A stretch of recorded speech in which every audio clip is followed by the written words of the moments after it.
After 184 days, when the season started on the 15th of April back at Le Castellet, we find ourselves in Portimao at the Algarve International Circuit, mid-October. Up until this point, the weather has been perfect, but we are about 20 minutes, half an hour's drive away from the Atlantic coastline. So there is always the scope here at Portimao for a little bit of rainfall. And at the start of the final European Le Mans Series race of 2022, definitely the weather apps are suggesting we're going to get showers over the next 4 hours. In fact, it is already raining on the grid. So this is not a sight that I'd expected at Portimao for the final event.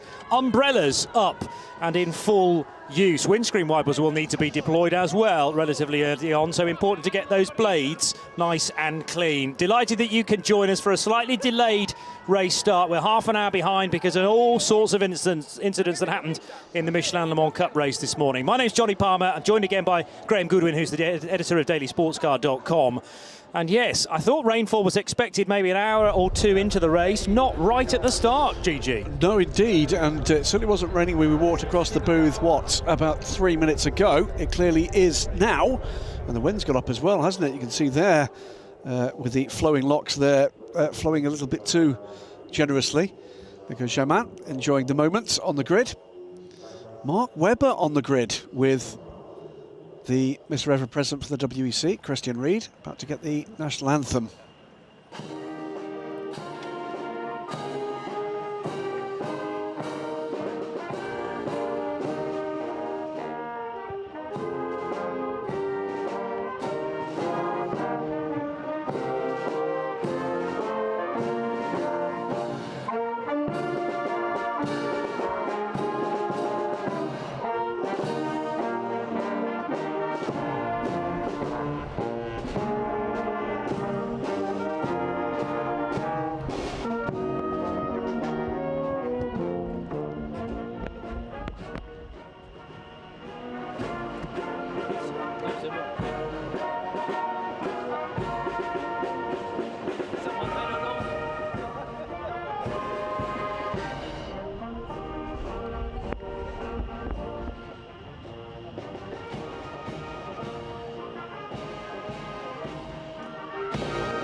Portuguesa is the national anthem of here in Portugal, and we're in the south of the country, about 45 minutes to an hour's drive away from Faro, and some spectacular coastline to revel in as well. Although this is not a day for the beach, it would seem, with the rainfall reasonably heavy in places. The downside of this track as well is that because it's so undulating, we might even be in a mode where it rains in one part and not in others. What a story from GTE yesterday, Graham Goodwin. Well, stories in all three classes yesterday in qualifying. Marvellous qualifying session.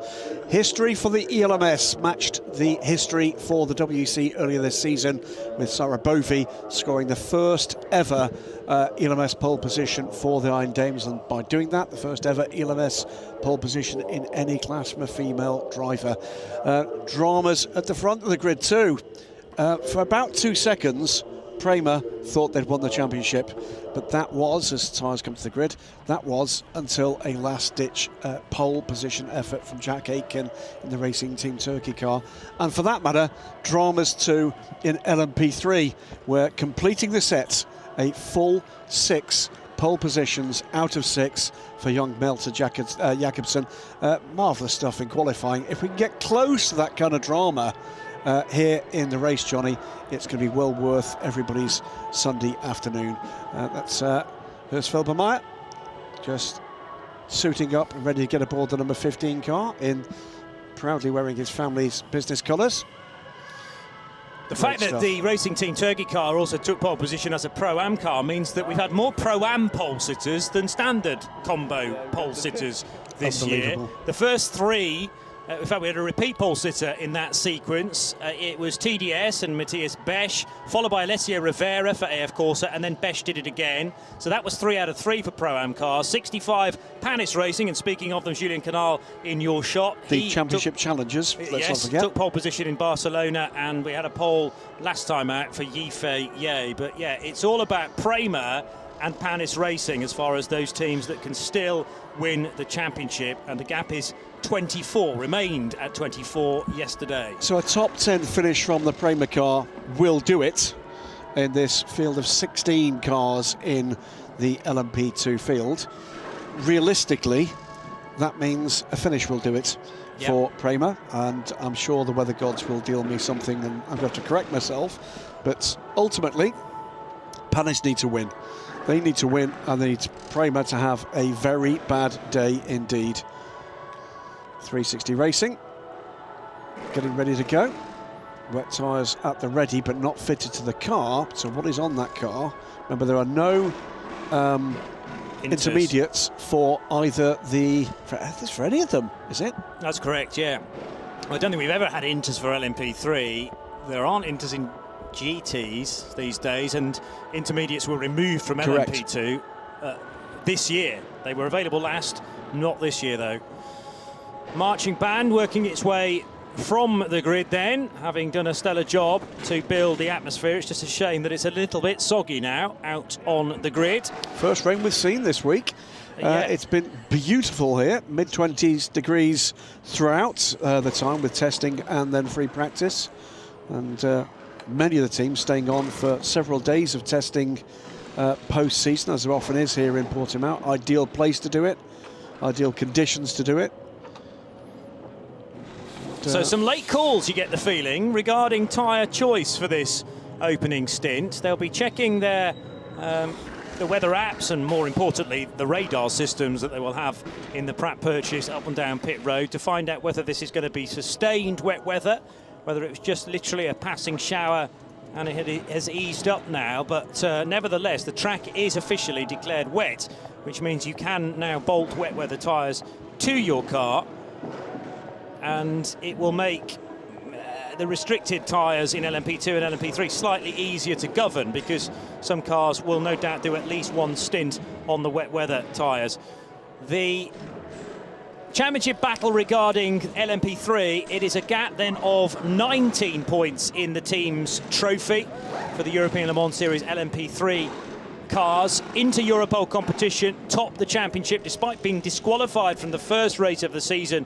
They have since recorded 3 back-to-back wins coming into this round at Monza, Barcelona and Spa-Francorchamps. That puts them on 79 points when you add the 4 points they accrued at Imola, and therefore they're 19 points better off than Cool Racing, this car, the number 17, which had all the bad luck going its way 3 weeks ago at Spa-Francorchamps. Doing very nicely at the time. Mo Smith was minding his own business, and then he got a big old whack from the rear from Horst Felbermeyer at turn 1 at Spa La Source, and that broke the 17 car. Despite Morris being able to get the car all the way back to the pits, it would retire then. So 2 DNFs in fact for 17. They could be a lot better placed, but I'm sure there are stories like that up and down the order. Michael Fassbender about to climb aboard, lives fairly locally to this circuit. This is his home circuit, and he put in a fantastic show the last race of 2021. Well, with a bit of rain thrown into the equation, let's see what the Irish-German, Portuguese domiciled Hollywood actor, that's 4 places mentioned just there, very good, can actually make of this little lot. You see the raindrops on the chromed finish of the number 88 car, Francois Perraudot. Spoke to Francois at Spa, and his plan was to be back here in the European Le Mans Series LMP2. He was a bit concerned about the clash we had, but no longer have, with Petit Le Mans. They are slicks being put onto the 88 car. Confirmation of that by our RF camera operator. Thank you to them. So slick tyres all around for car 88. And if Francois Perraudot is happy with slicks, then, I mean, you know, he's a very, very competent bronze-rated driver. But I would imagine that an awful lot of other people are gambling to go with slicks, because I think the track initially will improve. It may have even stopped raining now. So although the first few laps might be a bit dicey, it's about trying to clear what residual water is still on the track, trying to generate a racing line, and then you should be okay until the next bout of wet weather arrives, if it does. Tippy toe time. But this is the point, isn't it, Johnny? Tippy toe for some. It's slicks on the TDS car as well. Tippy-toe for some might be an opportunity for others. And is this the moment where anybody throwing the dice and starting their non-gentleman driver or lady driver, not saying that obviously they're not ladies, of course, but could that be a moment where a big dividend could come? Well, we'll run you through all the starting drivers in a moment or two, but yeah, Juan Manuel Correa rather stands out for Prema Racing because he'll have ahead of him Sally Jolic and behind John Faub and Julian Canal, so I think he could make hay respective to those drivers around him. Wet weather tyres were in the region of the United Autosports LMP2 car, the number 22, but they've decided again to go to slicks for Duncan Tappy, the starting driver, from 5th position. And that was a difficult qualifying yesterday for Tom Gamble. I think, you know, his first sector pace was amazing. Yep. And he would have actually, if he'd managed to continue that all the way around the lap, been able to jump to the pole position. But the 22 car, to me, just didn't seem to be working quite as well as others in that final sector. You said it, you know, I think you nailed it. This is a track where you make a choice, don't you, about the way in which the car is set up. Lightning quick in the first sector, the number 22 car, but was dropping quite a big chunk of time in what is a tricky third sector. It doesn't look it, yeah, but it really is. It's very slow speed at places. You've got to get good exit out of 11. 12's quite fast, but then you're crawling through turn 13 at the top of the hill. You need good drive off that and off 14, because that essentially decides your top end speed when you get to the really fast stuff at the end of the main straight. And 15, that looks like an oh so easy sweeper. There's bumps there that can actually just throw you straight off the circuit, as a number of people have found to their cost. This, though, is our championship leader. This is the Prema Racing car. And Juan Manuel Correa sharing again with Louis Delatraz and Ferdy Habsburg. So they're on 100 points, or at least two of the three drivers are, Habsburg and Delatraz. Delatraz on course potentially for back-to-back title wins, but with different debuting teams, because he won it last year with WRT, in for their first season in the ELMS, and could potentially win it with Prema with their first attack at this Endurance Championship. Mark Webber, by the way, has the green flag in hand, so it will be the ex-Formula One and ex-Porsche LMP1 driver to do the honours. Great fun to have him in the WC for those seasons, and a massive ambassador for endurance racing and for the Porsche brand. It's a 22-point gap for Racing Team Turkey in the Pro-Am Championship table. Remember, those points for the Pro-Am cars are scored independently with no extra point for pole position. However, Racing Team Turkey do automatically get a point because they were the fastest car overall in LMP2. So that's helped them out, but they wouldn't carry that on into the Pro-Am version of the championship points. Here is the starting grid then after 10 minutes of qualifying yesterday for all three classes, but individually. 1:32.376 was the time for Sally Jolic and for Jack Aitken, I should say, and Sally Jolic to start that car. And then alongside him will be Juan Manuel Correa for Prema Racing. Then John Faub and Julian Canal for Algarve and Panis. Duncan Tappy and Tymon van der Helm are next for United and TDS Racing, respectively. Pietro Fittipaldi for Inter-Europol competition on the inside of row 4, with Paul Lafargue and Edex Sport for company. Actually, I've got Patrick Pilet down on my provisional starting grid. They may have adjusted that since then. Francois Perrodo and Rodrigo Salles start next. Then it's Nicholas Cruton for Cool Racing, starting car 37, alongside Francesco Draconi for BHK Motorsport. In 13th position, the Liechtensteiner for the Belgian crew, Mulner Motorsport. That's Matthias Kaiser, starting alongside Rob Hodes for Team Virage. Memo Rojas for Duquesne team. In the 30 car, starts the Duquesne Orica alongside Bent Viscal for Algarve Pro Racing. Then Morris Smith in the pole-sitting Cool Racing LMP3 car, and the American is joined by a fellow US driver, CR Cruz, and they are the championship battlers, of course. 19 points the difference in favour of Inter-Europol competition. Jim Maguire and Tom van Rompuy come next.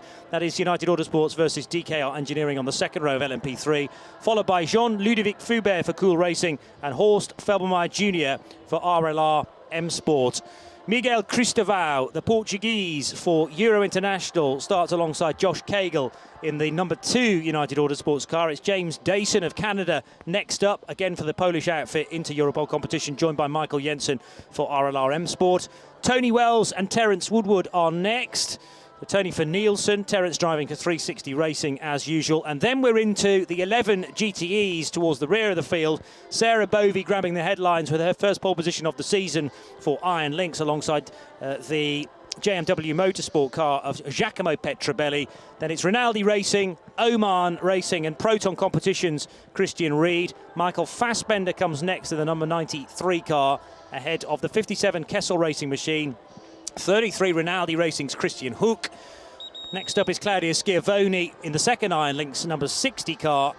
Then it'll be the Absolute Racing Andrew Harrianti machine, and I noticed that John Hartshorn in the 95 on my grid sheet is at the rear, even though his time was quicker than Harrianto's effort. It's Hartshorn on the grid is ahead of Harrianto. Is ahead, okay.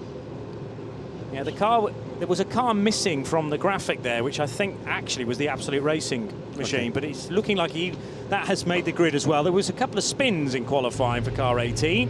The rain is really coming down now and affecting the windshield of CR Cruise. Well, the good news I'm hearing, and thank you very much via social media from Daniel Summersgill, who's been able to look at the weather radar. Beyond this band of showers, looks very clear indeed. So it might be a bit of a task of survival. Yeah. At the moment, not terribly soggy, but he carries it off well anyway. Mark Webber will show the green flag to this field. He looks like he was made to do that, doesn't he? So away we go for the final time, and it is great to have someone with so much pedigree in not only ACO rules racing, i.e. the FIA World Endurance Championship, but of course all those years in Formula One now as well. And here this weekend in a Porsche capacity, perhaps to do with the following days here at the circuit with testing planned, but fabulous that he could be here on race day as well. It is wet. Very wet. I mean, as the safety car, the pace car pulled away, it did seem to be coming down at a fair rate of knots. I'm just looking who we've got on this grid. Juan Manuel Correa is the lowest graded driver for Prema. Yeah, but he's still silver. Yeah, Duncan Tappy, Pietro Fittipaldi, amongst the guys you would expect to be quick here. Nicholas Crichton, whilst he's the lowest rated driver, is excellent and has been very good indeed the last couple of races. Further down, Memo Rojas, very experienced indeed in the Duquesne team car. Rui Andrade, by the way, is the additional driver for them this weekend. They've had a bit of a revolving door of talent over the last few races. And Ben Fiscal, one of the two. Trouble for Michael Fassbender. Yeah, looping the 93 car, we assume, anyway. Didn't see the incident itself, but one of the track vehicles having now to allow Michael to rejoin, and everybody got past him. So my reckoning, he'll have to start behind Andrew Harrianto. Was it all on his own? Yeah. Yes, it was, coming out of turn number 3, but he leapt on the brakes very swiftly indeed. There's been another spin, this time potentially for, no, that's the 14 car, isn't it? Is it again so for it's James Dayson. Another one for Fassbender. This is the problem, of course, with having to make your tyre choice quite a bit before the start of the formation lap. There is a point of no return, in effect, where you bolt the tyres on and you cannot change them. And if the rain starts to come down, you just have to lump it. So that was James Dayson spinning around, coming out of turn number 5. So it really is going to have to be, does fortune favour the brave here, or it's just taking your time, allowing this race to come back to you, going to be the right way to go about it. We're going to know very soon indeed. Well, of the starting drivers, the highest ranked, I reckon, furthest up the grid is Pietro Fittipaldi, because he's gold for Inter-Europol competition. He has ahead of him a mixture of silver and bronze drivers. And Juan Manuel Correa, because he hasn't had any significant title wins so far. We're going to have an extra formation lap, by the way, because the conditions have changed so dramatically from the last track action for these cars, which was yesterday afternoon. Safety car stays out. Yeah, as I said, extra formation lap because of the change of conditions. So Yesterday we were qualifying later on a Saturday than normal, from 4:30 through to 5:30.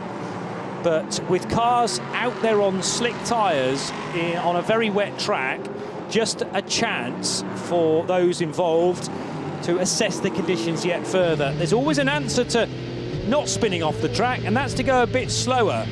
But you tried telling race drivers to do that. Well, yes, but you know what we're seeing there from Michael Fassbender is just traction. Yeah. He wasn't going quickly. No, it's traction, but it's feeding the throttle in just gently, right, isn't it? If the traction comes in a little bit too quickly, around you go. Yeah. And these cars, even though they weigh 13, 15, 14, that's the pole sitter. Sally Jolic has had a moment. Now then, can he get back to pole right in front of Juan Manuel Correa? Well, that was just a dab on the brakes for the turn, wasn't it? Yeah. Well, if that, but he maybe, in weaving the tyres, has given it a bit too much right foot. That's Charlie Eastwood, his teammate. 33 has come in. It's a driver change. It's a driver change for the 33. The race has started, so why not do that if you feel that's necessary? Well, it may just be the confidence of the gentle driver in these conditions. It's Christian Hook in the 33 car, so that who might they be switching to? Maybe Fabrizio Crestani or Jeroen Blekemolen. Yeah. Because he'll be pretty handy at the start as well. Release the Dutchman. That's what you want to do. Get the gold driver in, mightily experienced in GT3 and GTE cars. He's raced LMP2s in the past as well. Now, Sally Jolic is retaking his grid place. To close the gaps. All cars to close the gaps. We're going to go for a start. As far as I know, he didn't allow everybody by. But there is a point in the circuit around this lap where you can no longer seek to retake your position. It's getting quite late, isn't it? Well, we're now officially into the third sector, but he loops around the outside and creeps back into pole position. All cars in start formation. All cars in start formation. Okay. Exiting T12. It was right at T12, so that becomes a bit of a grey area, and they might well be looking at that. All cars to close the gap, grid formation required, exiting turn 12. He took his position between 12 and 13. They will say that's exiting turn 12. We will wait and see whether a decision is made. Well, but it's going to come down to decision from race control and then potentially the stewards. Let's hope it doesn't come to that. Well, hold on to your hats, folks, because we had a nightmarish Michelin Le Mans Cup race earlier today to end their season. Pretty much all the championships are still up for grabs in the European Le Mans Series. It's been quite a year. When we started it back in April at Circuit Paul Ricard in Le Castellet. For the final time, we're about to go 4-hour racing, this time at Portimao for round 6 of the European Le Mans Series. It's a wet track with most of these cars on slick tyres. What's going to happen next? I really don't know. That's why you're going to be watching it for the whole 4 hours, because we, in the next few moments, at the Algarve International Circuit, are racing for round 6 of the series.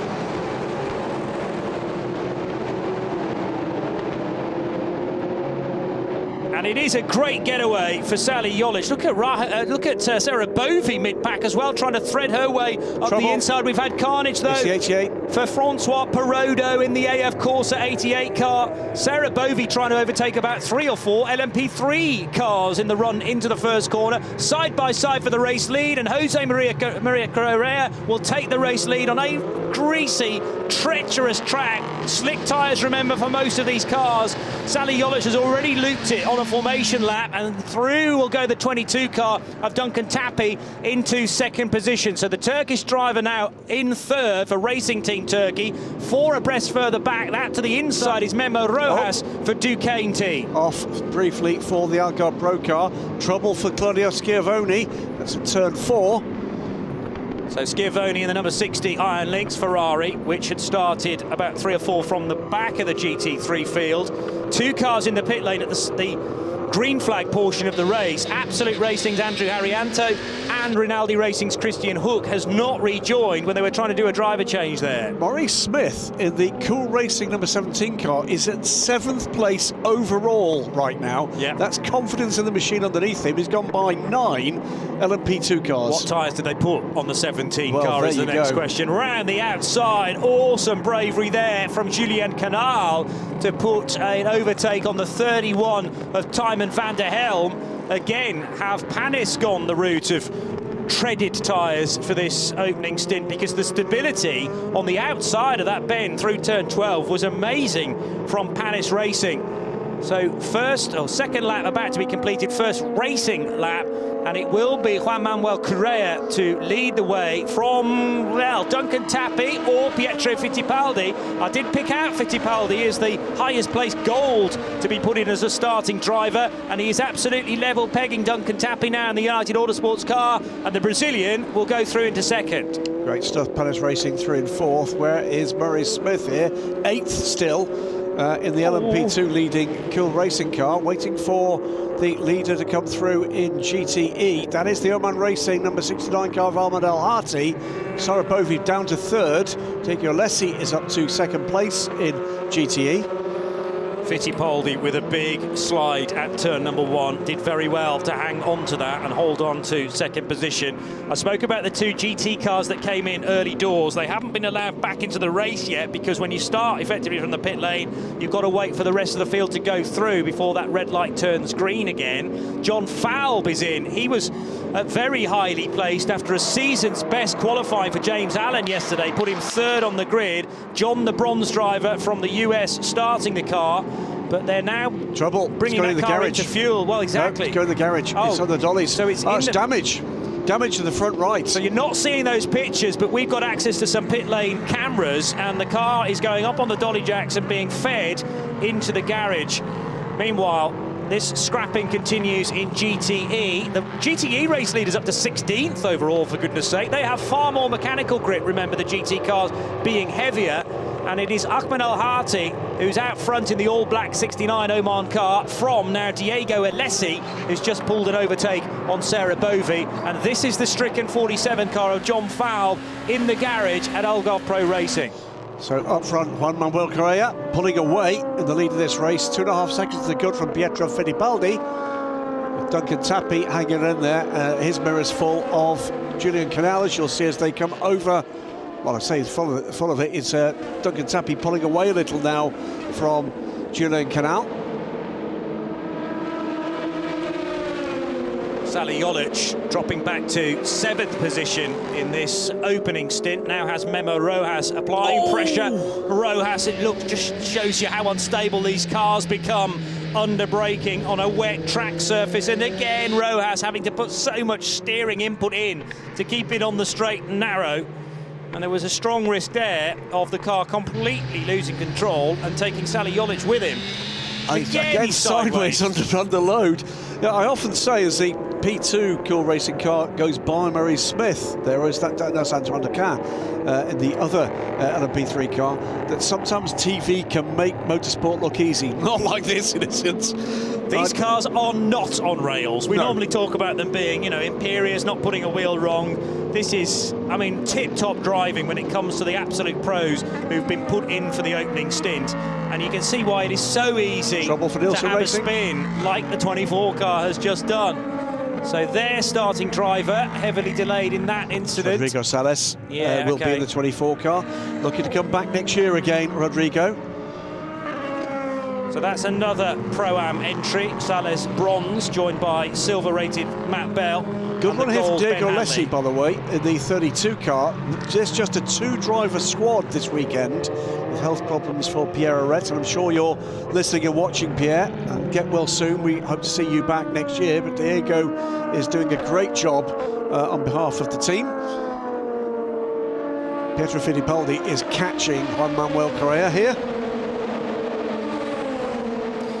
Well, Diego Alessi, having started the 32 car in 3rd position on the grid, has already got by the 66 of Giacomo Petrobelli, who's not had the best of starts. He dropped from 2nd to 4th quite quickly. And Alessi now applying pressure to the GTE race leader, Ahmed El Hati. Speaking of leaderships, this is Juan Manuel Correa now coming under pressure from Pietro Fittipaldi. So Prema versus Inter Europol competition. But fastest lap of the race now goes to the 3rd place car in the hands of Duncan Tappi into the 149s. Yeah, that's good pace and indicates to me that the track is drying up. Again for Sally Jolic, the second time off the track. Manages to rejoin without further incident by the look of things. Had his moment during the formation lap. This time it happened behind Memo Rojas and caught the sausage curb on the inside of the turn as well. Almost caught it. Yeah, so that just jolted the car immediately to the left, but hopefully hasn't done any further damage. Do the wipers do the full windshield, or is that wiper getting stuck for Sally Jolic? Yeah, they should be going swish-washing right across, yes. But it was getting lodged in the vertical position, which won't necessarily help through the right-handers for Sally Jolic. Reaching the top of turn 13 is the race leader, Juan Manuel Correa. So North American versus South American out front, and Prema Racing up against Inter-Europol competition when you include the teams. Diego Alessi, a very good exit, although he's out in the wet stuff there, coming out of turn 8, and the car became very unstable on the concrete, the green painted concrete, which will be like ice after the recent rainfall. Very interested to find out what tyres are on that car. Nicholas Crichton beginning to get racy here as well. So he's now, where is he now? Back up to 13th place after a really tricky start. And speaking of tricky opening stint, Sarah Bovey's almost getting held up by Miguel Cristobal, because the LMP3 cars, Cristobal's no slouch, he's third in the category currently, but again, they can't quite get the aero that is necessary to be faster than a GT car, so she's wanting to get by and overtake that LMP3. That, by the way, after 12 minutes, is finally the overtake from the Cool Racing LMP2 on their leading LMP3 runner. Magnificent start from Maurice Smith. I'm guessing he's on wet weather tyres. But the 13 car, by the way, also goes by its championship rival. This is the battle between these two cars for the LMP3 championship.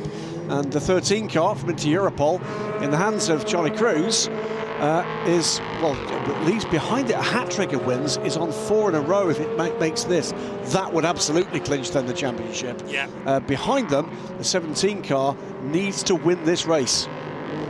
Certainly if the 13 finishes ahead of the 17, that is job done, because they're already 19 points better off than their championship rivals, as you say. 17 wanting or needing to win, and hope that the 13 car finishes further down the order. It's not quite nose to tail between Correa and Fittipaldi, but it's getting closer and closer. How do the two lap times combine this time around? Manuel Correa was actually a touch faster. It's a 142.333 from Pietro Fittipaldi, which is the fastest lap we've had so far, and that is half a second quicker than Juan Manuel Correa. We'll just update you, by the way, as we're watching this battle for the lead. Just half a second between the two cars. It has been for a couple of laps now. That stricken number 47 Algarve Pro Racing car still in the garage. Looks to me like side pod mounting damage to that car. They've been attempting to replace the bodywork, but it simply isn't stable. So I wonder whether it's possible that car was involved in the incident with the 88 in turn, just after turn 1 at the start. Side-to-side contact would explain that. Yeah, and we're getting some information through about the fact that the 47 car was squeezed at the start and suspected suspension damage, certainly under tray damage, that they are trying to assess as quickly as possible. We're also getting information that Maurice Smith is on slick tyres. 32, so, by the way, phenomenal. To the lead. So it's Ferrari from Aston Martin, from a now closing Sarah Bovey, who's just done the fastest lap of the category. So there's nothing wrong with her pace either. This is all looking very encouraging, isn't it, for a fine afternoon of sports car racing? Yeah. Pietro Fittipaldi certainly encouraged. That's not half a second anymore. Was he quicker again last time around? Well, that was when he gained half a second. It was 0.3 through the last split, in fact. He's taken 2 or 3 tenths out of Correa. Yeah. That gap comes out a little bit through turn 15. Freddie Habsburg keeps an eye out on it. What is the gap as they cross the line? 0.4 of a second. So the gap is closing. Another new fastest lap of the race. Yeah, not quite close enough yet to force an error, but certainly Correa will be aware that the Brazilian is there and in his tracks. Impressive stuff, though, from Juan Manuel. Just his second race aboard this Oreca 07. Late start to his season. Chose to concentrate in the early part of the year, in his recovery year, on F3, but now begins his programme with Bremer. So looking out for clues of the track getting faster because it's getting drier, and certainly the latest fastest laps, well, down into the 1:38 now for Nicholas Cruton, if that is correct. So Cruton suddenly found a couple of seconds on everybody else. Here's the battle for the lead, swooping through turn number 9 and not up onto the shelf at 10 and 11. Yeah, Correa just marginally held up in a little bit of traffic with the RLR car there, but managed to keep the position, keeping the gap, driving a controlled race here. What am I saying? 9 from 43, and Inter Europol had a cracking result last time out. Is it going to be another? As again, not in the ideal place to get traffic for either of those drivers, but it's certainly the leader that's come out of that the better at the moment. Yeah. So that was Andrew Harrianto that they were trying to overtake in one go, but it worked better for the race leader. Correa more decisive perhaps, just it might have been a bit of Fittipaldi having to allow the GT car through the corner at some point. GT cars don't just disappear, and it is the job of the faster car to go off the racing line to find a way by. Correa now with 2 more GTs to battle past. One of them is the 57 Kessel Racing Ferrari, which Fittipaldi came very close to slapping the door handle off just then. Done brilliantly through traffic there, Correa has pulled out an advantage over Fittipaldi by doing so. It's Bremer Racing with Manuel Correa from Pietro Fittipaldi in the Inter Europol car 1-2. Up to 3rd, by the way, is the TDS by Vion car of Tiemann van der Helm, because Duncan Tappy's lost a couple of places. He's fallen behind the 31 car and the Palace Racing 65, the championship challenger. They're your top 5. Leading car in P3 is that 13 Inter Europol car in the hands of Charlie Cruz. That runs 11th. With the Cool Racing car that ran as high as 7th in the early running in the hands of Mo Smith, down now in 13th place. That's the 1-2. The next car in A class is the leader in GT8, Rinaldi Racing's Diego Alessi in the 32 car. He's just recently taken the lead from the 69 Oman Racing with TF Sport Aston Martin of Ahmed Al Hati. They're the 2 you're seeing there, and in the background the very bright pink pole sitting Iron Lynx Iron Dames effort from Sarah Bovey. That's the 1-2-3 in GT8 in this topsy-turvy race. Huge lap speed being found though now, particularly in the midfield. We're down in the 1:38, so that's about 2 seconds faster than the race leaders had been going. So tells us again that the track is heading in the right direction in terms of grip. And Correa completes his 9th tour with a 1:37.674. Really on for the race leading GTE. 1, 2, 3 cars all together. Rinaldi Racing's Diego Alessi, Italian, who's been around the block for several years now. In fact, reached 5 decades earlier this year, but so mightily experienced and good through having to cope with traffic. Side by side into turn number 5, and Fittipaldi gets it. That was all about a good drive, I would assume, off turn number 4. And now the team car in LMP3 might help him out a little bit. No, didn't really have the chance to do that. And Correa slots through. The skyline over in the distance, the other side of turn 8, doesn't look too promising, I have to say. But for the moment, Pietro Fittipaldi, who started 7th on the grid, now leads inside the first 10 laps. Now the job is going to be get his head down and see whether or not he can pull a gap. GTE 1-2-3 as quickly as I can say it. Yeah. 32 from the 69 and the 83.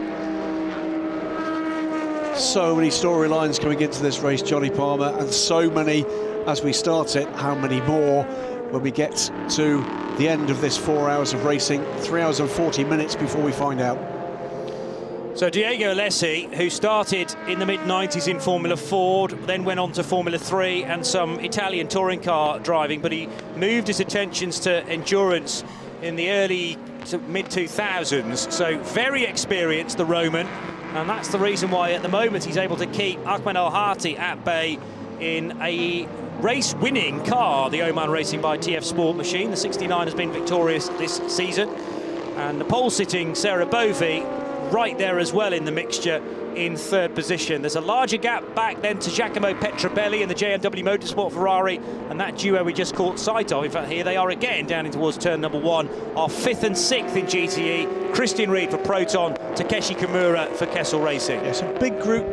Big gaps between the groups in GTE, but battles going on up and down the field. Just a quick moment, by the way, to say that Michael Fassbender, after a couple of spins, has recovered well and has taken places. Yeah. He's up to 7th in class, albeit with LMP3 and LMP2 cars, delayed LMP2 cars ahead of him. Rob Hode's really struggling by the look of things in the 51 Team Virage car, down in 30th place. And Rodrigo Salas, we saw in the 24 Nielsen Racing cars. There's a change here, is there? Not quite. Kimura was giving it his all there. He had the inside line through the kink at turn 6 on the exit of just underneath the rotunda.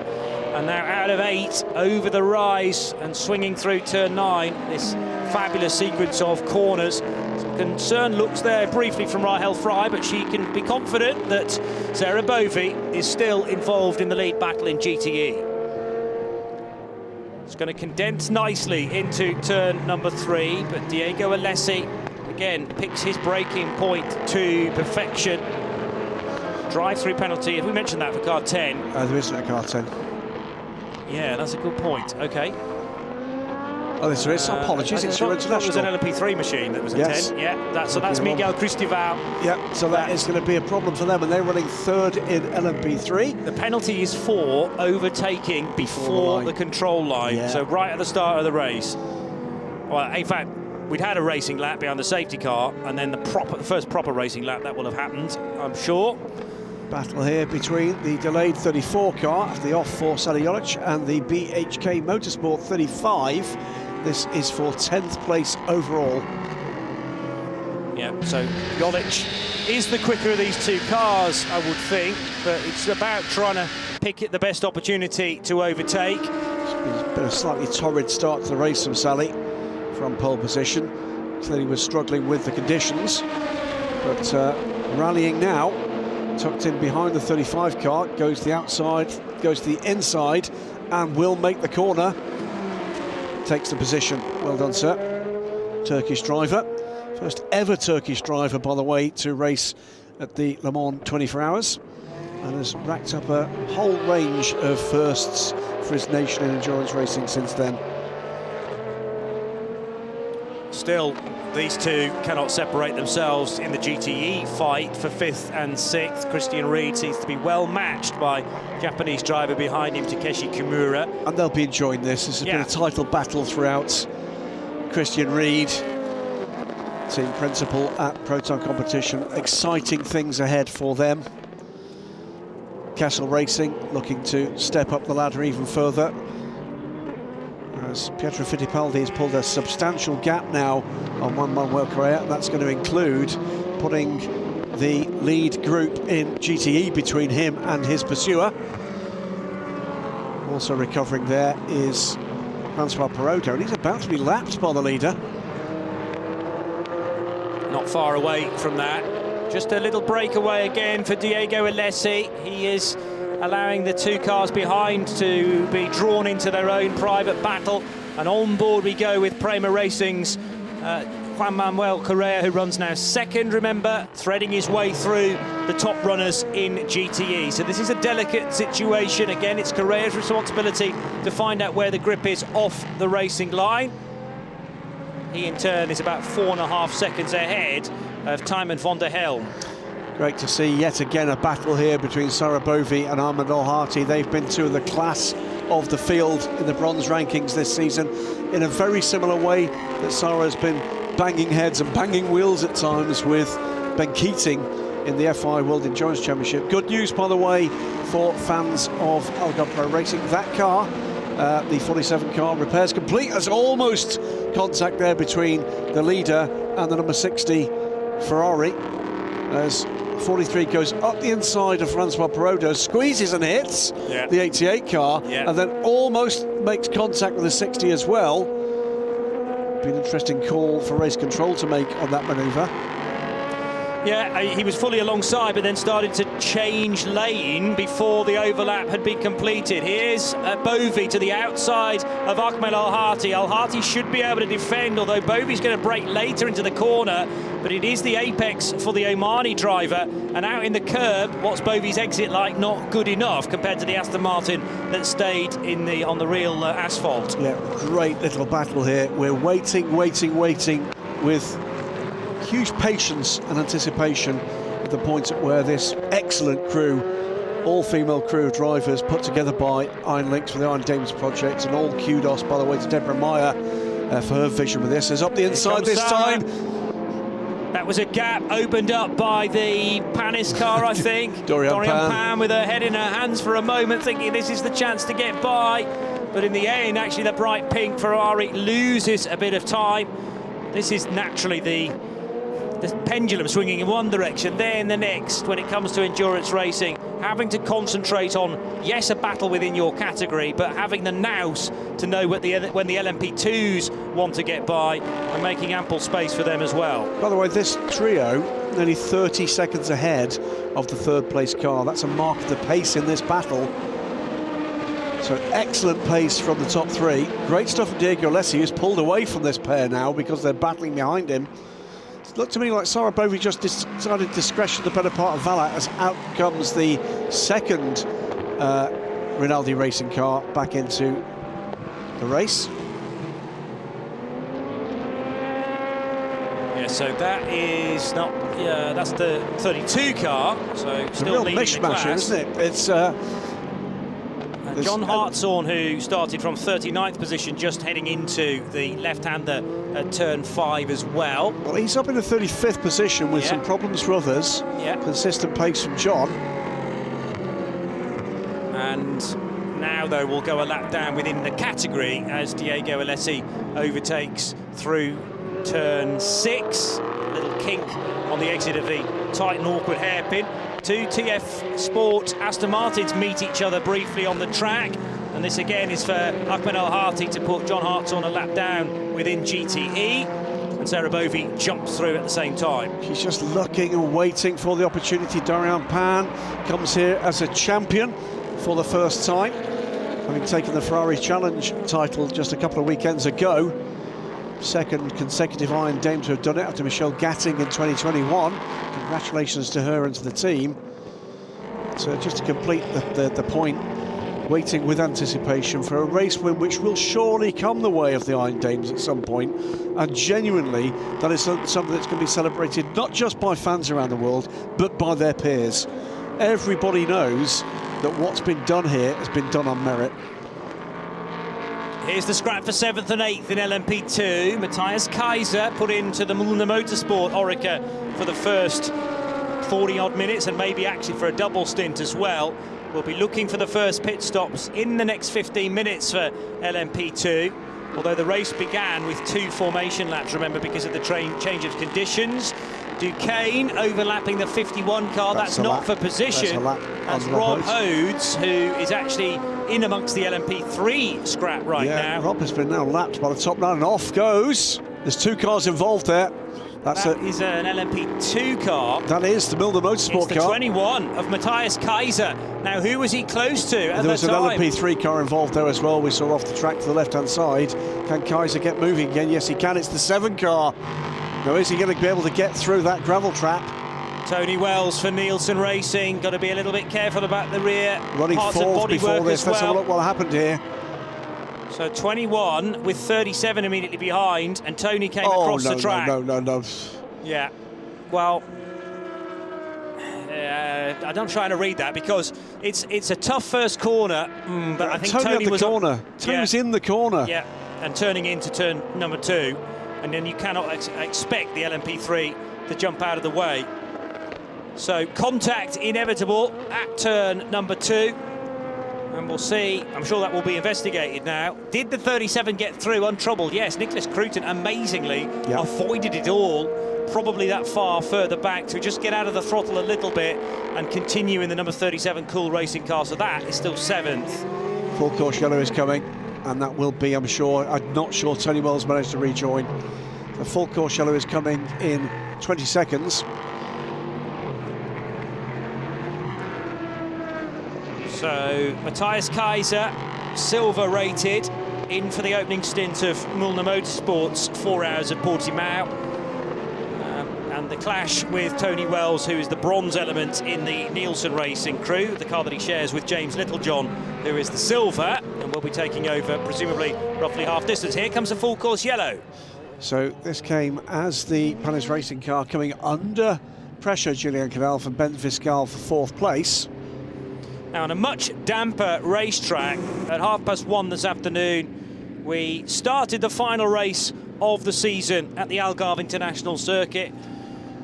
Race 6 of an exciting, sort of relentless in action European Le Mans Series season got underway with a good start for Sally Jolic initially, and was able to put out of his mind the spin he'd had on the formation lap. Duncan Tappy made contact, I think, with a spinning or a half-spinning 47. That, I think, is where the 47 picked up its damage.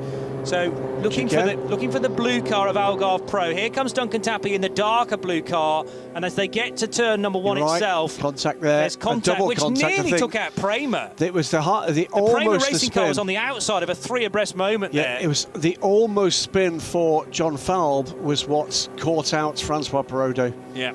Yeah. So I'm not sure there was any contact there, but it came mightily close. But it was contact into turn 1 between Duncan Tappy and John Falb. And there was another car then off on the inside of turn 3, which I'm not sure we saw at the time, but that car then rejoining as well. So Tappy to the inside of Primera corner, the first on the circuit, side-to-side contact, which was the 37, which was delayed. Nicholas Cruton, which is going so well now. So that, I believe, was on the start of the race when we got going initially, and he had to take to the grass and rejoin. Then more antics down at turn number 5 on the first lap. And was there further contact? No, it was a spin for the number, that's a DKR engineering car, isn't it? Yep. Is it not? Number 4. So the only Duquesne in the field for Tom Van Rompuy, who pretty much made the Marshall post at Craig Jones' corner. So pit stops coming, Johnny, and it includes for Panis Racing the 65 car in, Milner Motorsport in after that issue. BHK have been in and out. The 32 Rinaldi Racing car in from the lead of GTE, also in the Absolute Racing Porsche. Iron Lynx is number 60 car. Now, having said no inters in GTs, I wonder whether there were certainly groove tyres being taken off that Porsche.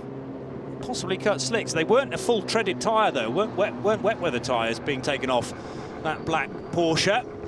So that could have been a clue as well to how well some of these GT cars have been going to this point. I will inquire. Yeah, all right. So leading now in GT8 with that stop from the Rinaldi car is Ahmed El Hati.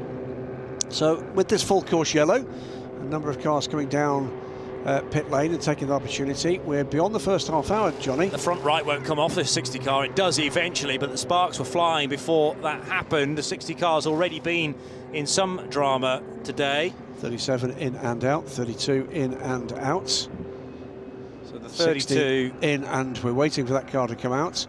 24 minutes into the race. Into Europol lead the race. It was 5 seconds the gap, by the way, coming into that full course yellow from Pietro Fittipaldi to Juan Manuel Correa. Yeah. The number 9 car from Prema Racing, the championship leaders, needing to finish in the top 10 to clinch this title, currently sits second. TDS Racing by Vion is currently 3rd in the 31 car in the hands of Timon van der Helm and leads the LMP2 Pro-Am. That's your top 3 in LMP2. LMP3, 13th overall for Charles Cruz in the number 13 into Europol competition, Ligier. That car coming to this race with a record of 3 consecutive wins behind it. Does it again, it takes the title.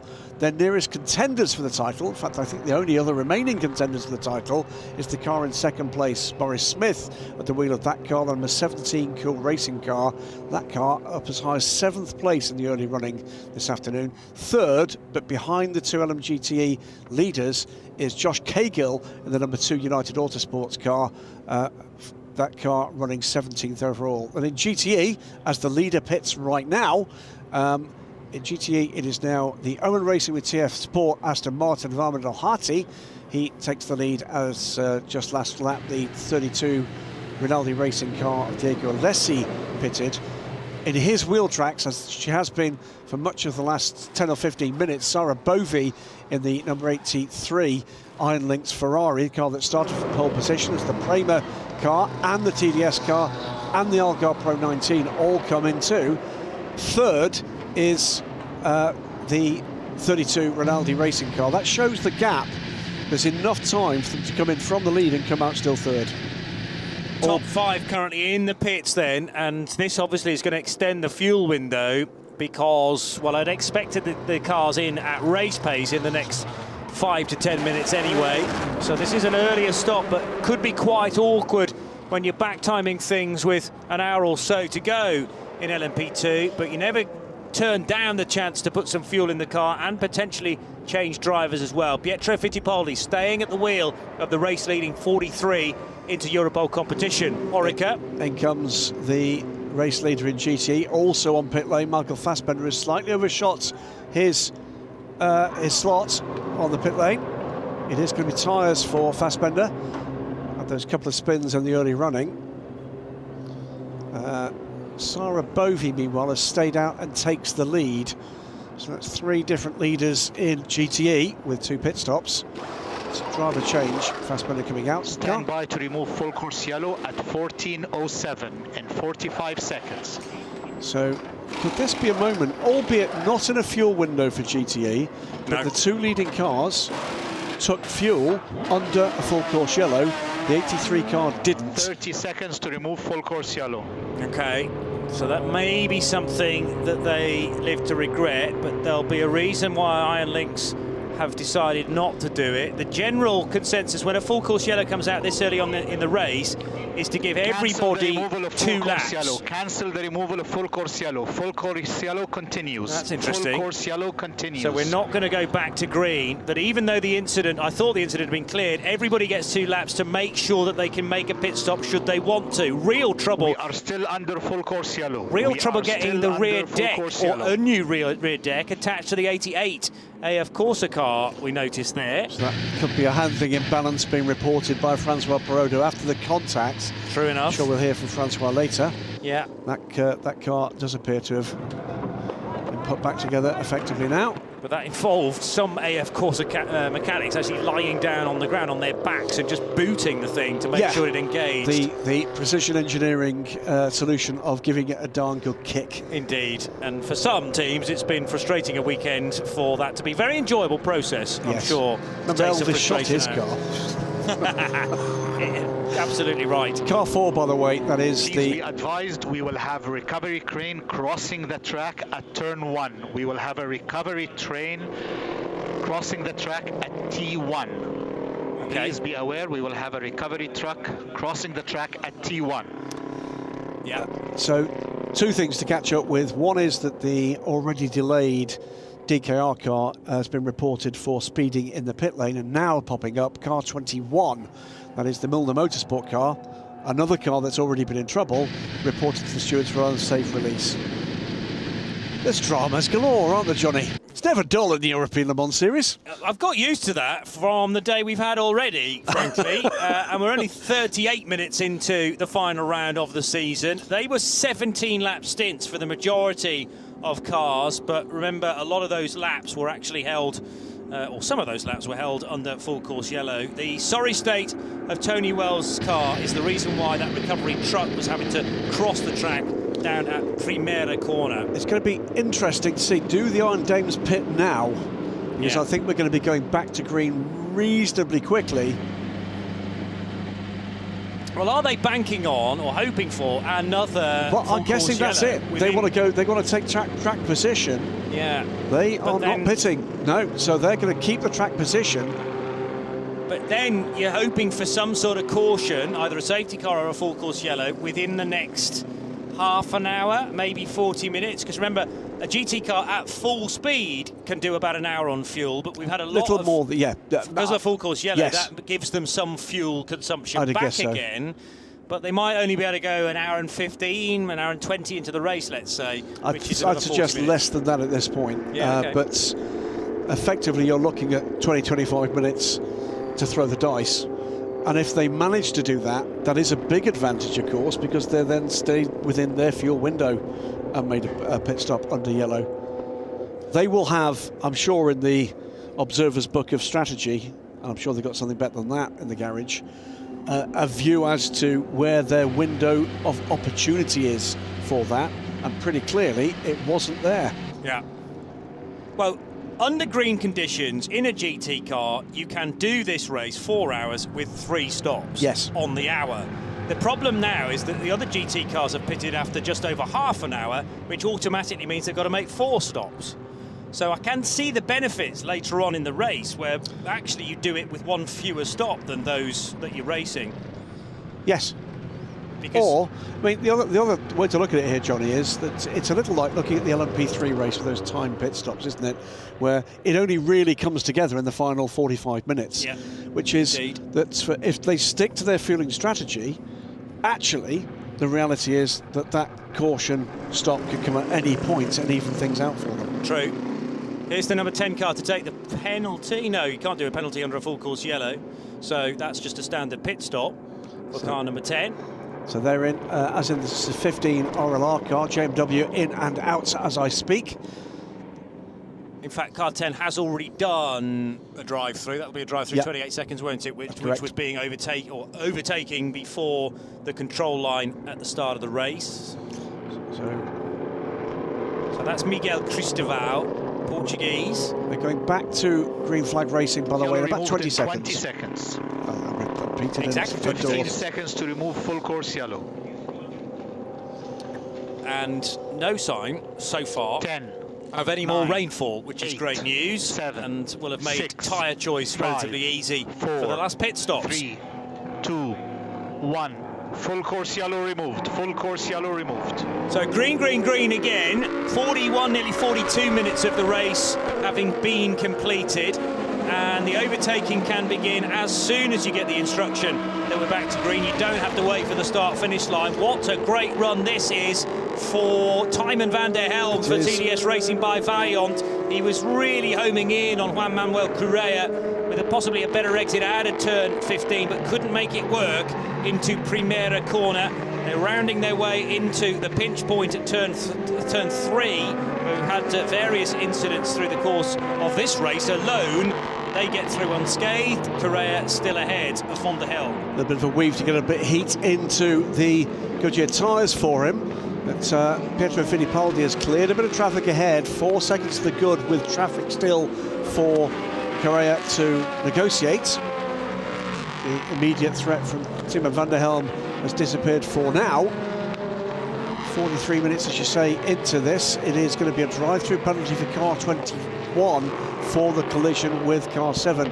I'm afraid that's going to be absolutely no comfort whatsoever to Nielsen Racing. After a fine finish in the much shortened Michelin Le Mans Cup race, will finish their season, the 7 crew, certainly Tony Wells, and a bit of a low, I'm afraid. Yeah.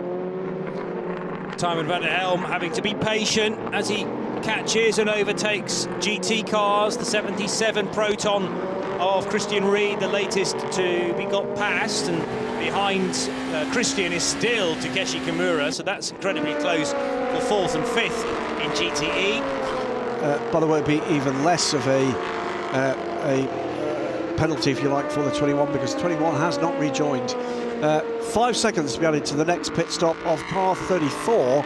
That is the Racing Team Turkey car, the pole position car for not being in the grid position. So that will once again, Johnny, I'm sure, be the grid hatchings. No, I think it was Sally trying to get right, back into position, and we said, correct. Was that the exit of turn 12? It looked a little bit after it, I have to admit. And yeah, he wasn't in the right position.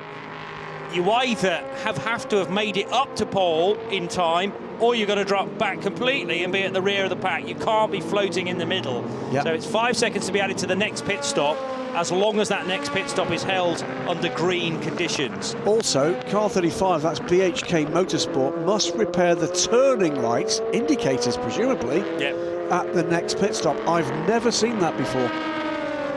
Never once. How do they know that they're broken, in fact, on the 35 car? But Maybe yes. it's hanging off. There might be a clue. Yeah, OK, so it's not that the indicator flasher doesn't work, it's that actually it might not be there. it's some damage after contact and it's dropped off the car, or indeed, even worse, dangling loose and could drop off in the path of somebody else. Yeah.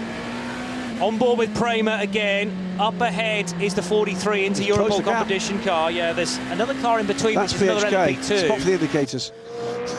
Or lack of them. Well, there are. I can tell you, the left-hand rear light is operating. The right-hand rear light is not. Yeah, that will be turning light. In fact, it's like a rain light, isn't it, or a rear light. There. No light on the right-hand side. Indeed. No brake light. Yeah. So that's the reason why it needs to be repaired, because it's very easy in traffic for the left-hand light to become obscured, and then you've no indication at all that the car in front is slowing. So that'll have to be sorted, but it can be done at the next pit stop. It doesn't have to be. The car's not being called in as if it was a black flag with the orange spot on it to do straight away. Quick look there at Louis Delatraz, watching on with no little interest. He'll be taking the wheel of the number 9 car a little later this afternoon. And there is the 65 with a bit of trim hanging loose from the door mirror. Julien Canal's car looking somewhat battered and bruised already after only 45 minutes of the race, but he's running in 5th, wants to be ahead of Prema Racing to be in with any hope of taking the championship away from this car, who lead by 24 points from the French Panis Racing crew. So they round the corner at turn 12, 3 cars grouped very closely together, at least from Correa's point of view. He's now got ahead of BHK Motorsport, which is exactly what Van der Helm did there as well, but it got a bit tight. A little bit tight at turn 14, yeah. But Francesco Draconi, it's in his interest to be responding to blue flags and allow the quicker LMP2 cars through. 2.4 seconds is the lead gap now, so that has come down since we went back to green flag running. And the helm not an immediate threat to Correa, so Correa's pace is good here. 134.7 for Fittipaldi last time around, 35.9 for Correa, 34.9 for Van der Helm, and that's the car's best lap so far for the Dutchman. In fact, 2 Dutchmen absolutely flying, as all good Dutchmen should do. TDS ahead of Algarve Pro Racing for 3rd and 4th. Keeping an eye as well while we're watching this intriguing LMP2 battle about what's going on behind in P3. Charles Cruz with a good lead on Mo Smith, but Mo Smith is keeping him honest. There's some good lap times coming in from Maurice.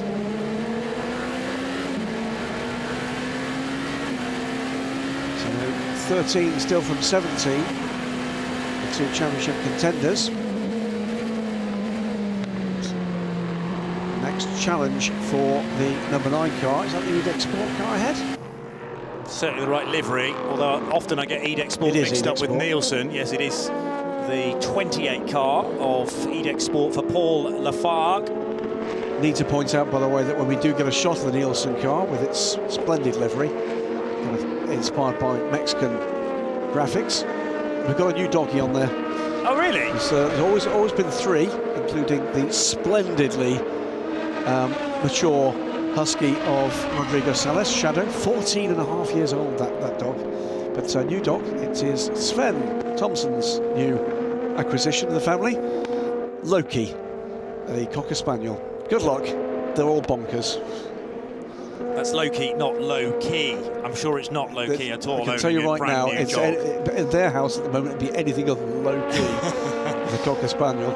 Out of 4 goes the 2nd place car of Juan Manuel Correa ahead of Tymon van der Helm, and they've just put a lap again on the Virage car of Rob Hodes. And Rob Hodes and Rodrigo Salas actually producing sort of similar lap times in the higher 138s, low 39s, but they're wedged right in the midfield there. Yep. So having to try and work their way through.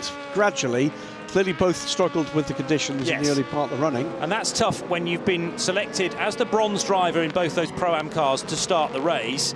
You have to have nominated your starting driver well before you know what weather conditions are going to present those guys, and there's no option to change that then. So better to be tentative at the start, especially when in the wet weather safety cars and full course yellows are the expected norm, and therefore you might lose a bit of time here and there. You might gain it back with the next safety car, so no time for big dramas. We'll see how Viraj and Nielsen are getting on much later on in the race. This is Ahmed El Hati, and he is putting laps here on, it's just gone by Michael Fassbender. Yep. And that is the 18 car ahead, isn't it? Is that even further back? I think it is. Yep, it's a further lap back, so it's a second lap. It would be if and when he manages to pass the number 18 car. Michael Fassbender, though, fancies getting that lap back. Or is this Fassbender catching El Hati? It could be to unlap himself. Just looking at the relative lap times. It is exactly that. Okay. Well, Fassbender in the 93 car. No, it's not Fassbender, it's Richard Leeds. So that would go to explain it. So they've done a driver change. They did, in that we saw the first driver change, stop. my apologies. Okay. Yeah. So Richard Leeds in the 93 is trying to get the lap back on Ahmed El Hati. And Richard certainly capable on a consistent basis of producing better lap times than El Hati, as good as the Omani driver is. Good that the 93 car has got two people with Hollywood good looks, with Richard Leeds and Michael Fassbender. Yeah. Richard, eye candy, I've been told. Yeah. Well, you know, a couple of bits of eye candy on the grid when he was chatting to Mark Webber as well, perhaps. Now, what happened a moment or two ago with Tijmen van der Helm squeezing through the gap, and van der Helm has bagged second place from Correa, having to avoid the bright yellow 60 Ferrari of Iron Lynx as well. There was a gap, just about. I think the phrase "send it." That was beautifully done. Got a great launch out of the last turn. The gap opened up in front of him. The problem is, in my memory, is what has happened there on the exit of 15 already today. Forget it now. I'm trying. And thankfully, the arm code to their right remains pristine. A lot of that, folks, if you weren't around this morning, had to be replaced after a huge shunt for Jerome de Sadelier. And Jerome, if you're listening, I hope you're feeling comfortable, because that was a big hit. It really was. And all of our thoughts from the ELMS and the Le Mans Cup paddock with you right now as you look to recover. The 3 car into the pit lane, Jim Maguire. And reported to the stewards for speeding in pit lane. Ouch. Okay, and this car is doing its first stop, so it must have been on the way in just then. Jim Maguire. Well, again, that's early for fuel in an LMP3 car. Some of the P3s are pitted. The ones at the top, as you would expect, have not yet, because they've not needed to dive in for fuel. Generally, they can do an hour. Who was that running off the road? Coming out of racing cars. It was 8. 360 Racing, I think, number 6 car it was. Terence Woodward. Just trying to get out of the way, but doing too good a job of that, and not a good enough job quite of keeping himself out of risk. Yeah. There you go. Spot on. Clipped the dust. No harm, no foul. But Sally Jolic certainly had to take avoiding action, and Jolic in the Racing Team Turkey car with Tijmen van der Helm wanting to get by, and did do that. So Tijmen hanging on to second position from Juan Manuel Correa, whose next job will be to get by the Team Turkey, run by TF Sport, Orica 07. This is a topsy-turvy race all around, isn't it? Still got, by the way, LMP3, LMP2 and GTE cars out of position in the overall order, and that all came from the tricky conditions at the start of the race. Yeah. Projected points, by the way, at the bottom of your screen. This is an as-it-stands points accumulation. So Prema, if they finish in third, would get 15 points. They'd move to 115 and clinch the championship from Panis Racing, who are currently in 5th spot, and they will get 10 points for that. But as we said, as long as Prema finish ahead of Panis, it's all fine for the Italian team. In fact, Panis really need to win the race, or do need to win the race, and Prema have a nightmare from this point onwards, because the gap is only 24 points and available in this race 25. Very likely that Prema will still take the title then in their debut season. 43 in the hands of Pietro Fittipaldi Let's go by the delayed 47 of John Falb. John running in 37th position after that clash with, we think, Duncan Tappy at the start of the race. It damaged the side pod, I think the side pod mounting of the 47 Algarve Pro Orica. So it's a long race to get home here for John. Fittipaldi, meantime, now 2 seconds ahead of Timon van der Helm, with a further 2 seconds back for Juan Manuel Correa.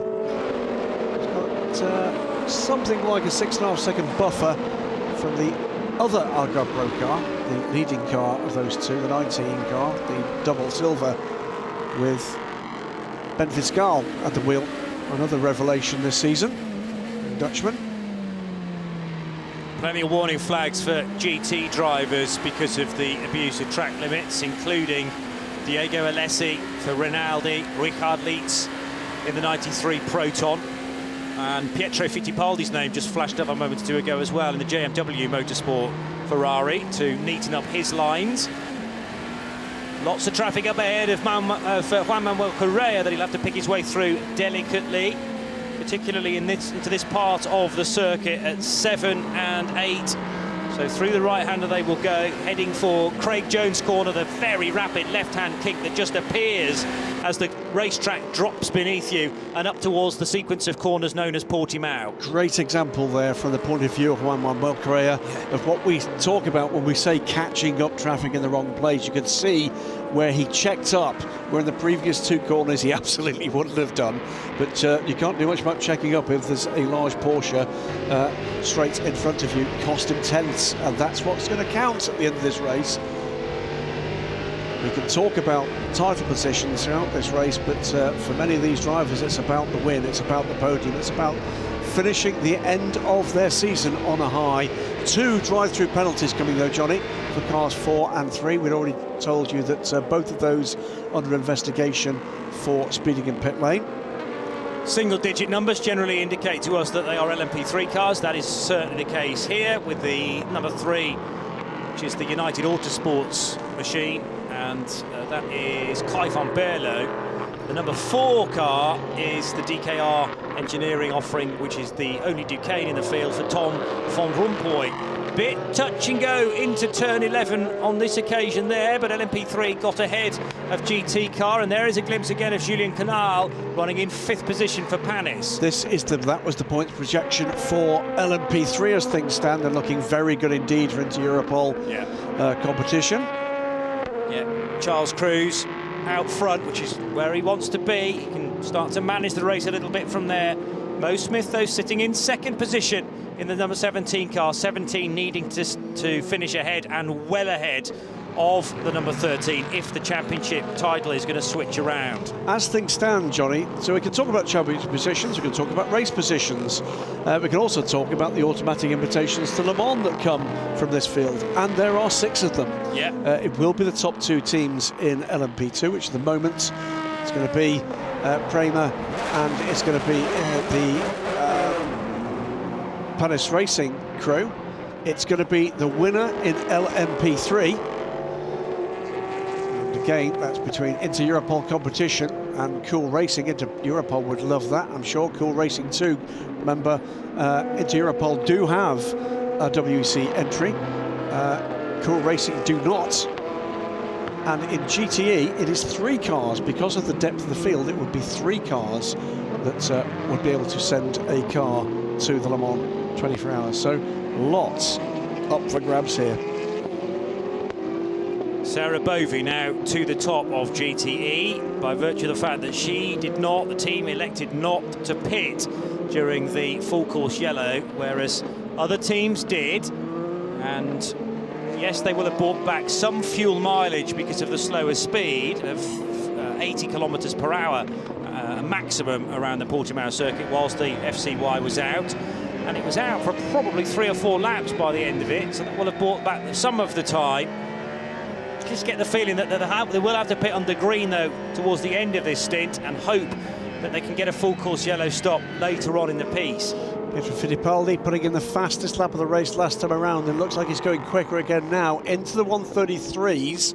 first driver to do so, 1:33.914, and he's about to come round and complete another lap, though he's got a bit of traffic in his final sector.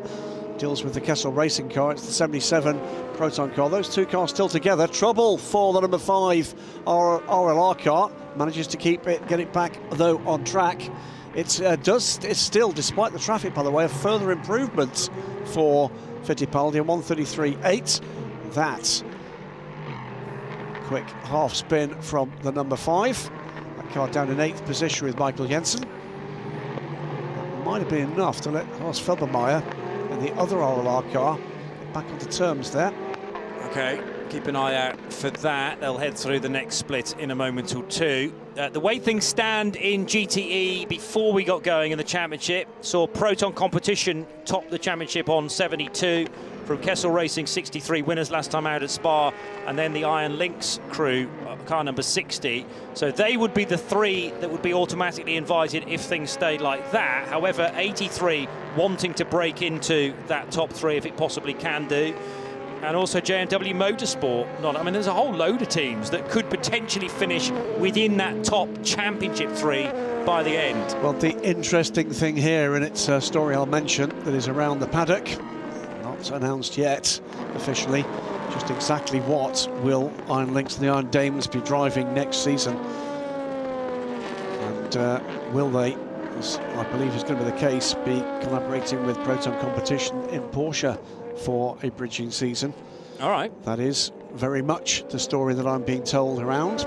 So that would still be in GTE. GTE in WC with 2 cars, and the Iron Dames doing a double program in ELMS with a collaboration with Proton, is what I'm hearing. Not confirmed yet, but absolutely not confirmed as soon as yet. it is, then the stories will be on dailysportscar.com. Several angry Italians making their way to the commentary booth now with sticks. Yeah. Well, we can talk about ifs, buts and maybes without saying it is all for certain, because it's not at this stage. I have to say, it would be fabulous to see that change coming. Here's Pietro Fittipaldi heading down towards turn 5 as the race leader by 3.3 seconds. But an hour and 1 minute ago, we got going in very tricky conditions, really difficult to judge at race speed after a couple of formation laps behind the pace car just to assess the conditions. This was the official race start. There was contact between Duncan Tappy and John Falb heading into turn number 1. That resulted in the 88 car spinning, not through contact, but in reacting to those 2 cars, we think, coming together. Only the slightest of lub taps, and it was side to side. This was during one of the formation laps when Sally Jolic rotated, and Manuel Correa had to take avoiding action too. Then, still as the track was drying up, Tom von Rompuy had his moment in the Duquesne, but really good battling in the GTEs in the early stages, with Diego Alessi wasting no time at all getting to the front of the pack, ahead of the Oman racing car of Ahmed Al-Hati. Also great side-to-side action between Christian Reed and Takeshi Kimura for Proton and car guy Kessel, respectively. Gathering some of the places lost was Francois Perrodo in the number 88 AF Corsa prototype after his reacting spin at the first corner of the first racing lap. And a dive from very far back for Sarah Bovey to try and get the position. This was a horrible moment, though, for particularly Tony Wells and for Matthias Kaiser, who subsequently was apportioned blame for it. Tony Wells' corner at turn 2, but Kaiser trying to get the Mulliner Motorsport car up the inside. Both cars now out of the race as a result of that. And that was a lead change, or rather a change for second position, as Tymon van der Helm threaded the eye of the needle between Correa and Claudio Schiavone in the Ferrari. Here, very lately, a spin for Michael Jensen in the RLR M Sport car, but the race is still led by Pietro Fittipaldi. So here is confirmation of the standings after an hour and after 33 laps into Europole competition. Lead with Brazilian driver Pietro Fittipaldi, who was in from the start. TDS Racing by Vaillant's Timon van der Helm, who's the silver in that combination for Pro-Am drivers. We still have Philippe Chimidomo and Matthias Besch to come there. Prema Racing third. They are champions elect if things stay as they are. Algarve Pro Racing running in fourth for Bent Fiscal, and then it's Panis Racing and United Autosports, Julian Canal and Duncan Tappy. LMP3 is led by CR Cruz, also for Inter-Europol competition. So going very nicely right now for the Polish squad. He is ahead of Cool Racing's Mo Smith in the number 17 LMP3 car, and then it's Josh Cagill completing the provisional podium spots, but we're only a quarter distance in for United Autosports. And GTE, led by Sarah Bovey, as high up as 16th position. When you consider we've got 37 cars still in the race, that's an amazing feat for the Iron Lynx Ferrari and the Iron Dames associated with that crew, number 83. Oman Racing with TF Sports, Akman Al-Hati second in GTE from Diego Alessi's Rinaldi Racing Ferrari. And here, switching direction so rapidly, is the Inter-Europol competition car of Pietro Fittipaldi in the middle part of the lap. And this battle pack is Julian Canal for Panis, trying to fend off Duncan Tappy for fifth spot. Yeah, it's lighting up again, isn't it? And in no small part, with pace coming from Pietro Fittipaldi. He's pulled out a bigger gap. Juan Correa, though, is on the hurry up at the moment. He's put in the fastest lap of that car's race and is closing in again now. Timon van der Helm just put in the purple sector for Sector 1, the fastest Sector 1 of the race so far for the Prema Racing guy. Increasingly impressive, van der Helm, and a big tussle here between the 22 and the 65. Actually, very heads-up driving from Julian Canal there. He could have pinched down on the Duncan Tappy-driven United Autosports car, but also Julian knew he had a bit of space to run out wide if necessary. So used all of the grasscrete, the green-painted concrete, which should be pretty much bone dry now, so he could rely on there being grip out there. Gave the place up effectively, but at least the lap time will still be very respectable. You were saying about the impressive start from a couple of the LMP3s and the GTE runners.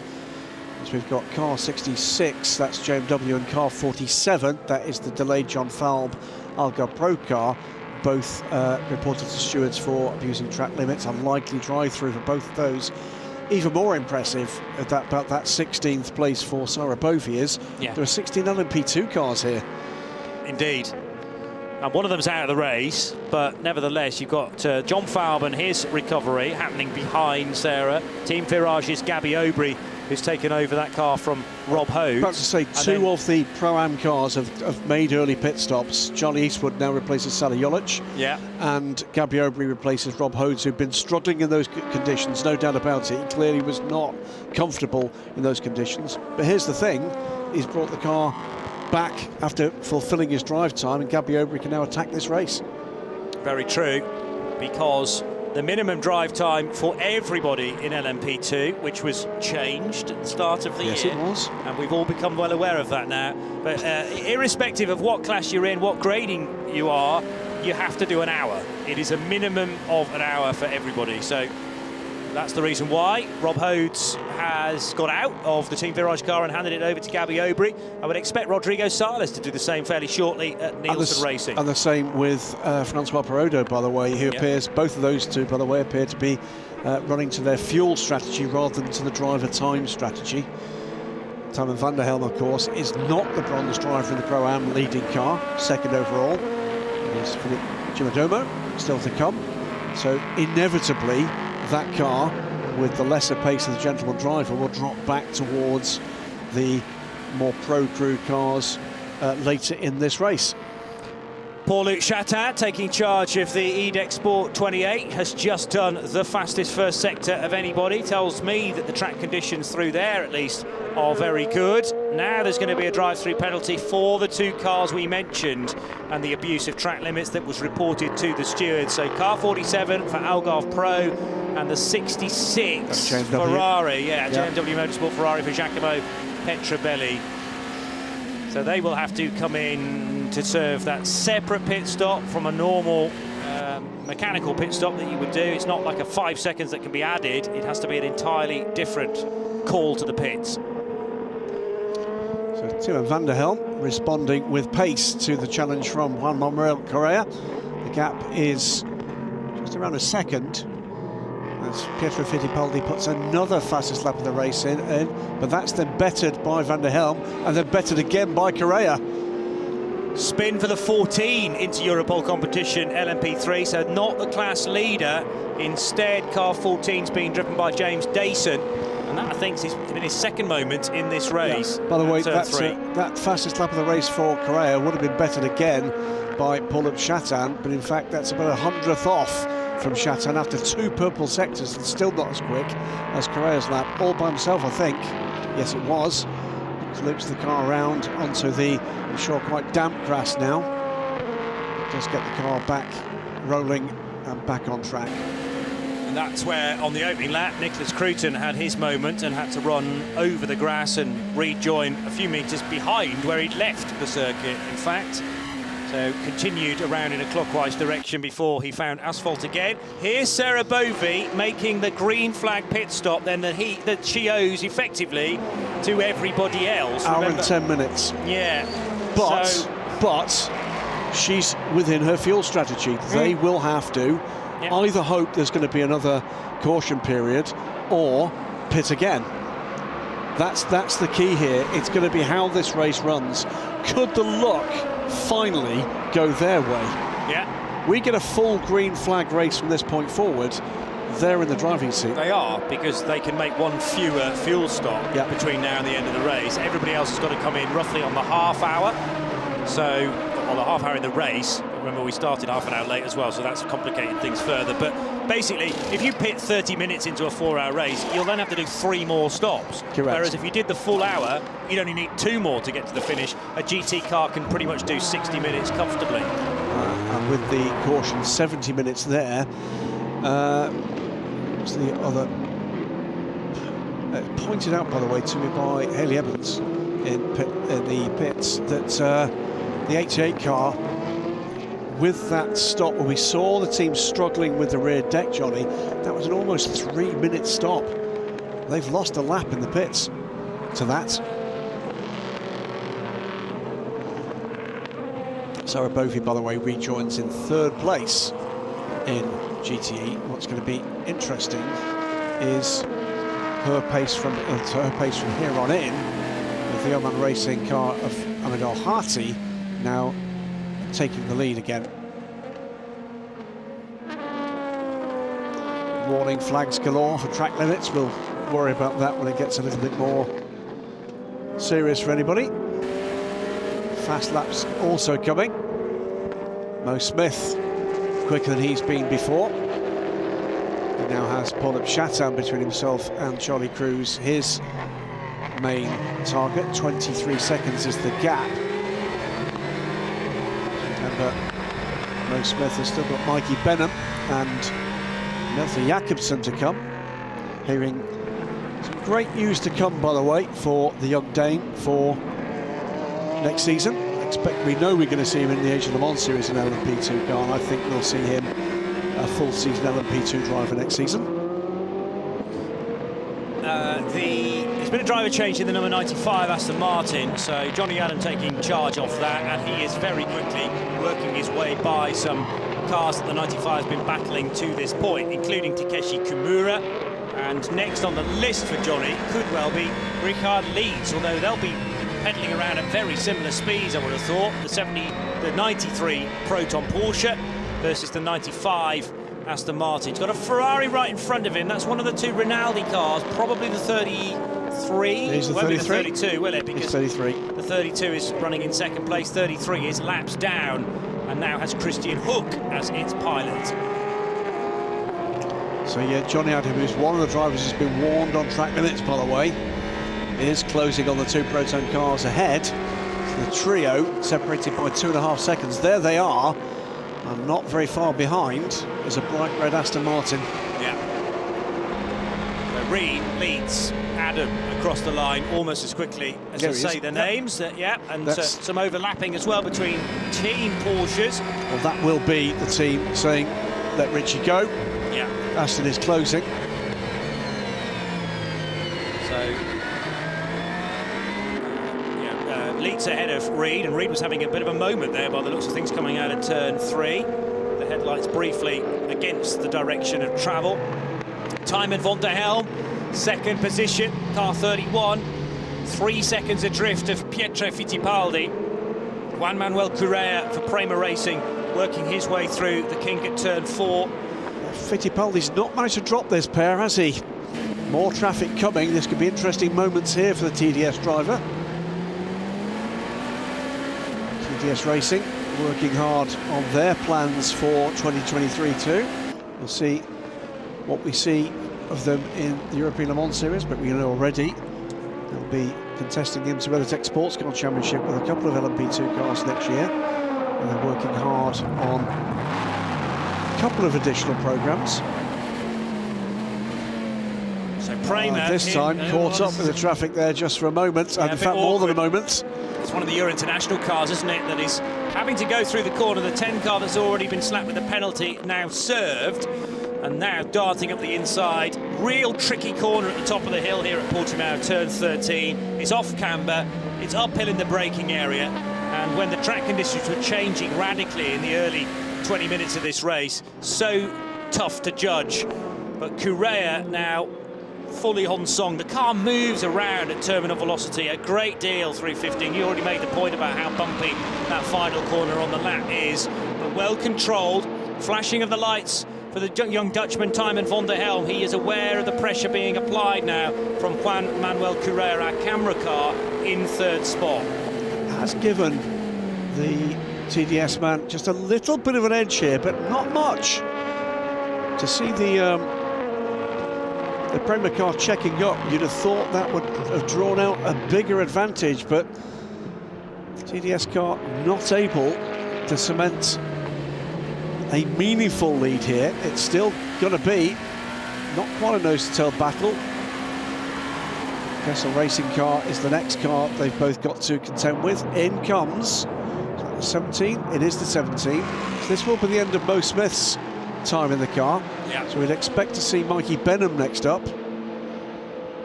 Or are they going to shuffle the pack here? Remember, for LMP3, 2 timed stops are necessary. The longer stops. This is the formula that really does just wind back out very late in the race, last 45 minutes or so, and we'll see where the battles will emerge. Again, in a green race, green flag from start to finish, an LMP3 would only have to stop 3 times, roughly on the hour marker, but because of the early full course yellow, that's rather sent the pattern of pit stoppers out of the equation. Is that the 13?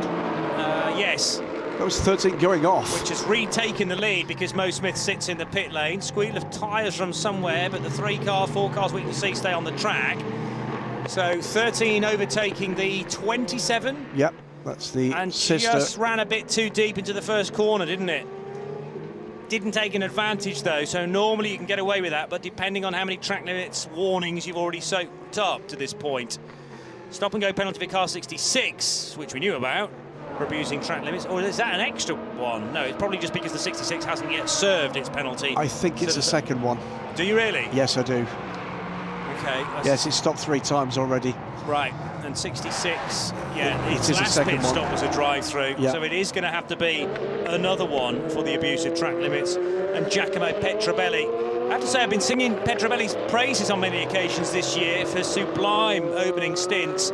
He hasn't had quite the pace today though, and clearly some of the laps have been quite untidy too. Yeah, he was blindingly quick in qualifying, then made a big mistake that I think ruined the tyres for the number 66, or they could well have been in contention for pole. Yeah. But it's the 2 things, isn't it? It's speed and it's consistency and control.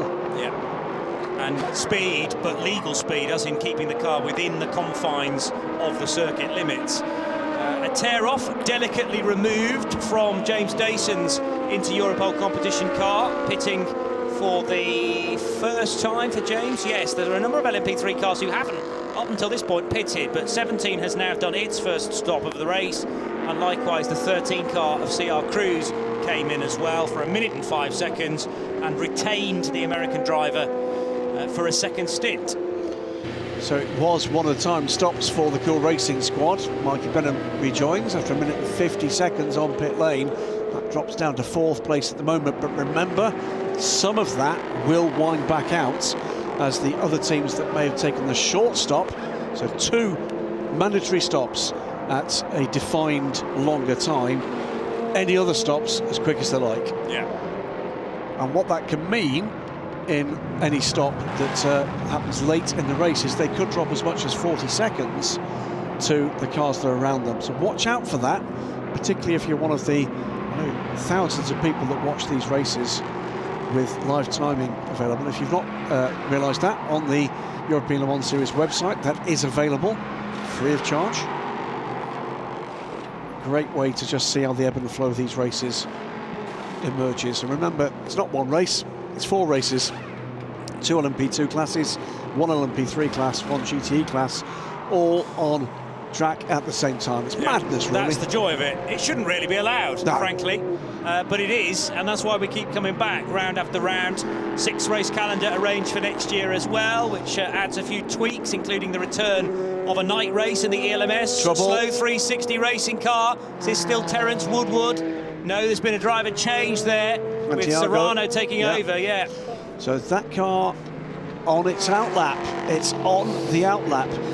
Meanwhile, we're in the midst of a round of pit stops here for the LMP2 cars. And this is not a million miles away, you know, from a full fuel stint for those cars that stopped under the first full course yellow. Yeah. Maybe about 15 minutes out. Well, the Fittipaldi car has pitted after 26 laps. Tymon van der Helm has already come in and back out again after 25 laps. Yeah, so he went longer, didn't he? Pietro Fittipaldi went longer than the other cars in the lead group. But we didn't have any full course yellow within that. We had 1 local yellow, but that's a good reference point for us. 25, 26 laps can comfortably be done on a full tank of fuel for an LMP2 car. Racing Bakers go to work with a 43. The car is released, goes now, and another. There's still the 360 car off. Now, is that going to require a full course yellow for recovery? I suspect it is if he can't restart that car. And it's weird that it should develop a problem after being brilliant in that first stint. 18-year-old Santiago Concepcion Serrana at the wheel. Now, more rain being reported on the racetrack. We did think it would creep back in. What is it, 10 to 3? I had heard at about 3 o'clock there might be a passing shower. I wonder whether Serrano's dramas in the 360 racing car, though, are as a result of the car being stationary in the pit lane. That heat has its chance to disperse into other parts of the race car. It's not being cooled by the airflow, and that is often when an issue, a technical issue, mechanical issue, can creep in. Serrano has raced in the European Le Mans Series before with Euro International. Yes. Confirmed there. That was this year. Control. In fact, last time out at Spa. It was, yeah. So he's moved already to 360 racing for the final round of the season. The point I make there is because it's not a systems awareness issue. These things can be quite tricky. They've got 1 or 2 quirks. Indeed. It hasn't got much single-seater rating as far as I know. Some karting, yes, plenty of that. And at CIK FIA level. Full course yellow is coming and will be coming in about 15 seconds. So the full course yellow for the car to be retrieved, not because of the rainfall, but it might help those that are out on slick tyres, help them out an awful lot. Because the last few of the Marshall posts where the double wave yellows were, the rain did seem to be coming down at a fair lick again, similar to the start of the race. So let's hope everybody can slow and at the same speed, down to 80 kilometres per hour or 50 miles per hour. And you cannot be shown to be going any faster than that. Very similar to a pit lane speed limit. So the race is led by Matthias Besch in the number 31 car from David Heinemeier Hansen for Inter-Europol competition. Let's grab a word, though, with one of the key players in LMP3. I'm joined here by driver of car number 17, Cool Racing, Maurice Smith. Maurice, you started in pole, now to put the car in pole yesterday, and you brought the car in pole here. That was a cracking stint from you there. At one point, you were 7th overall. Yeah, it was a fun start. It was a little slippery. It was raining on the track, and everybody was on slicks, and I needed to respect my teammates and do a good job for them. So I did push as hard as I could. It's a long break between next season, and it's a long flight home, and I needed to be able to hold my head up and drive hard. I think you can definitely, pat yourself on the back for that, because you really threw everything at it. Yeah, I didn't have anything more, so I needed to do it for the team. And you've done it. I mean, what a great stint. Can we just talk about maybe the overalls, because it's still, and you're still currently second overall, 18 points between yourselves and those. Are you thinking about that at all? Yeah, we just have to win. What other people do is, it's their business, and we don't have anything to do with that. But we have to go out and win today. So that's what we have to do, and that's what we're set out to do. I can see that. Well, thank you very much. You're welcome.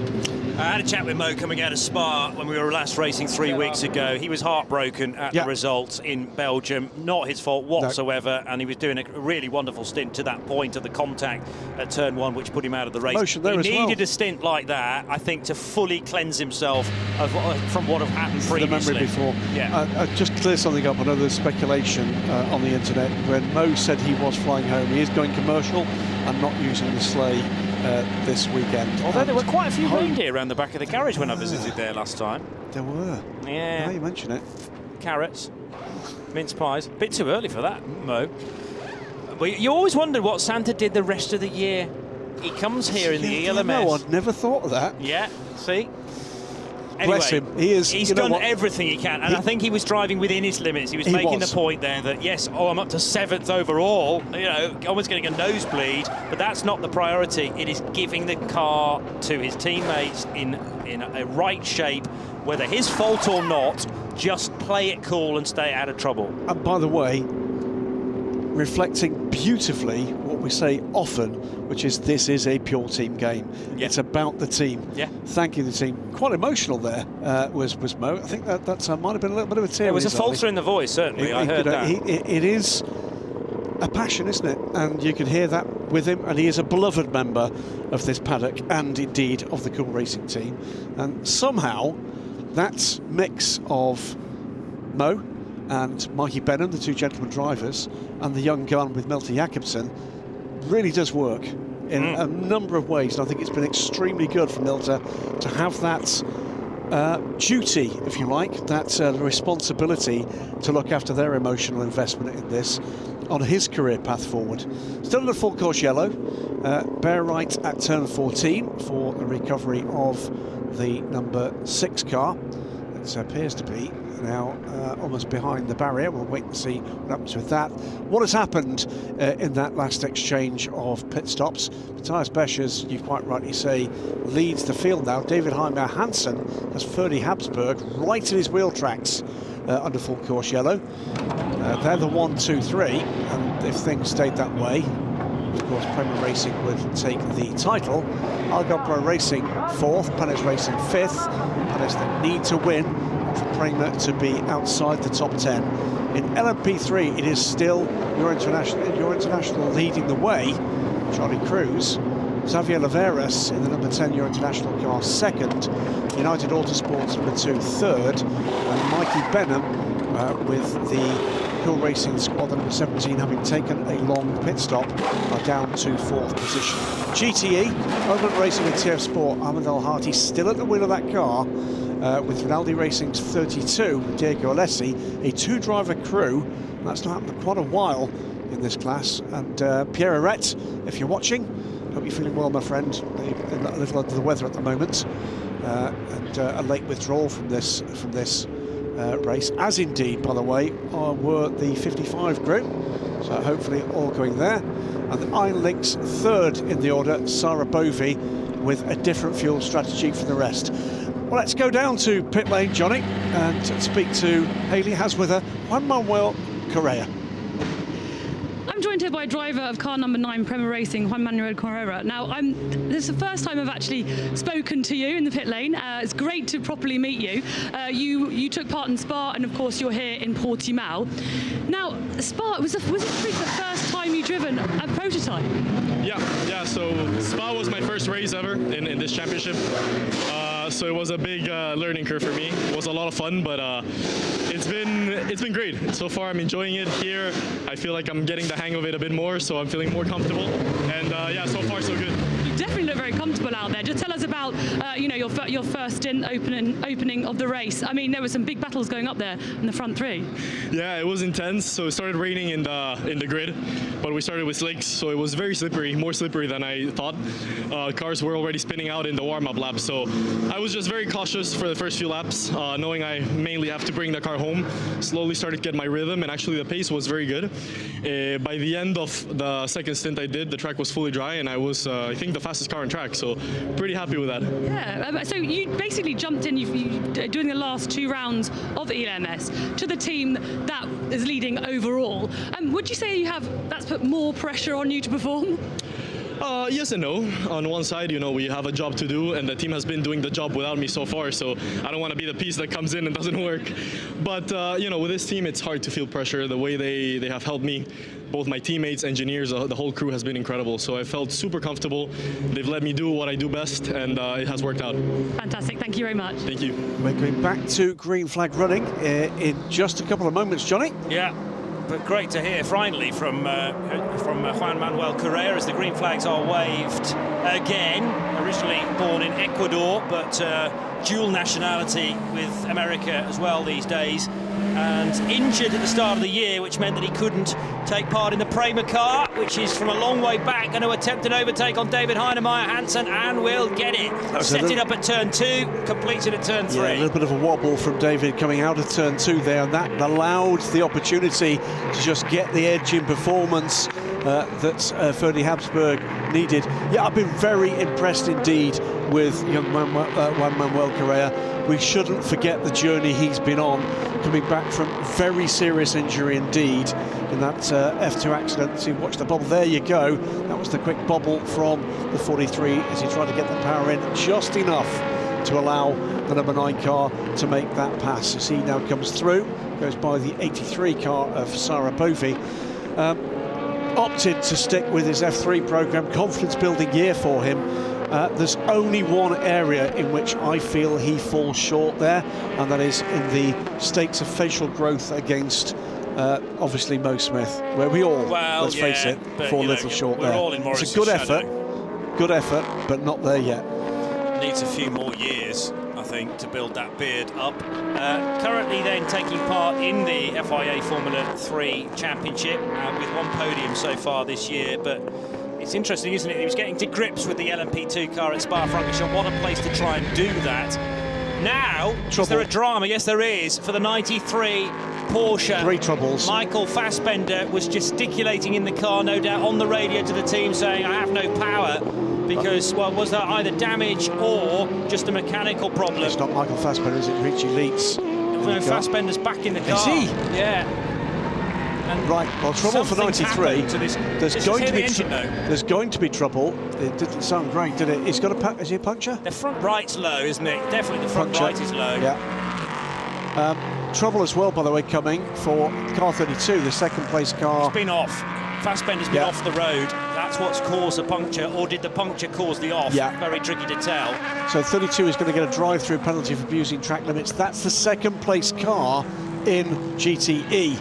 The other car that's in trouble is the second place car, as was in LMP3 from Euro International. Number 10 car is in the garage. Yeah. So that brings the number 2 United Autosports car up to second, and the Cool Racing 17 of Mikey Benham up into a potential podium position. This is awkward because 2 side-by-side LMP2 cars suddenly found the stricken Porsche there and needed to make space for one another. Bent Fiscal getting by David Heinemeier Hansen. Yes, you can understand Fassbender's frustration. He's trying to get the car back to the pit lane as quickly as possible, but the quicker he goes, the more destruction he's doing to the tyre, and that can risk the carcass starting to flail around and just take chunks out of the bodywork. So he'll be limping his way back. I wonder whether we can find another angle from the replays to find out whether he'd already got that puncture running into the first sequence of corners, I believe it was, Primera and Lagos corner. But this was the top of the hill where the overtake happened, but they saw the really slow GT car up ahead. Bent Viscal had to overtake and then get to the left-hand side of the circuit, so he didn't go pranging into the Porsche. So Matthias Besch leads this race by about 12 seconds. Still remember the bronze driver, Philippe Chimodomo, to come in this effort, but it's been mighty quick. It's the other front tyre that's gone on this number 93 car, but Michael bringing it back quite quickly. Yeah. Clearly it's losing time, and you can see the vibration that's coming as that tyre starts to make its way off the rim, or the remains of the tyre makes its way off the rim. The Rinaldi Racing car, by the way, has retained second place, but a much reduced gap, and remember, is also out of sequence on fueling to the 83 car behind, as indeed is the lead car, the 69, in the hands of Ahmed Al-Hati. Brings the car to a stop. They'll fuel the car in any case. There's a car in the midfield which has had a very long stop and shall look briefly confusing for Fassbender's car. It's not, it's Sergio Campana. It's the rear light repair that needed to be fixed for BHK Motorsport, so they were in the pits for over 6 minutes, in fact, to deal with that.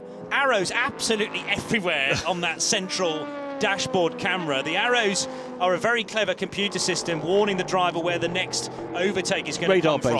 It's radar-based system, initially brought to Le Mans by, if I recall correctly, Corvette Racing, and now widely used, either that system or something similar, by a number of manufacturers. But it does give an opportunity for drivers, particularly in a GT car, when you're in a field of much faster cars. How far back is that car? Yep. Where is that car?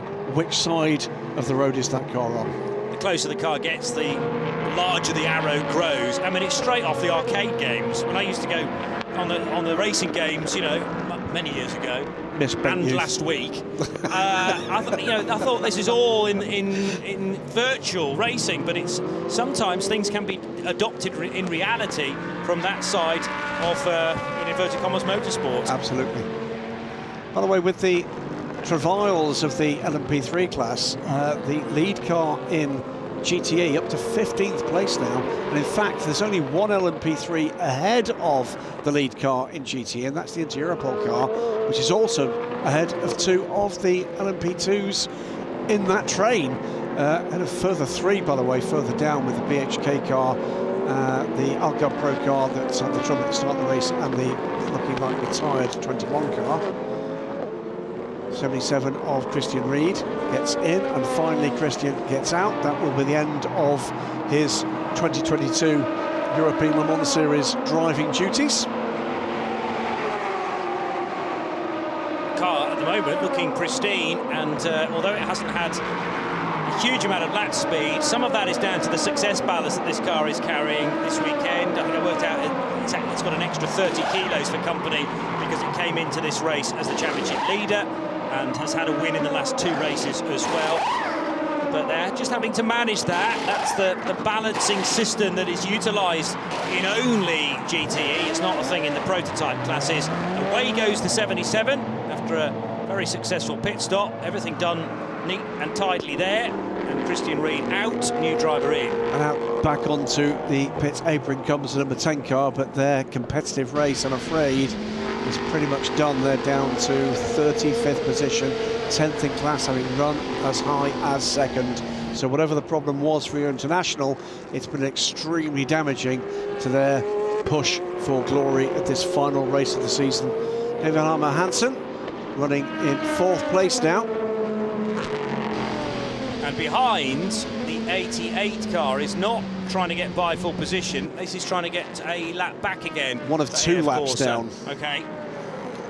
So, in fact, David Heinemeier Hansen could happily let the 88 car through, but is it going to lose a bit more time on Nico Jamat? Almost certainly in the process. Jamat just reaching the top of the hill at turn 13. There it is, with the golden arches resplendent on the nose of the 65 car. That is because of Julien Canal, the man from Le Mans, who has many of those franchises around the city, And I think further afield. The only driver for whom a drive-through is good news. Very good.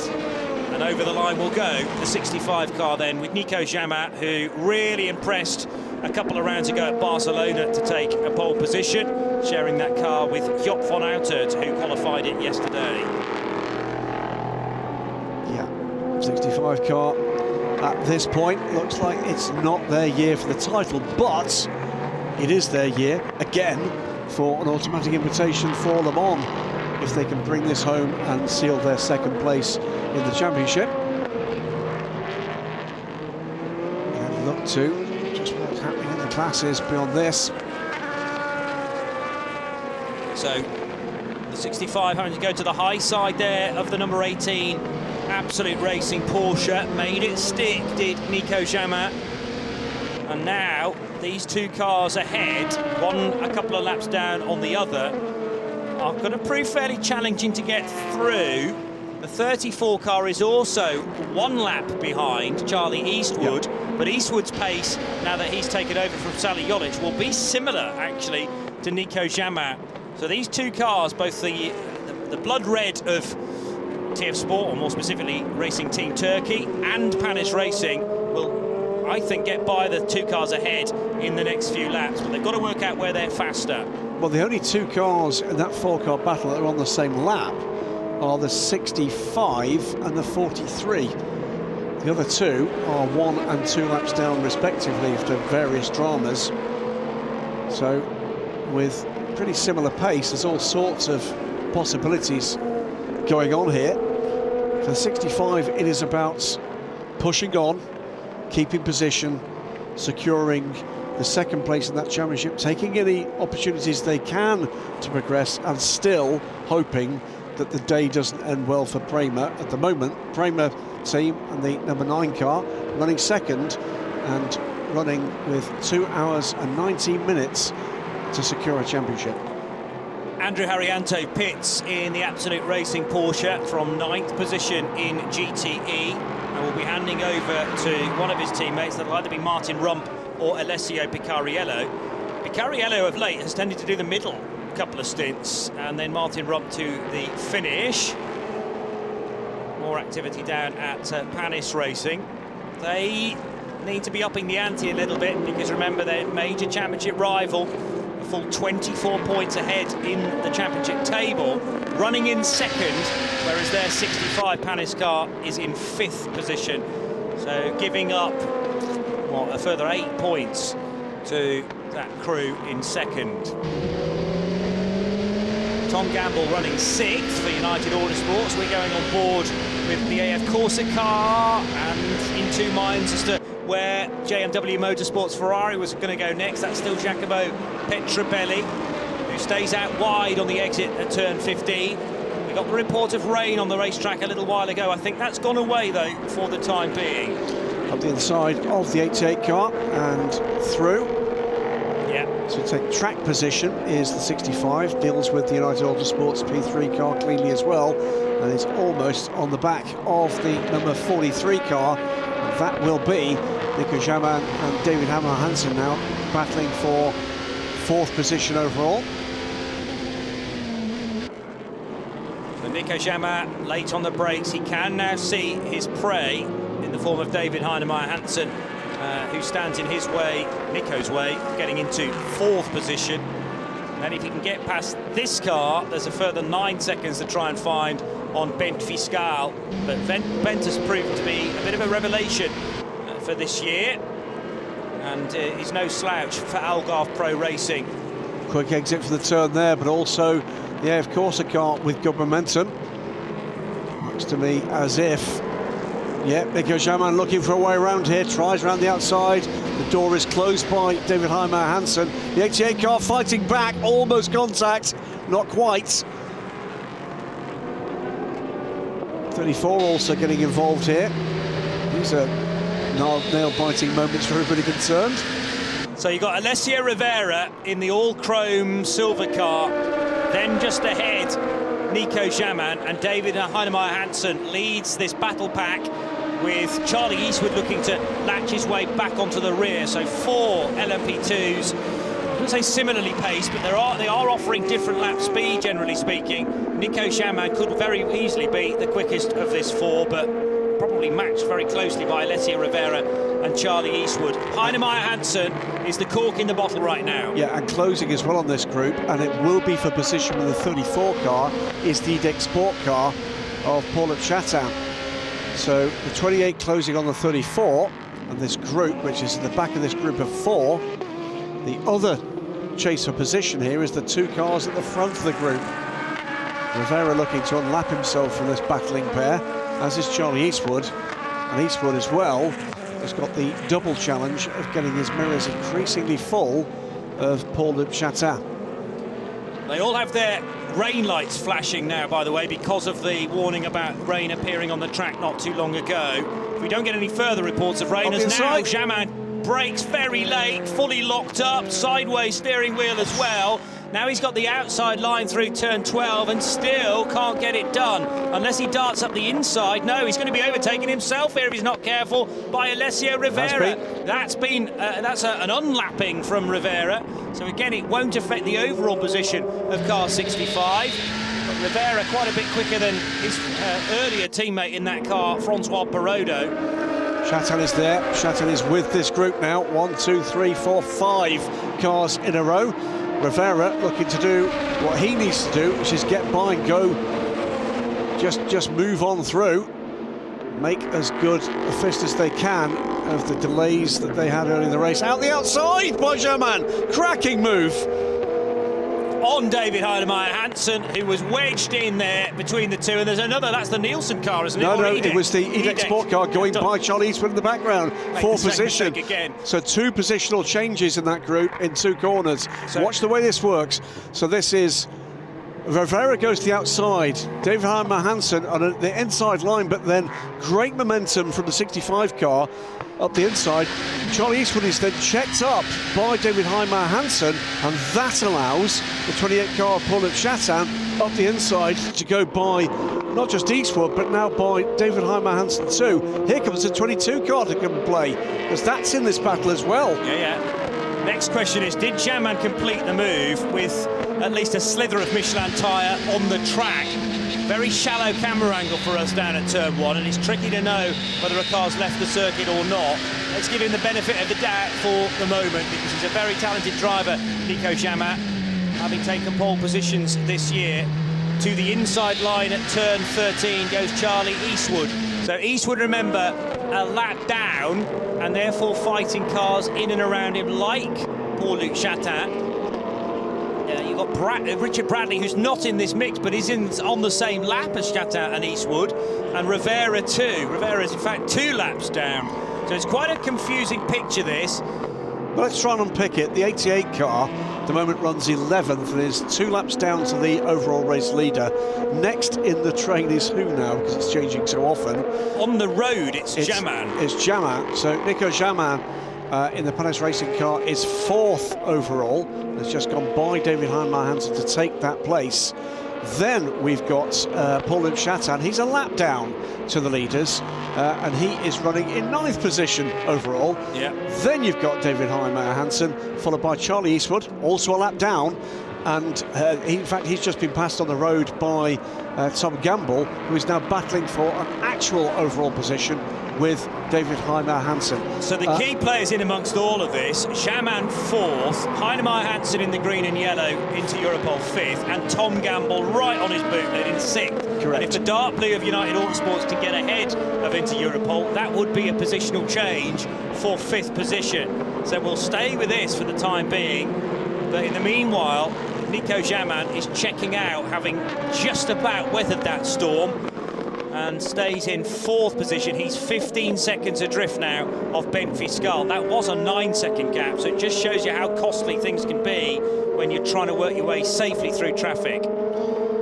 Wowza, great stuff. So Gamble, slightly more manoeuvrable car, I would say, purely on the body language of of the Inter-Europol competition. First City United Autosports car. That was a much better exit out of turn 15. Gamble, I think, should have David Heinemeier Hansson by the end, as long as he can tuck underneath. Heinemeier Hansson will give him the room. Yes, he has no little choice, really.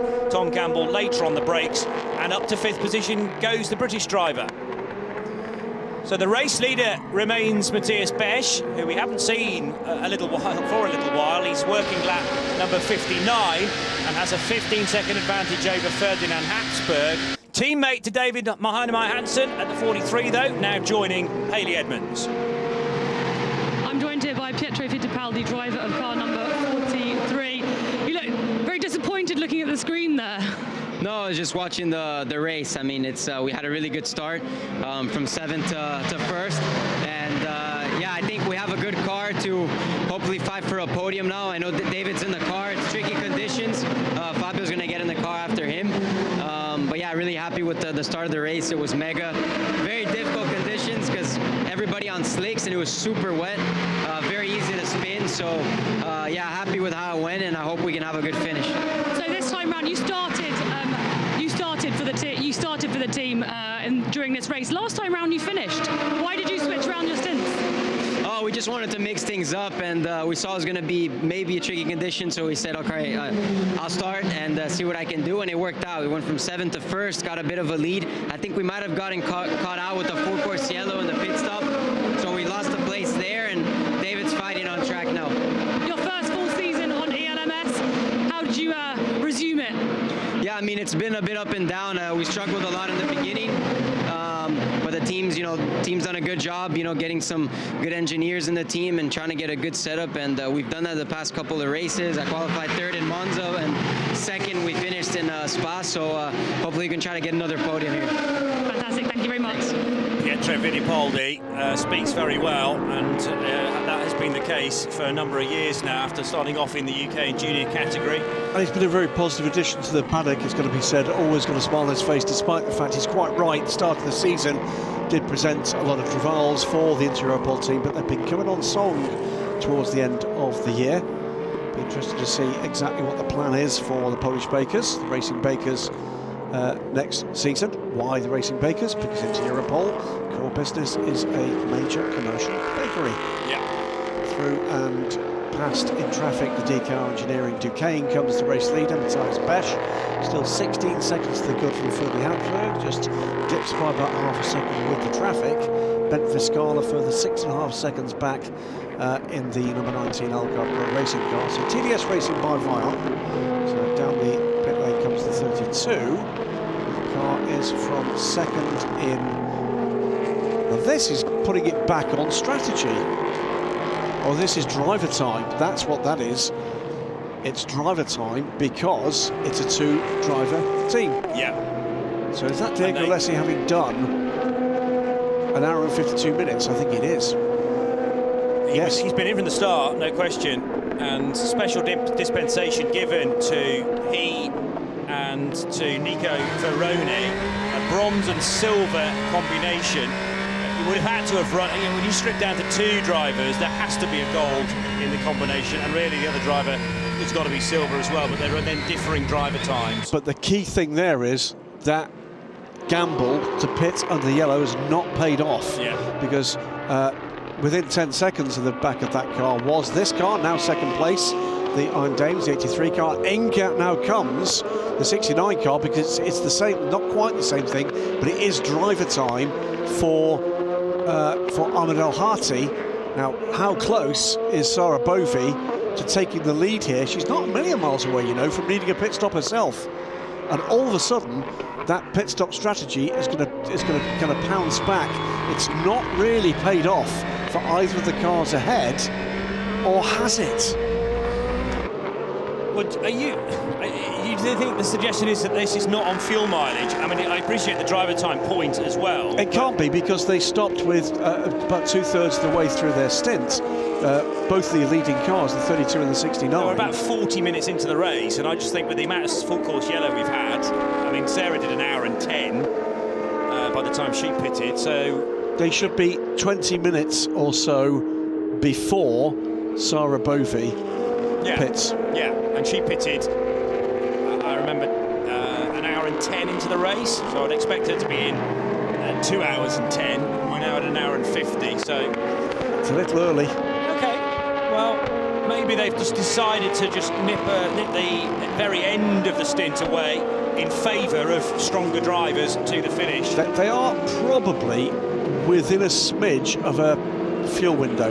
Yeah. If they do need a splash, it will be a splash if this race stays green. Yes. That puts the Iron Lynx 83 car, for the moment, into the lead of this race. Sarah Bovey, having started on pole, has stuck to the original fuel strategy, not been tempted by the lure, the siren call of the full course yellow. They've stuck to the original plan. At the moment, that's paid off. They go back into the lead. Sarah Bovey will be the next leading car to stop, but we don't think for about another 15 or 20 minutes. Yeah. Well, if the race stays green, and that is a big if at this stage, it is a masterstroke from those associated with Iron Lynx not to be tempted by the full course yellow and a chance to refuel, because crucially she's pitting after the hour mark, after each race hour, whereas everybody else is pitting just before the race hour. That's no good when you want to get to the checkered flag and you've got 10 minutes of fuel to try and find from nowhere. You'll be down to the fumes with 10 minutes of the race still to go. Indeed.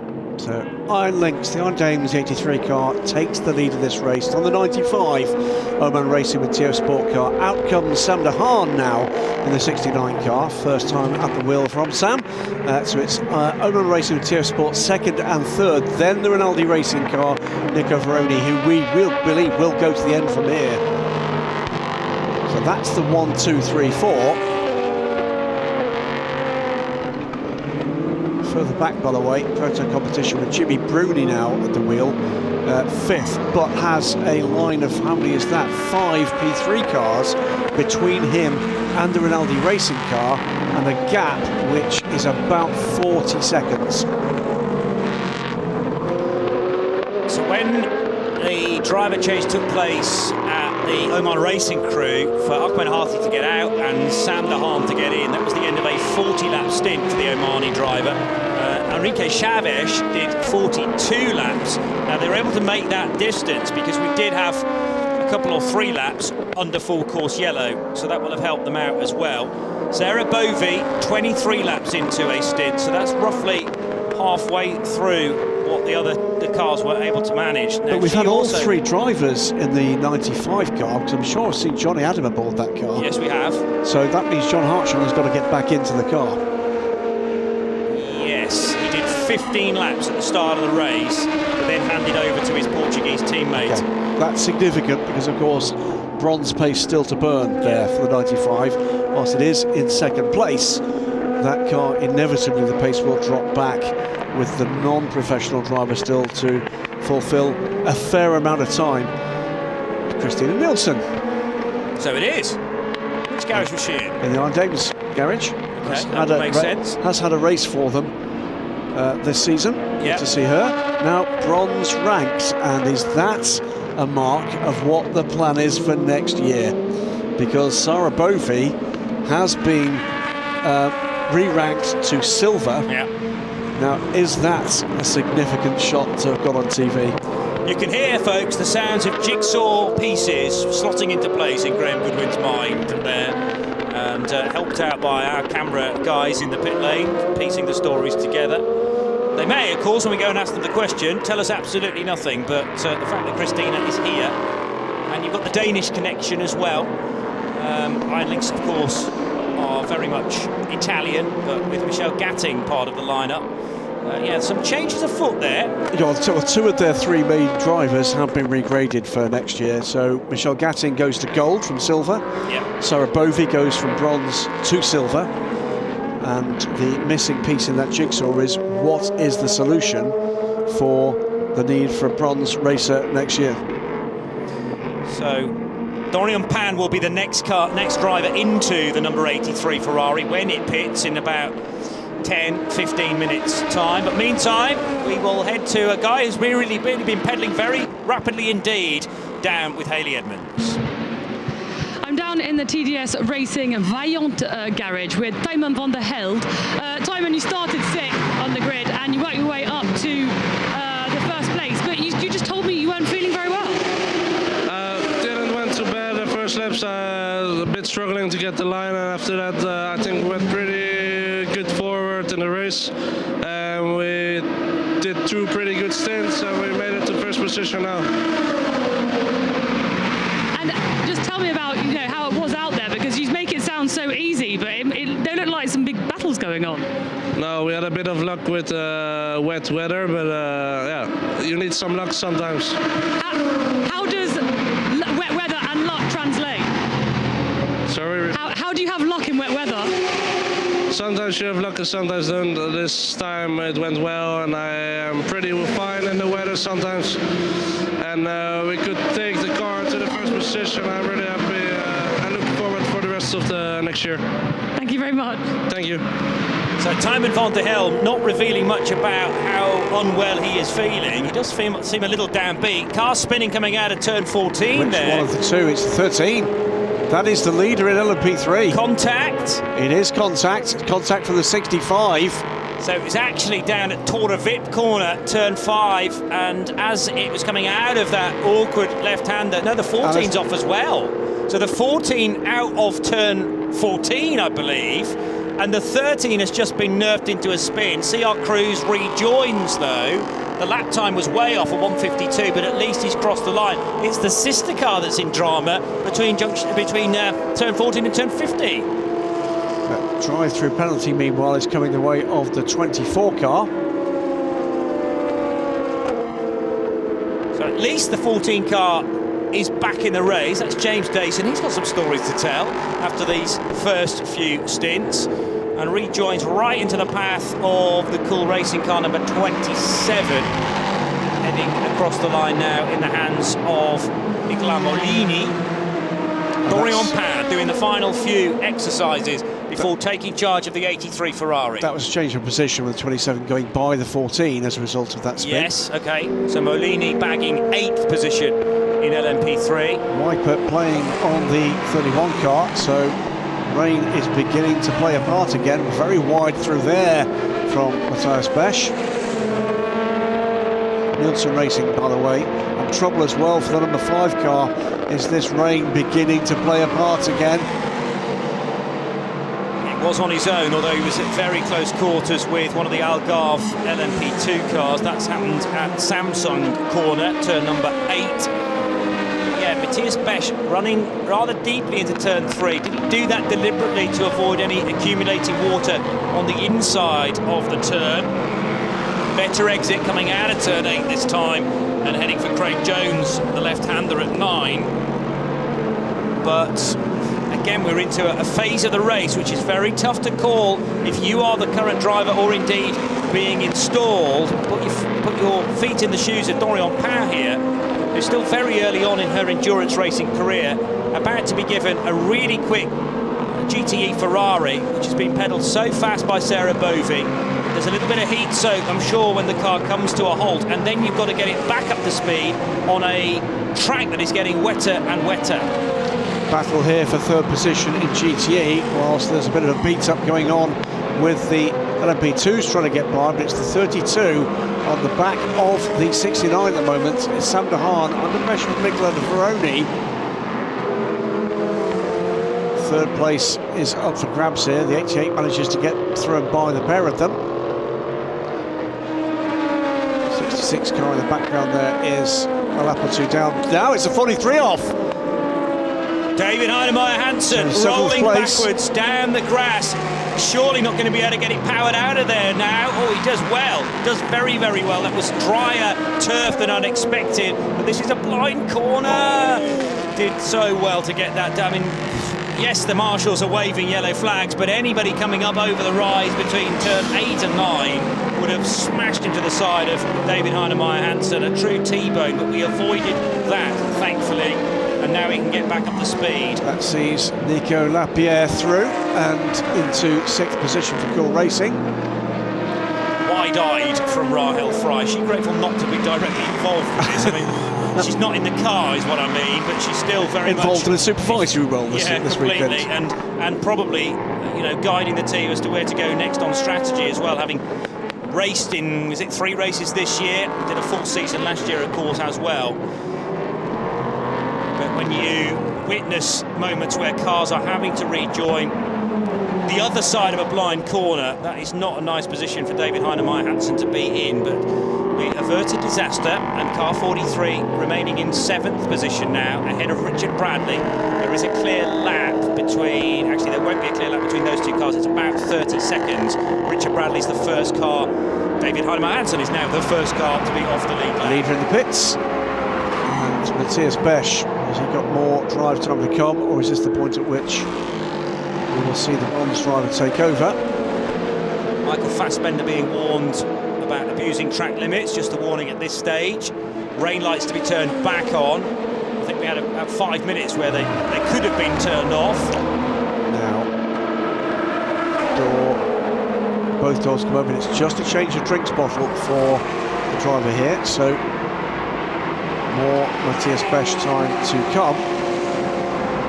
That's probably a relief for TDS. They would not want to be sending the bronze driver out as rain develops here. Yeah. Rain tyres ready in case they were required, but not at this point. So Philippe Cimadomo still to come in the TDS Racing by Vaillant car, and as we learnt at Spa last time out, he only has to do an hour of the race, so in just over 55 minutes, Cimadomo must be in the car for the final quarter. Another 5 minutes or so, we should see the GT leader in the pits. LMP3 United car. Oh, big wiggle there. LMP2 United car, and was there actually some contact that caused that? Oh, and now trouble. Problems for Algarve Pro Racing. Now, which of the two cars is off the road? It's the 47 of Alexander Pironi. That's quite a big hit into the tyre wall on the exit of turn 15. It's removed the rear wing and bent the dorsal fin quite sufficiently as well. That's likely to be game over for them. Panis Racing make their latest stop. Prima Racing, by the way, through and into the lead. They've continued. Tyre choice slightly easier to make in LMP2 because there isn't the halfway house intermediate. You either go... Full course yellow is coming. So the full course yellow will be issued because of Pironi's position. And is this finally going to work Iron Dames' way? It is, because they're very close to their fueling window, and they will serve a regular stop under full course yellow. Yeah. So with their major rivals having pitted under green to get back onto the correct fuel strategy. Well, some of them still aren't quite there yet. Let's have a look at the Pironi incident again, or no, this was somebody else going wide. So it's so again an a P3. Is it the 13? It's the 14. Yeah, the 13 is somewhere in the middle sector, and lap times look good for CR Cruise. So James Dayson with another moment, I'm afraid to say. And once again, Prema going a lap longer than their major competitors. Seeing on a separate camera angle, by the way. There you go, you can see it now. Rahel Fry just keeping Dorian Pan calm. This is a major moment for the Iron Dames. How many times have we been in this situation, Johnny, where it's there and close enough to touch? Yeah. Got trouble at the back of the 43 car. Changed to the rear clip. Well, I wonder whether the spin for Heinemeier-Hansen has caused a little bit of damage to the diffuser of that car and the rear area of it. Oman's Aston Martin pitted before the hour mark of the race. I think that's the same for Rinaldi and the second Oman Aston as well. So, I mean, this could be a double bubble for Iron Lynx, because they're getting to pit after the hour mark, which is great for strategy moving forward. They've got time to play with. They've got time and fuel to play with here. Pironi's out the car, that is done. 47 gone, out of the race. I mean, otherwise you would say that Iron Lynx are just matching now the full course yellow pit stops that everybody else took earlier on and they elected not to. But it's the timing of this one. Precisely. Because their pit stops are being done now after the hour mark. We'll spin out the pit lane. The number 9 Prema car, yes. Now wheels spinning because the back of the car really stepped away. Different rules here than we have with the Emerson WeatherTech Sports Car Championship, where there's almost active encouragement, but no bad thing. But from the perspective of the ELMS, they may say it was a very wet and slippery pit apron, but there was significant wheel spin there, and it has to be said the car was a little bit sideways as well, and that is the control the point. thing as well, isn't it? You know, when you've got personnel at close quarters in a pit lane, you don't want to see a Not car this time sideways. for the Iron Dames. They go on, but there is, I think, some substantial work to do to recover the 47 car. They're going as deep as they can, aren't they? I am surprised. I thought they might do it this time. Yeah. But pretty clearly, looks like it's going to be coming next time in. Well, that said, Dorian Pan has been standing on pit lane fully suited for what feels like about 45 minutes. Yeah, long time. Remember what we were told earlier on in the year is that full course yellows, generally speaking, will run to 2 complete laps, though. So they have faith, Iron Lynx can have faith that it will run for a little longer. This full course yellow was issued at, let's just see whether we can work it. It's only 2 minutes old. 2 minutes old, so it'll run for at least another 2 or 3 minutes. So with 13 car, the leader in LMP3 on pit lane, let's just go a run through, Johnny, where we are with the overall race order under this full course yellow for the recovery of the 47 Algarve Pro racing car that has crashed out, I'm afraid, with Alex Peroni at the wheel. Primus Racing lead the race, Ferdy Habsburg at the wheel of the number 9 Orica. That car en route, it seems at the moment, to the championship. Needed to finish 10th or better, whatever else happens.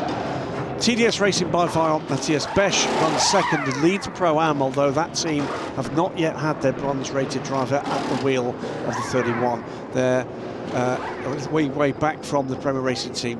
Top 3 now for United Autosports. Winners last time out, of course, Tom Gamble at the wheel of the 22 car.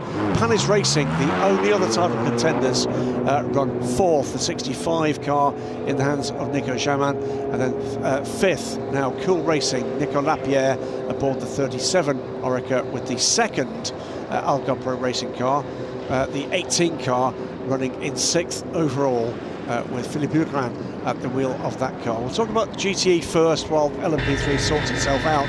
16th overall and leading, having stuck to their primary strategy, hitting when they needed fuel, is the 83 Iron Dames, the Iron Lynx effort. Sarah Bovey has been in that car since the beginning, due in any time now to hand over the car to Dorian Pan. The 95 Oman Racing car, Enrique Chavez, the 95 car, is running second, but we know that that car too needs to put the bronze driver John Hartshaw back in, and putting themselves back onto that strategy, I'm sure now, of the 32 and the 69. So they've both pitted for a second time, and also a second time under yellow. So this is the 4th stop, is it, for each of those?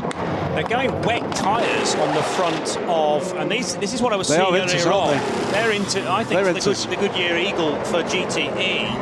So we have got Inters in GTE. We haven't got them in LMP2 as we've established. So they're going fully wet on that's bent.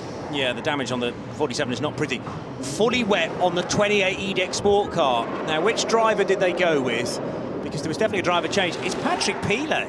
Okay. So, does their weather radar tell them that the rain is going to really come down during the next stint, which will be about 45 minutes or so? So, this is a big call, isn't it, for the Iron Dames? On pit lane now, the 83 car. So we're going to be, I'm sure, be able to see them go to work. Is there going to be a tyre change? Well, there will be a tyre change, as we see again the elimination of Alex Peroni from the race. Seemed to have very little warning that the car was going to switch ends at that point. Here are the Iron Dames. Looks like slicks ready for Dorian Pan, you know.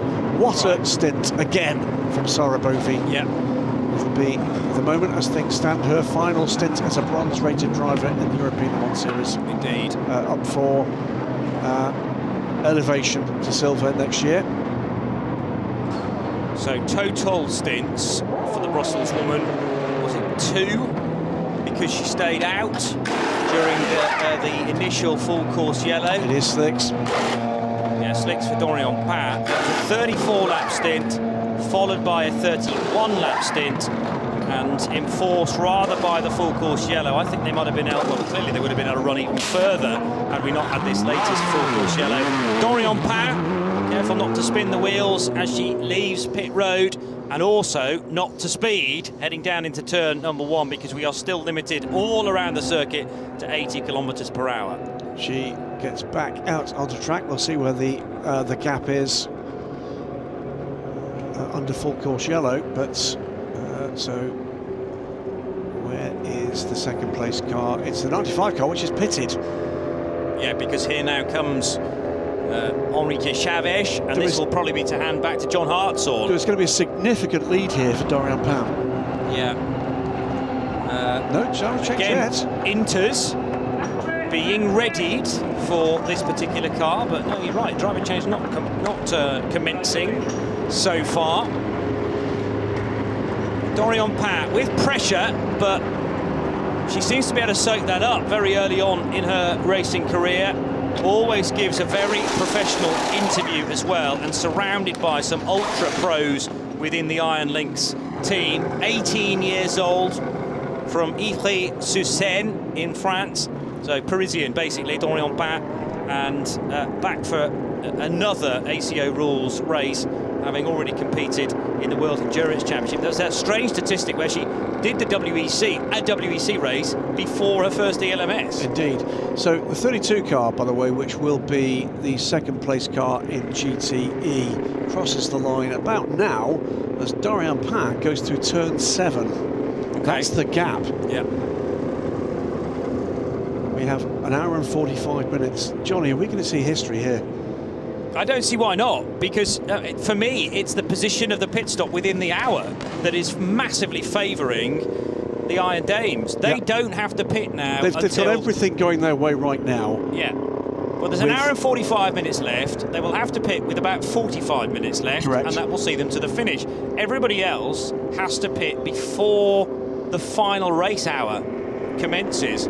So I would reckon with about an hour and 10 on the clock, the other GTEs, their rivals, they've just done it again. They just did. Let's go back and talk to Sarah Bovey. Epic stint. She's with LFMANS. So, Sarah, yesterday you made history, being the first woman to get pole in ELMS, and of course opening up with a fantastic stint there here in Portimao. Yeah, that was fun. You know, feel like home. No, I mean the start was that was hot, even if it was kind of fresh.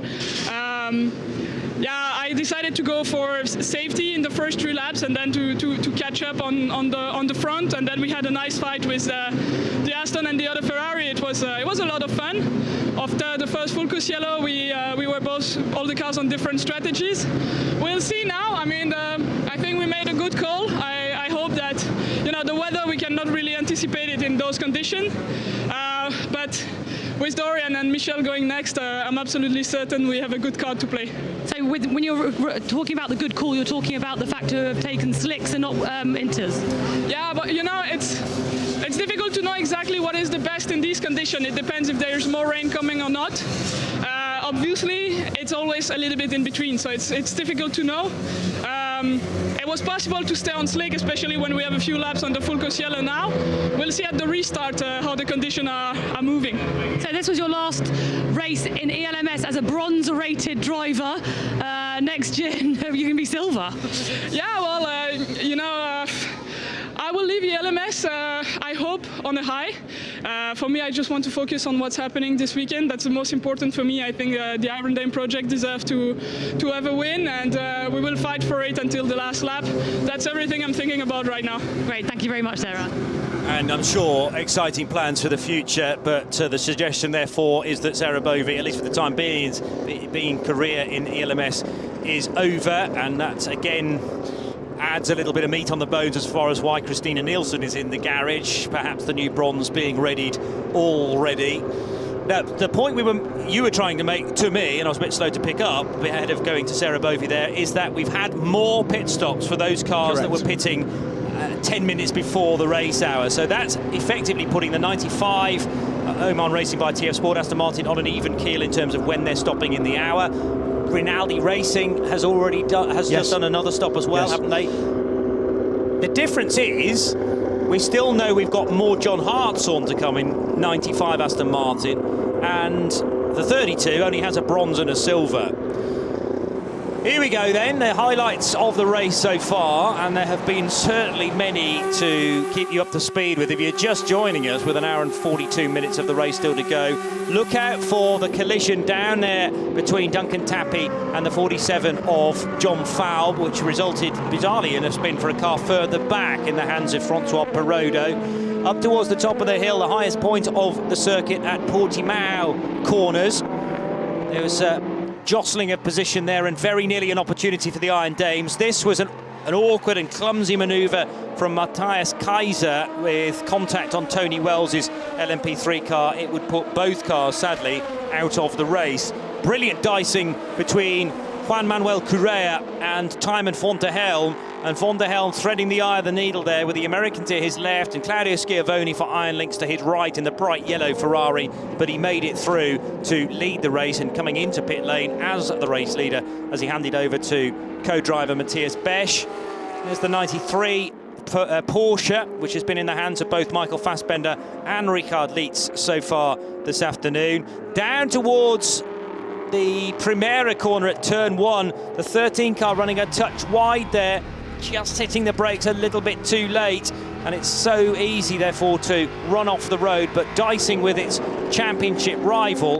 Tymon van der Helm would come down pit road then to end his stints, and as mentioned, hand over to Besch, who is currently at the wheel in second spot.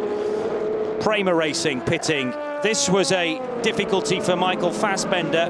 Either a puncture caused him to run off the road, or the route through the gravel caused the front right to let go, but it was then a slow run round to the pits to get his car repaired.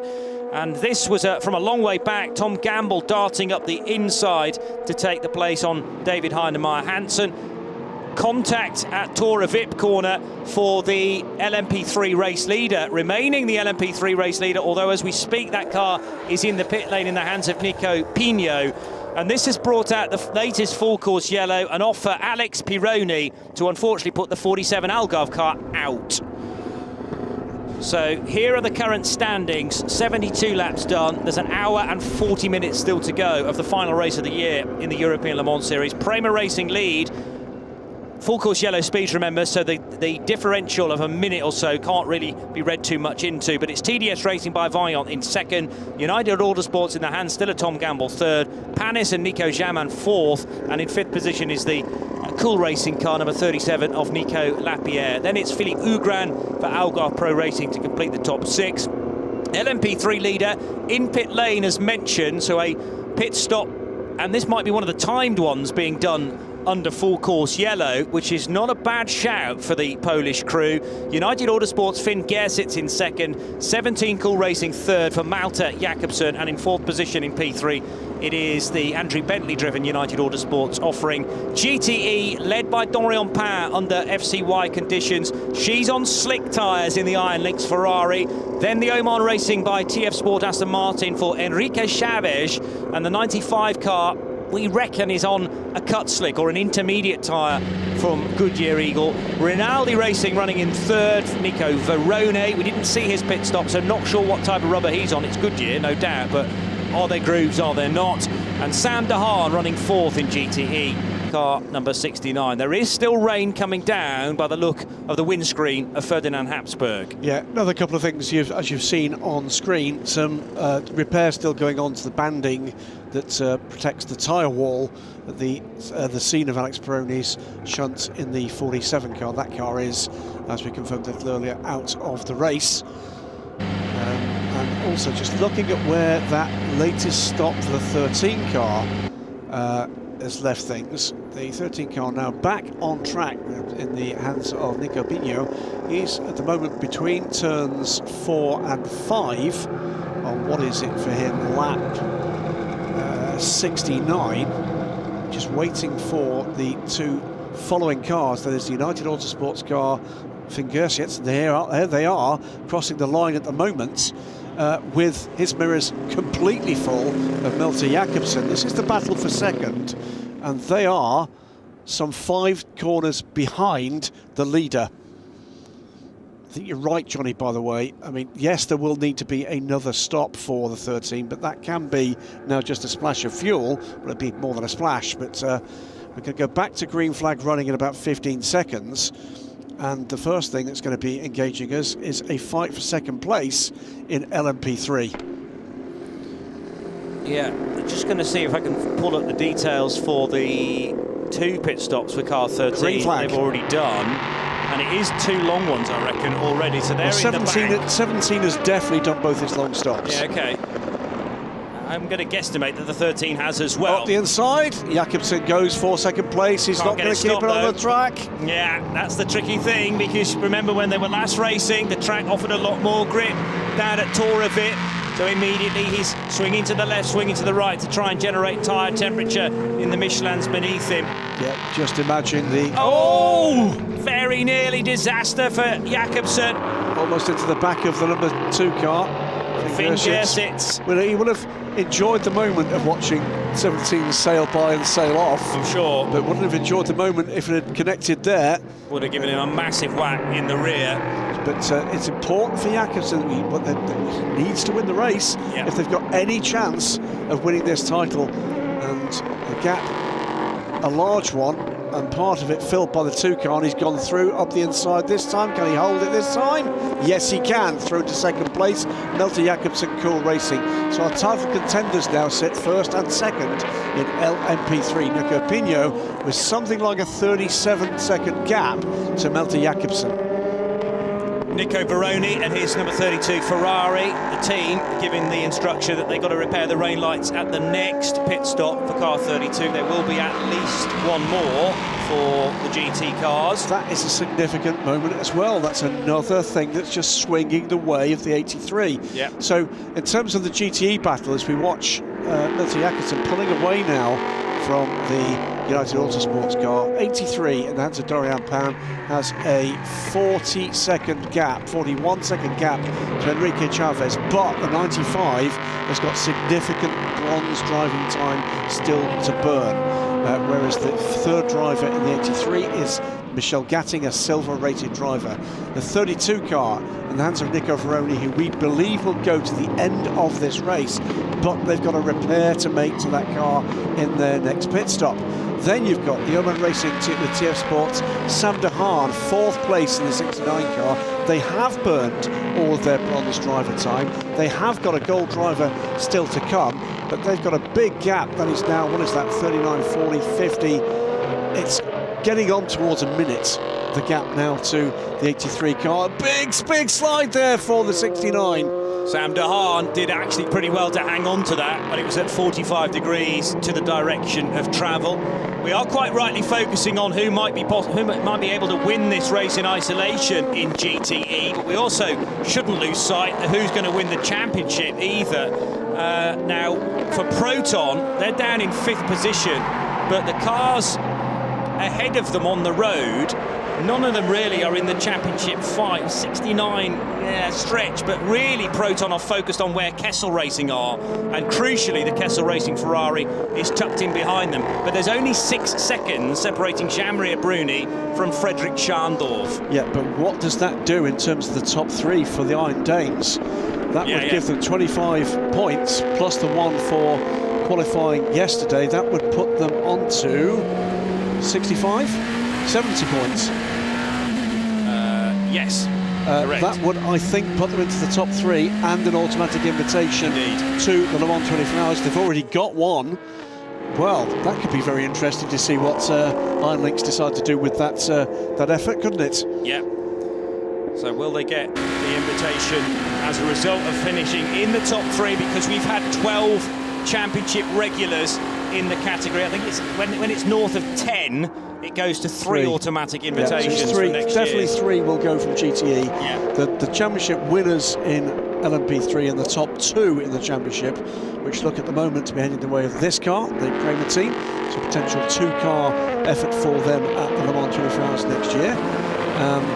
And the Panis Racing team, who have for many years fielded a single-car effort at Le Mans. It would be great for them to do that by earning it with an automatic invitation this year, rather than waiting for the email from the selection committee, which is always a nervy process for these teams. Yeah. A massive part of the commercial case for an LMP2 team. Nose to tail for 4th position, Nico Jamin. Again, the car squirming around as he just ventured slightly off the racing line there, and that's into the damp stuff, but Jamin controlled it nicely. Matthias Besch into the pit lane in car number 31 from 2nd position. Just corrected, by the way, by Jeff Carter from the LMS media office, with United Autosports running ahead of the Motor 65 car. Double check this on the points, but that would mean United would finish 2nd in LMP2 and gain that 2nd place, that 2nd automatic invitation.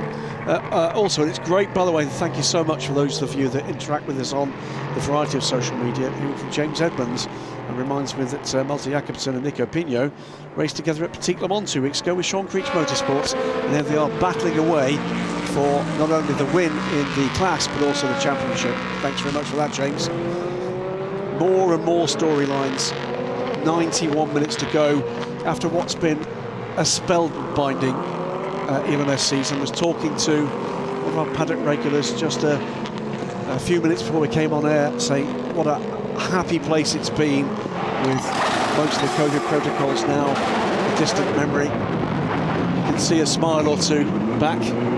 Actually being able to hug your mates has been a reality for the first time in 2 years for many people. Yeah. It's great. It's nice to be back in that arena, and it's wide there from Nico Jamin.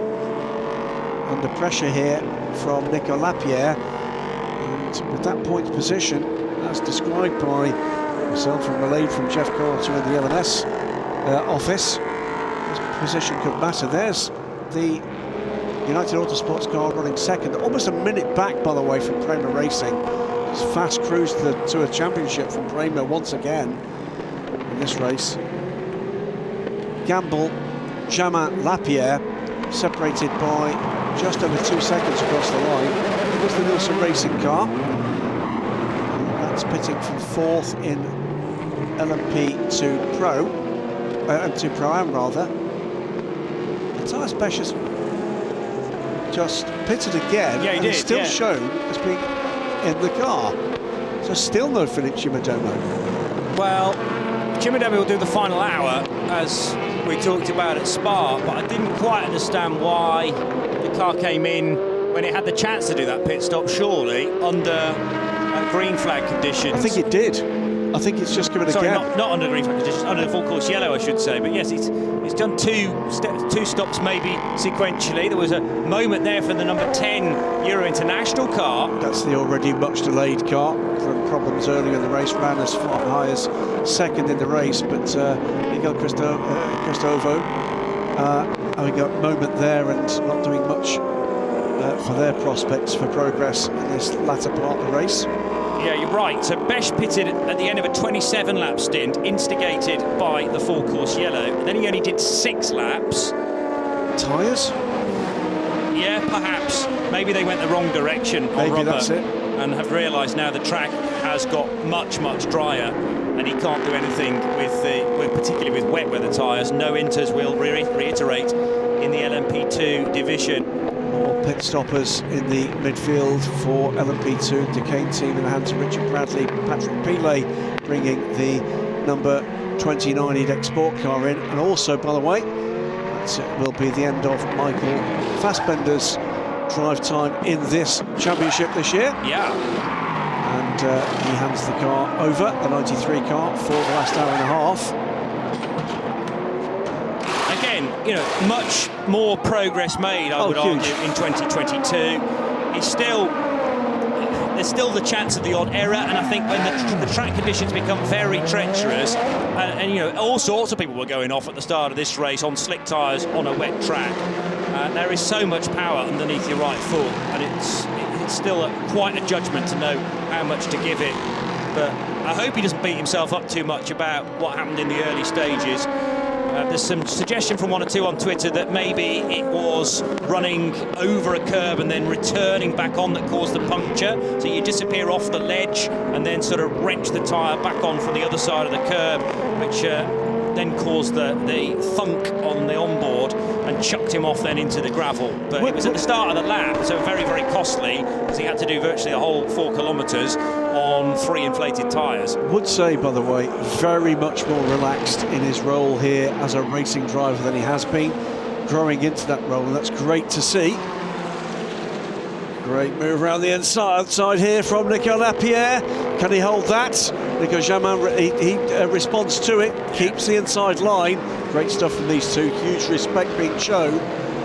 Panis Racing retain the position. But, Michael Fassbender, much more relaxed, happy to discuss his racing now. You know, as someone with a major public profile, you can accept that they require a little bit of distance to get themselves comfortable. Him to be confident that he's not in an arena where there's any gotcha questions for him, which mercifully in the atmosphere we have for the European Le Mans Series there have not been. Indeed. And yeah, it's about becoming trustworthy about your surroundings. Absolutely. And frankly, having to meet you every few weeks, I can fully sympathise with him. But yeah, you know, everybody wants him to do well. And, Absolutely. And the fact that people want to talk to him about his racing rather than his work elsewhere in a very famous arena, I think immediately endears whoever has gone for a chat to him. And that, by the way, all of those who have been part of the family, the racing family, over in North America when Paul Newman was racing, in the WEC when we had Patrick Dempsey, would recognise that. To be blunt, you've got to be a bit tone deaf to go and ask a question of those guys about their day job when they're doing what they do here. It's a very focused time for them, and this is what they do for passion and for their time off. Yeah. There's plenty enough opportunities to go and ask them about the latest movie. Here comes Lapierre again at an attempt to dive up the inside of Nico Jamin. Jamin had the line covered off, I think, just on this occasion. The BHK Motorsport car is going to cause a problem for Lapierre as well, so he won't be able to run deep and around the outside into turn 3. But this is a fabulous fight for third place. Nico looking, I think, there, saw the opportunity that the 35 car might provide a bit of a pick to the lot that is that position, but it soon became obvious that it wasn't. Didn't push the points to the point of major risk. Ferdy Habsburg it is then that leads from Tom Gamble. Tom pulling away from this fight as these two get involved. Matthias Besch now 40 seconds back, with Fabio Scherer beginning to nibble at the heels, 5 seconds back from Besch in the TDS car. Into Europol still, by the way, lead the race in LMP3. What's the gap? 23 seconds back to Malte Jakobsen, who is putting in some searing lap times at the moment. We'll keep an eye on that one. So 23-24 seconds, that's the number to watch for. Finn Gerson's, by the way, a further 17 seconds back in third. There you're 1, 2, 3. The Iron Dames, it's 1 minute and 5 seconds is the gap from Dorian Pain. She's soaked up that early stint pressure very well indeed. It's the 95 car. And then Nico Veroni a further 7 seconds back, with an LMP3 car in the mix there between those three. I don't feel like I want to say another word about the 83, and that's not because I'm not excited by it. It's for the other reason that we don't talk about it now. Well, at the moment, it's going well, and it could well be going even better by the end of the race. That's all we need to say at this stage. But Dorian Pain,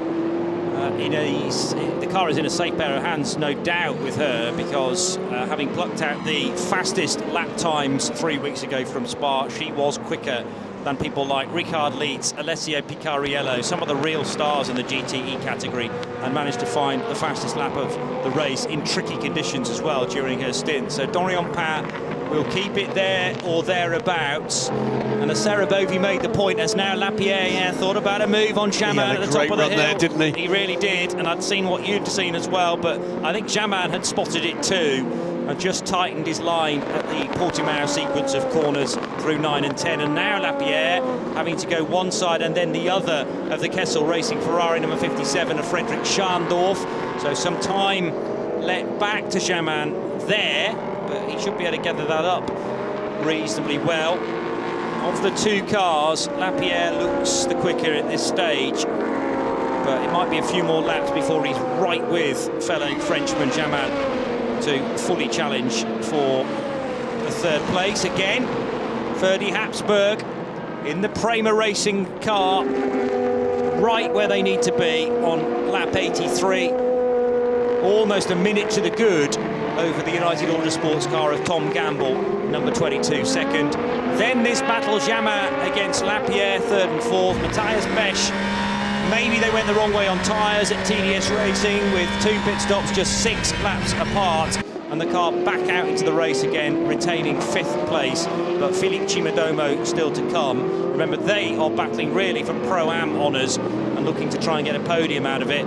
So they're up against the 34 car, which is second in Pro-Am, and the 88 AF Corsa entry for Nicholas Nielsen, currently third for the Pro-Am combination drivers. Great pace, by the way, the lead of the GTE race from the number 83 car at the moment. Pound putting in the pro level type of pace that we would expect from a championship winning year, the Ferrari Challenge. Still, Nicolas Lapierre trying to put pressure on the 65 car ahead. 65 car not being given any peace as they try to keep in touch with the United Autosports car ahead, with a Le Mans invitation up for grabs here. Championship without problems ahead for the number 9 car. That's likely gone. Here, by the way, is Dorian Panis. She put a lap on the 95, the 69. I think she has, you know. She's just put a lap on the second place car. Okay. Sorry, that's the 69, isn't it? My apologies. Yeah. But nevertheless, diving up the inside. So there is now a lap between Sam Dahan. And that was some contact as well. That mirror popped back into position, kind of, on the pink Ferrari. It's a self-repairing mirror. Very clever, yeah. It's a standard, it's a feature. I like it a lot. You could do with some of those on street cars as well. Well, we've not seen much of this car with the number 9 car, the Prema Oreca, but it has been a very convincing run. Excellent stuff to start with from Juan Manuel Correa, up against more experienced wheels in an LMP2 car. Kept this on the island and in the fight. Ferdi Habsburg has carried on that effort, and now pushing on towards the time that's coming for Louis Delatraz aboard the car. This is the fight to watch for a podium position at the moment between Nico Jamin in the what has been the championship challenging car to this point, the 65 car, but their position in the points under threat at this stage, not just by the fact that United Autosports are ahead, but there could be further problems from behind with Cool Racing and the as normal rampant Nico Lapierre. Great fight between these two. Plenty of traffic by the way ahead. You can see the United Autosports car there just going over the crest now. That's the gap.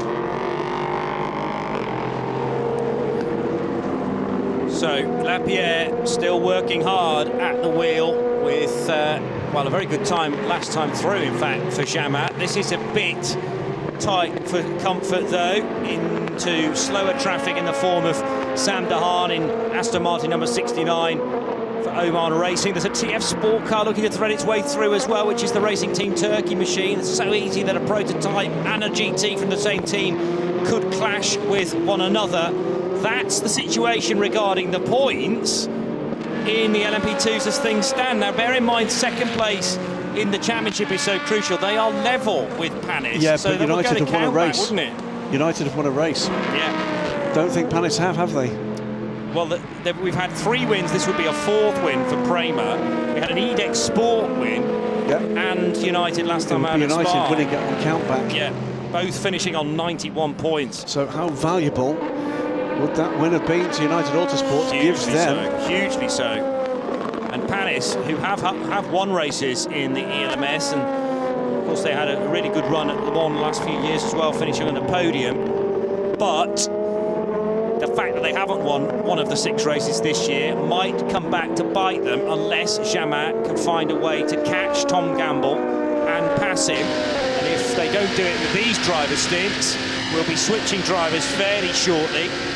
And we near the end of yet another lengthened LMP2 stint because of safety cars. We're already up to 42 laps completed for Tom Gamble and for Nico Jamin.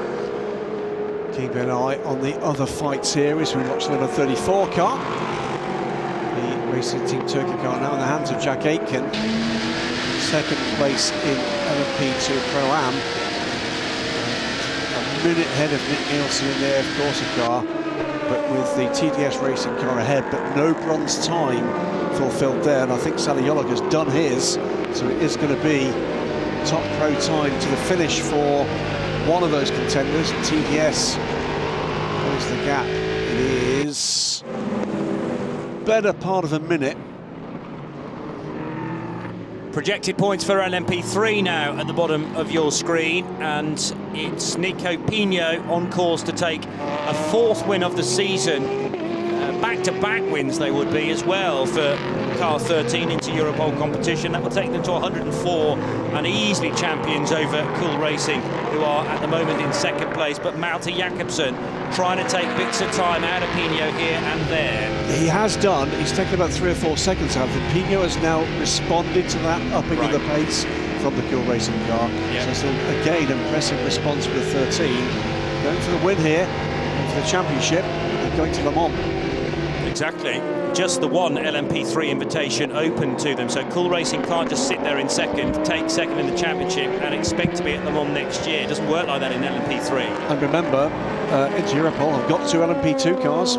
They can actually take that up with their WEC entry, double up for a 2 Orica push again at the Le Mans 24 Hours. To confirm, as things stand, if Iron Lynx do go on to take the win in the 83 car, they would leapfrog the sister machine at Iron Lynx, the 60, and that would put the Iron Dames into the top 3 finishers of the championship by a fairly clear margin. 13 points, I make it. That's a significant thing, though. The significant thing here is we have got an Iron Dames entry in the WEC. It's entered here as Iron Lynx. It is. It would be another entry for the team to go to the Le Mans 24 Hours. 2 cars at the moment in the FIWC. We presume the same, whether I'm right or I'm wrong about what the plan is for 2023, but it would mean an additional entry for the team, a 3rd entry, if you like, for the Le Mans 24 Hours, because 1 car is entered as Iron Lynx in WEC, the other one is entered under the Iron Dames licence, so that it's not a 2-car entry, if you like, at that part of the league-esque. We've got here, this is Dorian Pan coming to put a lap on the 95.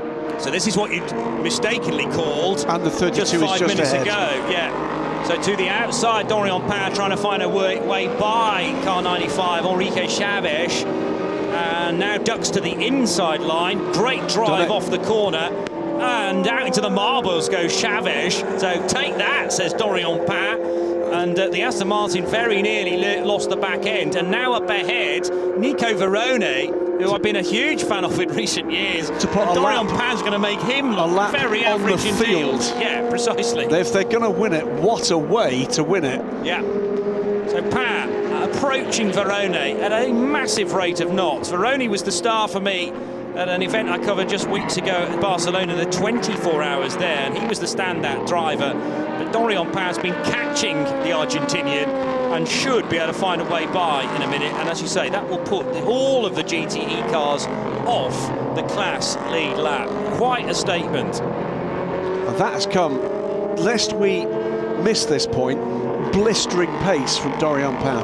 I think if you do the job you were talking about in terms of comparing lap times, it's going to tell one hell of a story about Dorian Pan. This is the 2 cars 2nd and 3rd in GTE. That was the change for 2nd that puts the Rinaldi car ahead. Yeah, but what's happening behind here is Dorian Pan closing on both of them. In a sense, they didn't do each other any favours. They're battling amongst themselves for 2nd, and they put themselves directly in the line of fire for Dorian Pan to reel them in and potentially get ahead of Verone as well. We'll find out in a moment or two whether she's managed to do that.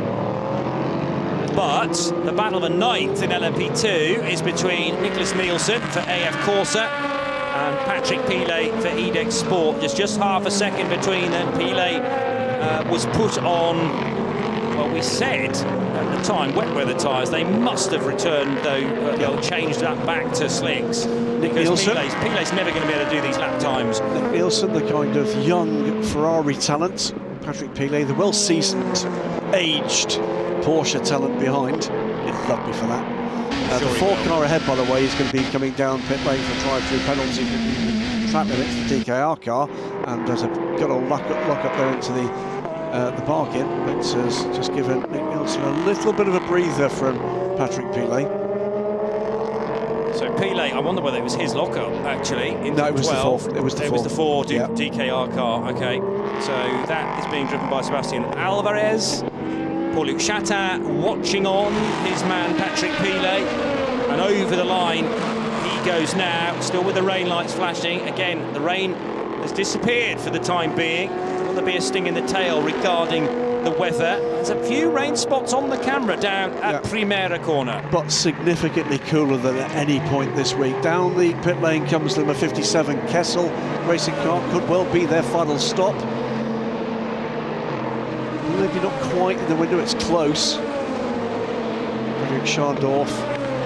Marco Sorensen, by the way, now aboard the 69 car. Dorian Pound still 16th position overall. Off the road is the 31 car, I think, of Matthias Besch. It is. Oh dear. And is that as a result of some contact? It's happened at turn 11, the second of the Portimao corners, and he had to his inside line, the LMP3 race leader, and it was the LMP3 race leader braking later than he wanted to. It's removed the dive plane from Nico Pino's car, and it's ended up with Matthias Besch in the gravel trap. Now, we've already had a Le Mans Cup car exactly in that place earlier today, Jonathan Brossard in the ANS car, which required a full course yellow to recover it. Damage, is this trouble for the 13? Almost certainly. How quickly can they repair the problem, and how quickly are we going to go full course yellow? Well, this is the championship leader, remember? Yeah. And team are ready to go work. We're not ready for that car. By 19 points they lead the championship. So it was a hit in the front of the car. Let's hope it's not a suspension or a steering arm problem for that car, because that would not be a way to finish this race. Besch was trying to go around the outside of Nico Pino, but Pino hitting the brakes later than he would have wanted to, maybe. It was a peculiar line to be taking, which resulted in the contact, and Malte Jakobsen now leads LMP3. He does. In car number 17, Nico Pino yet to emerge from the pit lane. Full course yellow is going to start for the recovery, I'm sure, of the 31. Now you see, really, this is not a good stop. This is not a good stop. Well, they didn't expect the car in, and they haven't got the components ready. They need a nose, they need a dive plane. He's being sent back out. Come back in when we're ready for you. So Nico Pino, almost on his own merit, has come down pit road, and that's no good to Inter-Europol competition. Full course yellow now. Full course yellow needed to kick in earlier than that for that to work for Pino. What I wondered was, can he do the pit stop under a full course yellow that he has effectively caused with Matthias Besch? Besch clearly on the radio to TDS now, as we try and work out how far down the order does the 13 car need to fall for it to potentially lose the championship. Well. Was it 18 points between the two? 19. 19 points between the two. Including the point for pole? Which was taken by Malta. So no, that became 18. That must have become 18 last night. So effectively, because of the winning record of 13, they would need to be. They'd need to lose 19 points to the lead car if Cool Racing won. Cool Racing win its 25 points. 6 points would be the minimum they would need. Cool Racing, if they win, will have won 2 races this season. Inter-Europol have already won 3. So even points will not do it for Cool Racing. They need to outscore their competitors by 19 points. So 6 points or more in this race will win the title for Inter-Europol. Indeed. Now,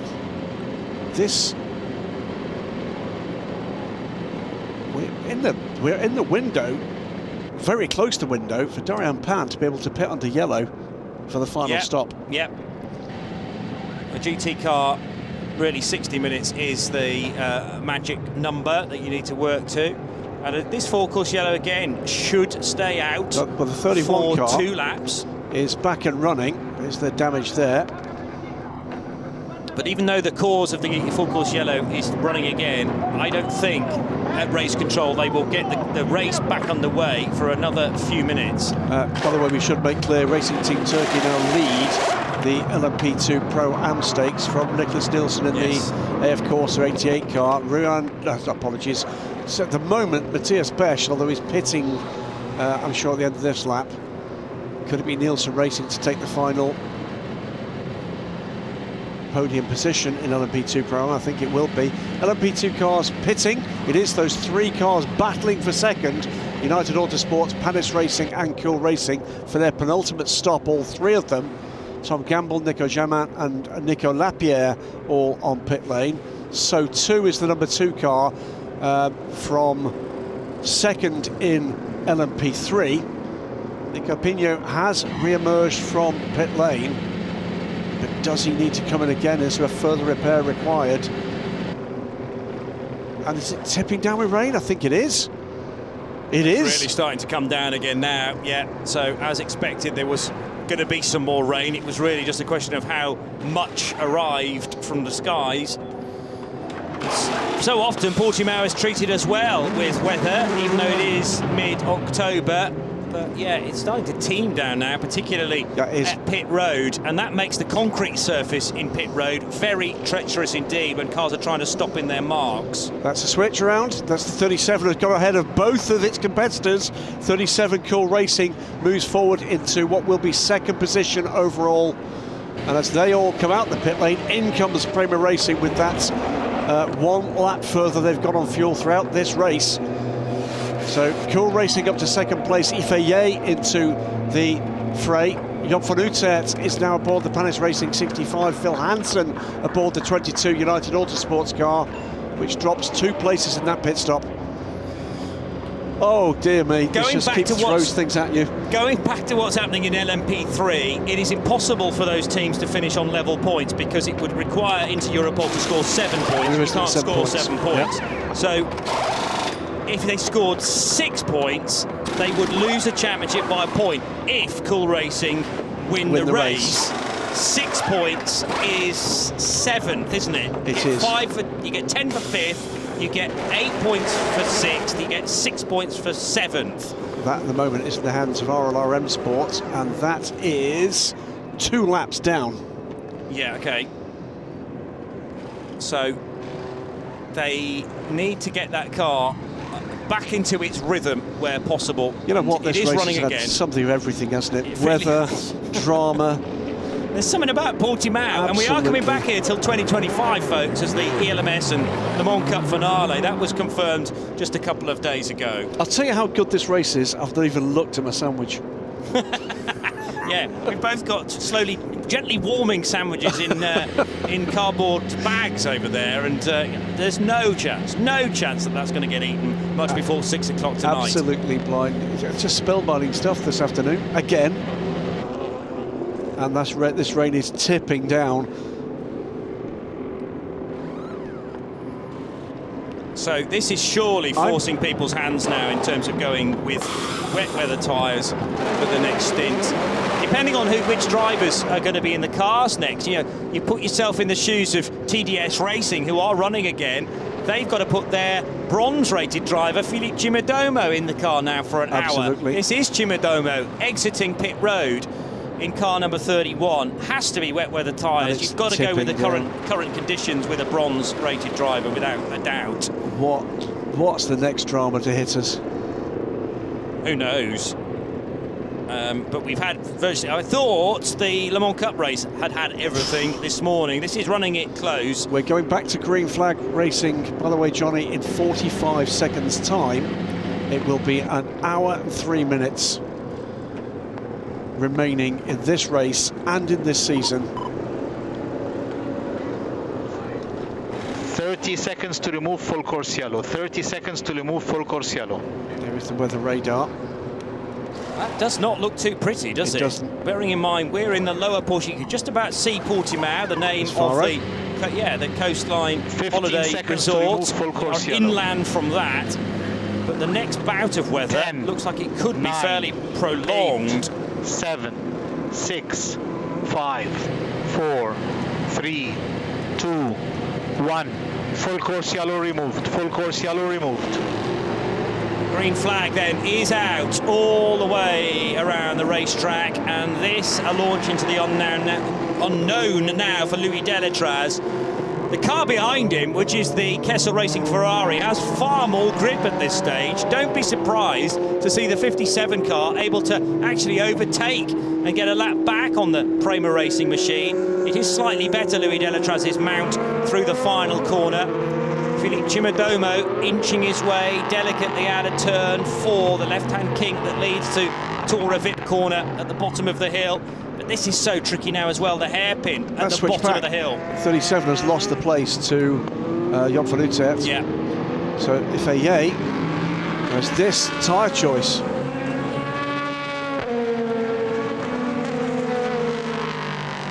Well, tyre choice needed to be made in a split second, and looking at the radar, surely wet weather tyres in LMP2 was the only way to go. You need as much tread on these Goodyears as possible, particularly as tyre temperature is building.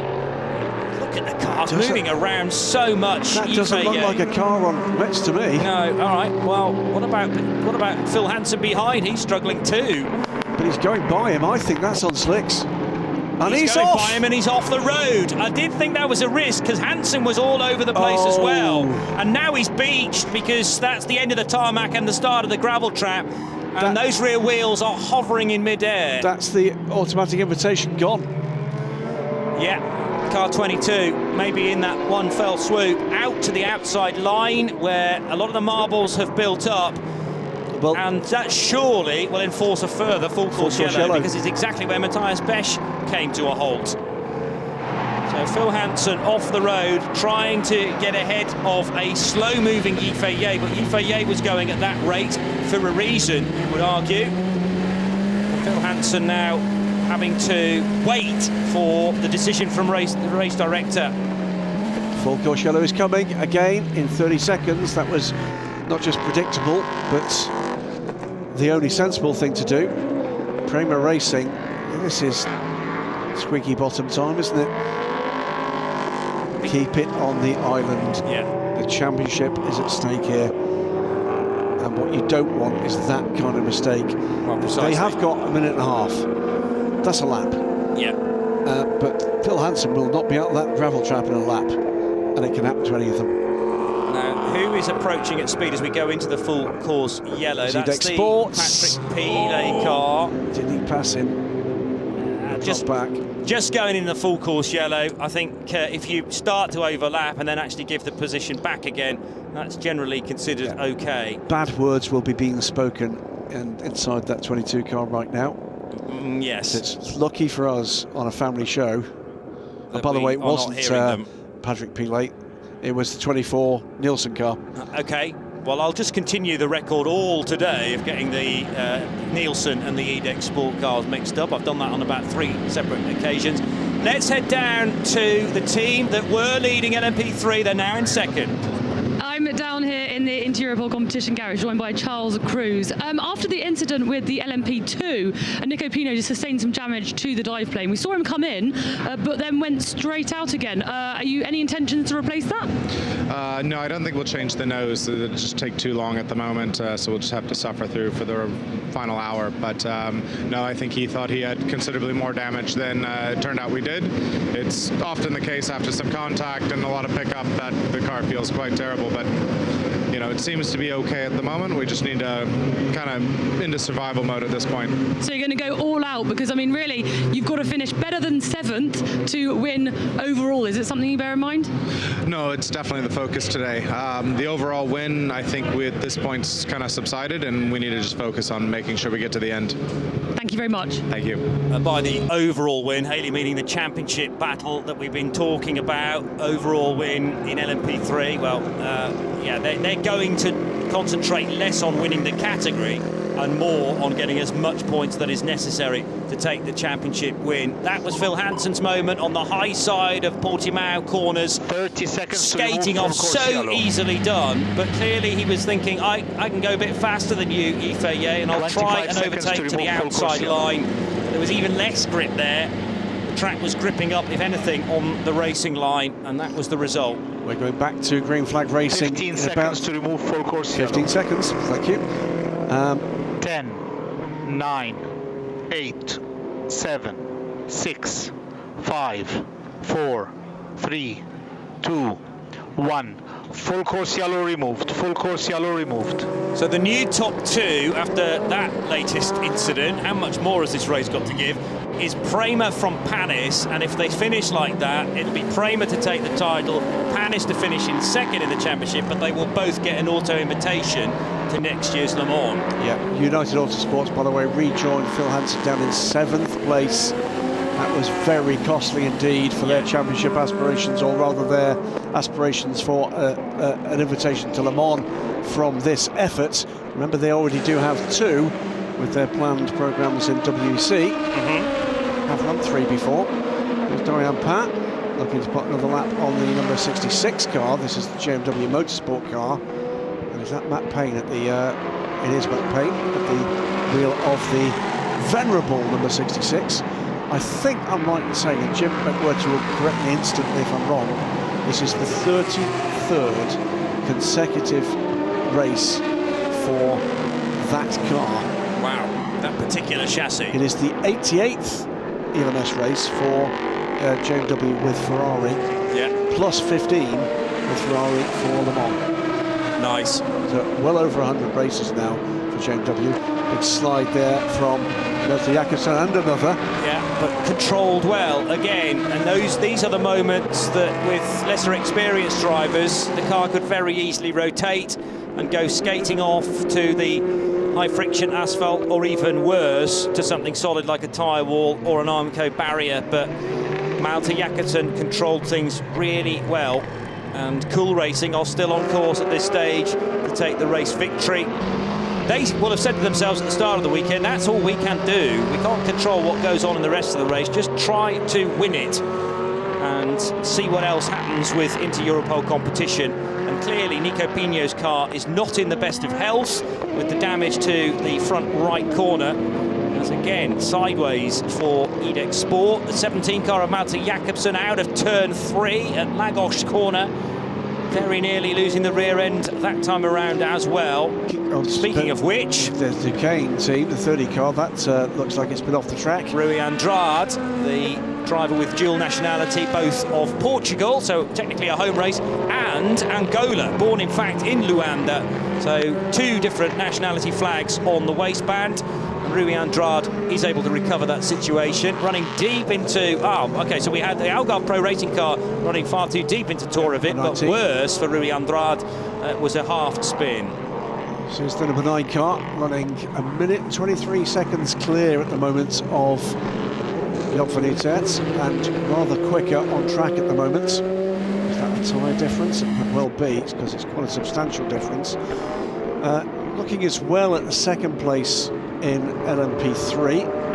Slippy, slimy stuff through that turn and the next. And that is Bailey Hassan is catching Nico Pino. Keep an eye on that. It's about 10 seconds the gap for second place at the moment. Melter Jakobsen, after that stop for Nico Pino for the check over after the contact with the 31 car, is 1 minute and 14 seconds to the good. There briefly at the bottom of the screen were the graphic illustrations of the top 3 within each class. So Louis Delatraz for Prema Racing leading LMP2, Melter Jakobsen for Cool leads LMP3, and still Dorian Pat, oh so dominant in the Iron Lynx, entered number 83 car. She surely has now made it all the cars behind, a full lap behind, because John Hartshorn took over the Aston Martin last time around. Marcus Sorensen has the 24 cars off the road again. How did he end up there? Know what's happened there? Oh, very lost it well before really early on that for Ben. And thankfully again, there's that little extra lip of tarmac to allow you to recover, rather red face, but not too much with a heavy delay because the gravel trap's further on. Creeping by there, the 88 AF Corsa car I noticed was a GT car, and it's all not right with the 88 machine all of a sudden. Seems to be losing a little bit of time and track position. In answer to the question, by the way, the gap for 83 to the chasing 95, because John Hartshorn is still in second place at the moment, it is a lap and a half on the field. Yeah, okay. Yeah, so Nicholas Nielsen's times are a couple of seconds off in each of the sector splits. So I did notice a few cars able to get by. And even the 93 Porsche are able to pull away briefly. This is Phil Hanson on pit road after causing the latest full course yellow, skating off at really slow speed at Portimao corner. Here's Dorian Pat. I reckon a lap clear of everybody else. It's a lap and a half clear. Yeah. A lap and a half clear. She at the moment going through turn 7, and the second place car is going along the pit straight now and is that and a lap down. So we're well into the window now where Dorian Pain can pit for the final time. Nice Team Turkey on board with the 34 car. 5th overall now for Jack Aitken. And he has 2 cars between him and the nearest rival in LMP2 Pro-Am. That is the 88 car from AF Corsa. So a good run again from the 34 car. Team manager car 13 to the stewards in race control. That is our championship leader in LMP3. Is that something to do with a pit stop? 22 cars in the garage. Yes, it is. It was brought in a moment or two ago by Phil Hanson, but has it done some damage perhaps to the under tray of that car, getting wedged on the asphalt lip perhaps, and then trying to recover it as quickly as possible? There was no contact leading up to the spin, but something perhaps not right now in the engine bay as the engine cover comes off, and they are trying to assess exactly what the drama is here. Hang on to your hats on pit road now as we watch the work at the rear of the number 22 car for the final time. Dorian Pain is out of the number 83 car. Michelle Gatting it will be to take this car home. Yeah. 49 minutes will remain when that car emerges from pit lane. Final pit stop. I'm pretty sure that fits perfectly with the driver times. Michelle Gatting needing to do a minimum, I believe, of 45 minutes. I'm just in the process of trying to work to look that up. But they run in car 83 a combination of bronze, silver, silver. So Correct. Bovey bronze, Gatting silver, Dorian Pain silver. And away will go Michelle Gatting now, having taken that car over. Still the inspection continues, though, at United Autosports. Questions being asked of Phil Hanson as to what's going on. Maybe some lights illuminating all over the dashboard, telling that there's an error with trouble again. Electrical problem, perhaps. Anyway, difficult to tell from this distance. 30 car been around again. Yes, it has. That's Rui Andrade. He's had a slightly torrid time in this final stint. Now, he's well clear, though, of the next car in the order, Philippe Chimodomo. It's, in fact, Chimodomo just overtaken in the order the stationary 22 car, Nielsen Racing next up. Chimodomo in splendid isolation, actually. Michelle Gatting out and running. High fives amongst the Iron Lynx team. What moments these are. This has been an extraordinary journey. Fluid being added. Was that brake fluid? I think it was brake fluid. Okay. Inspection hatch off in the nose of the 22. And I finally got an answer for you folks. 45 minutes is the minimum drive time for a silver in a bronze silver combination, and there's no maximum drive time. Clutch by a probable clutch issue. Okay. Being told by United Autosports. Thanks very much to Martin Pass for that. Yeah, okay, so, well, A clutch problem is only an issue when the car is stopped, of course. Generally, it's okay with the automatic box, otherwise sequential gearbox. But because Phil was trapped on the outside of the circuit, rear wheels not in contact with the ground, and obviously trying to ease the throttle in as delicately as possible, but has that stressed one or two components as a result, and potentially now taking them out of the race. Not the way their season would have wanted to end, certainly, because a second invitation to Le Mans was up for grabs. The fist pumps already starting now to Dorian Pat. Did a stellar job there. She did a great job. And just smiles everywhere. I'm not sure she knows quite how good she is, but could be a real star of the future. I think it's going to be really telling when we look at the driver stint times post-race to see just how good that stint was. Yeah, and it becomes on average times as well. The top 10 or the top 20 within each of your stints are always a good way to judge it. I remember having this conversation a while ago with Alan McNish as we've got battle here underway.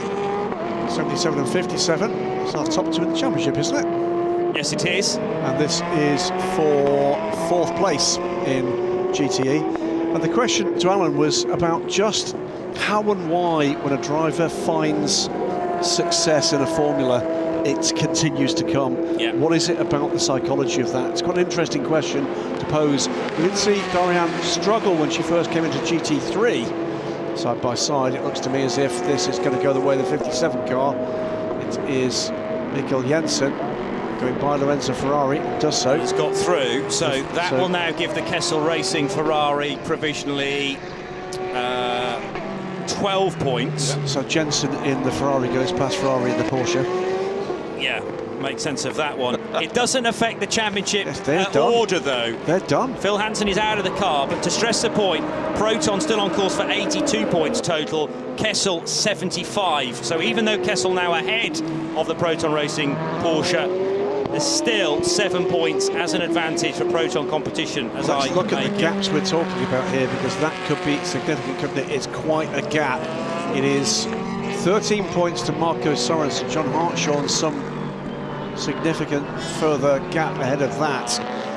Drama would need to happen for the championship to go away from Proton competition. It looks to me like United Autosports may well be out of this race.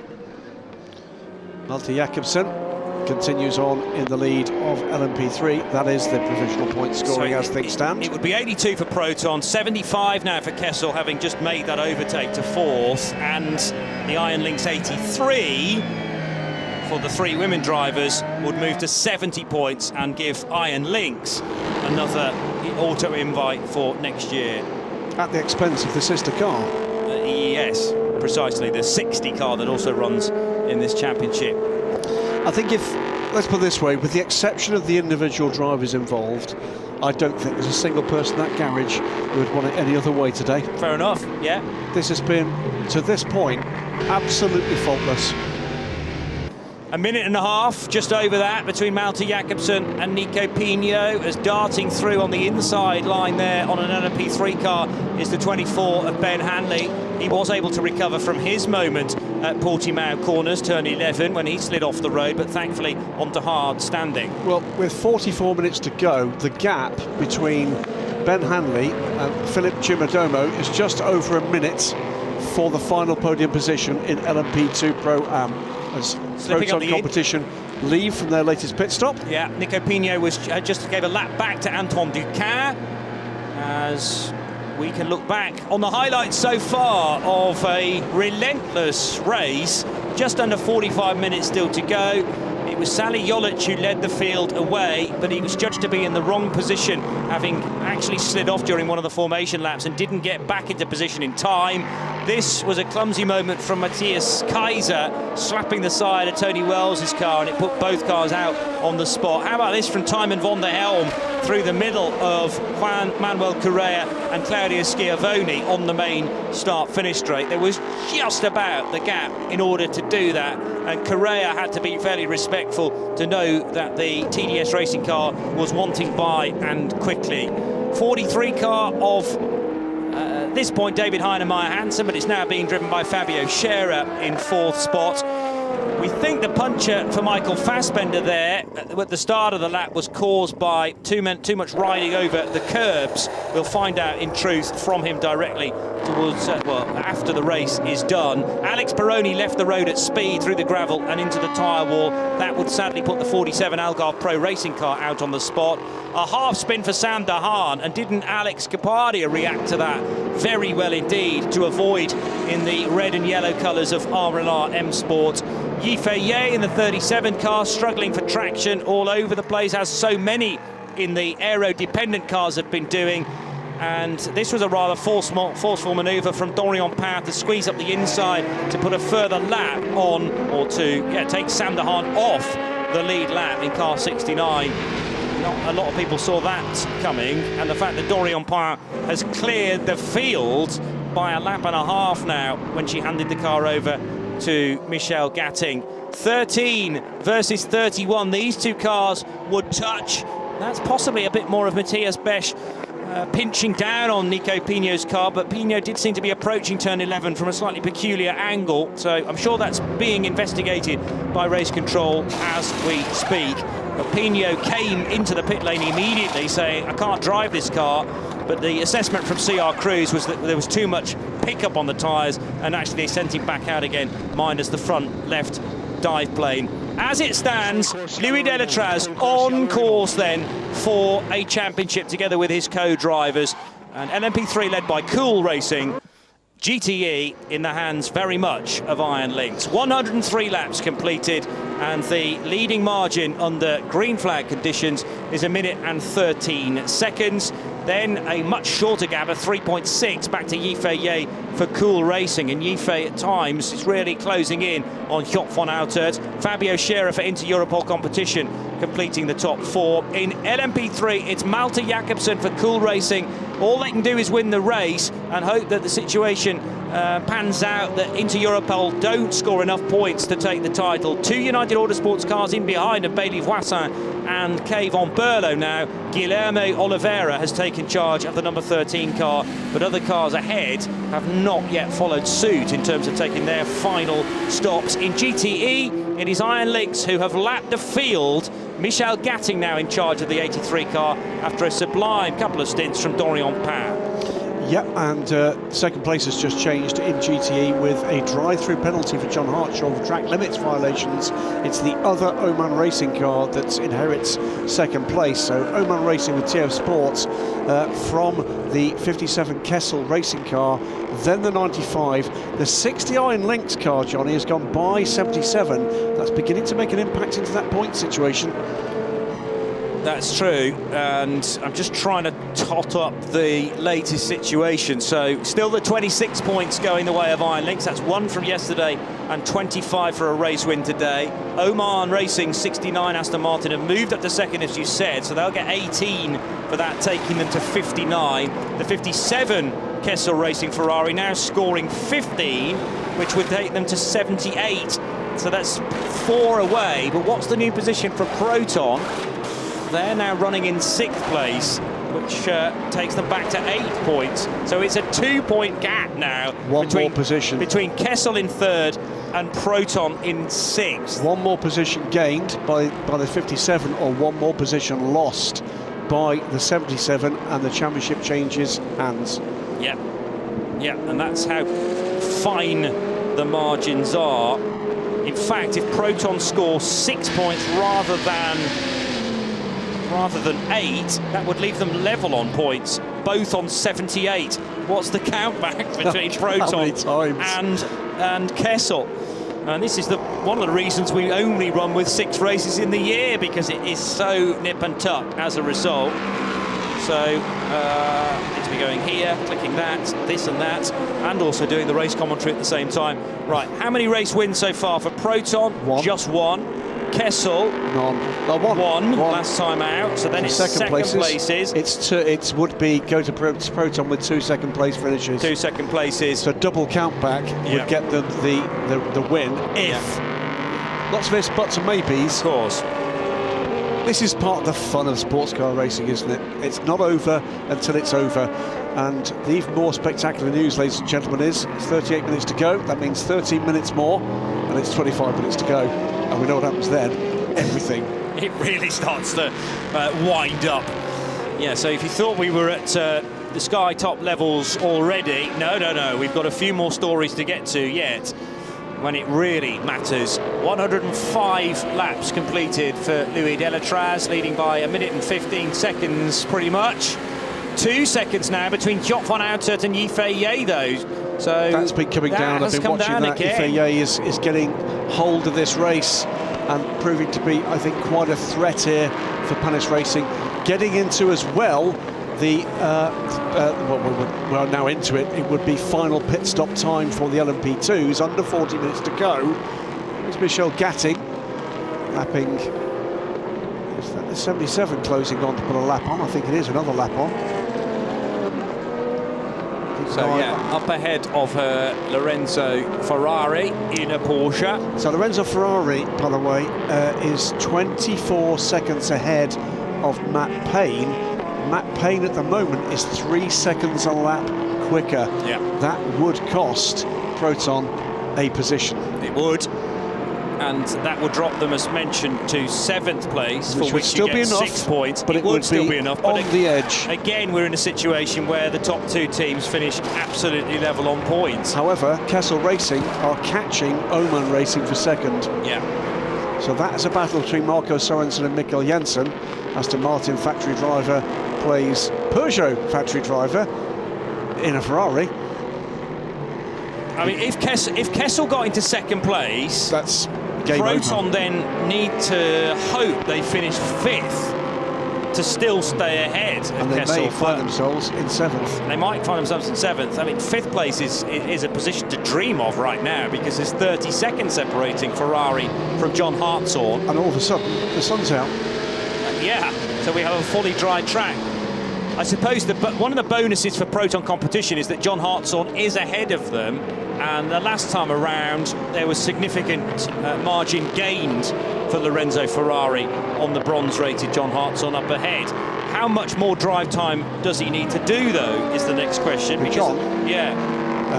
He won't be into the finish, will he? You said 15 minutes at the start of the race. He needs to do how long? For that driving combination, hang on, because that does tend to alter a little bit. Well, you're talking about that. Marco Sorensen at the moment, 11 seconds to the good. He has responded to the pressure from Mikkel Jensen behind. Davide Rigon in 4th. It's a further 30 seconds back. That's quite a big gap to think about closing down. If anything, Lorenzo Ferrari catching John Hartshorn rapidly. That is a gap that can be closed. 25 seconds with 35 minutes to go. John Hartshorn and a Lorenzo Ferrari. That's coming down by, at the moment, 10 seconds a lap. John is struggling in these conditions. Yeah. Still rain going on that windscreen, you know. So there's still rain despite the sunshine at the top of the hill.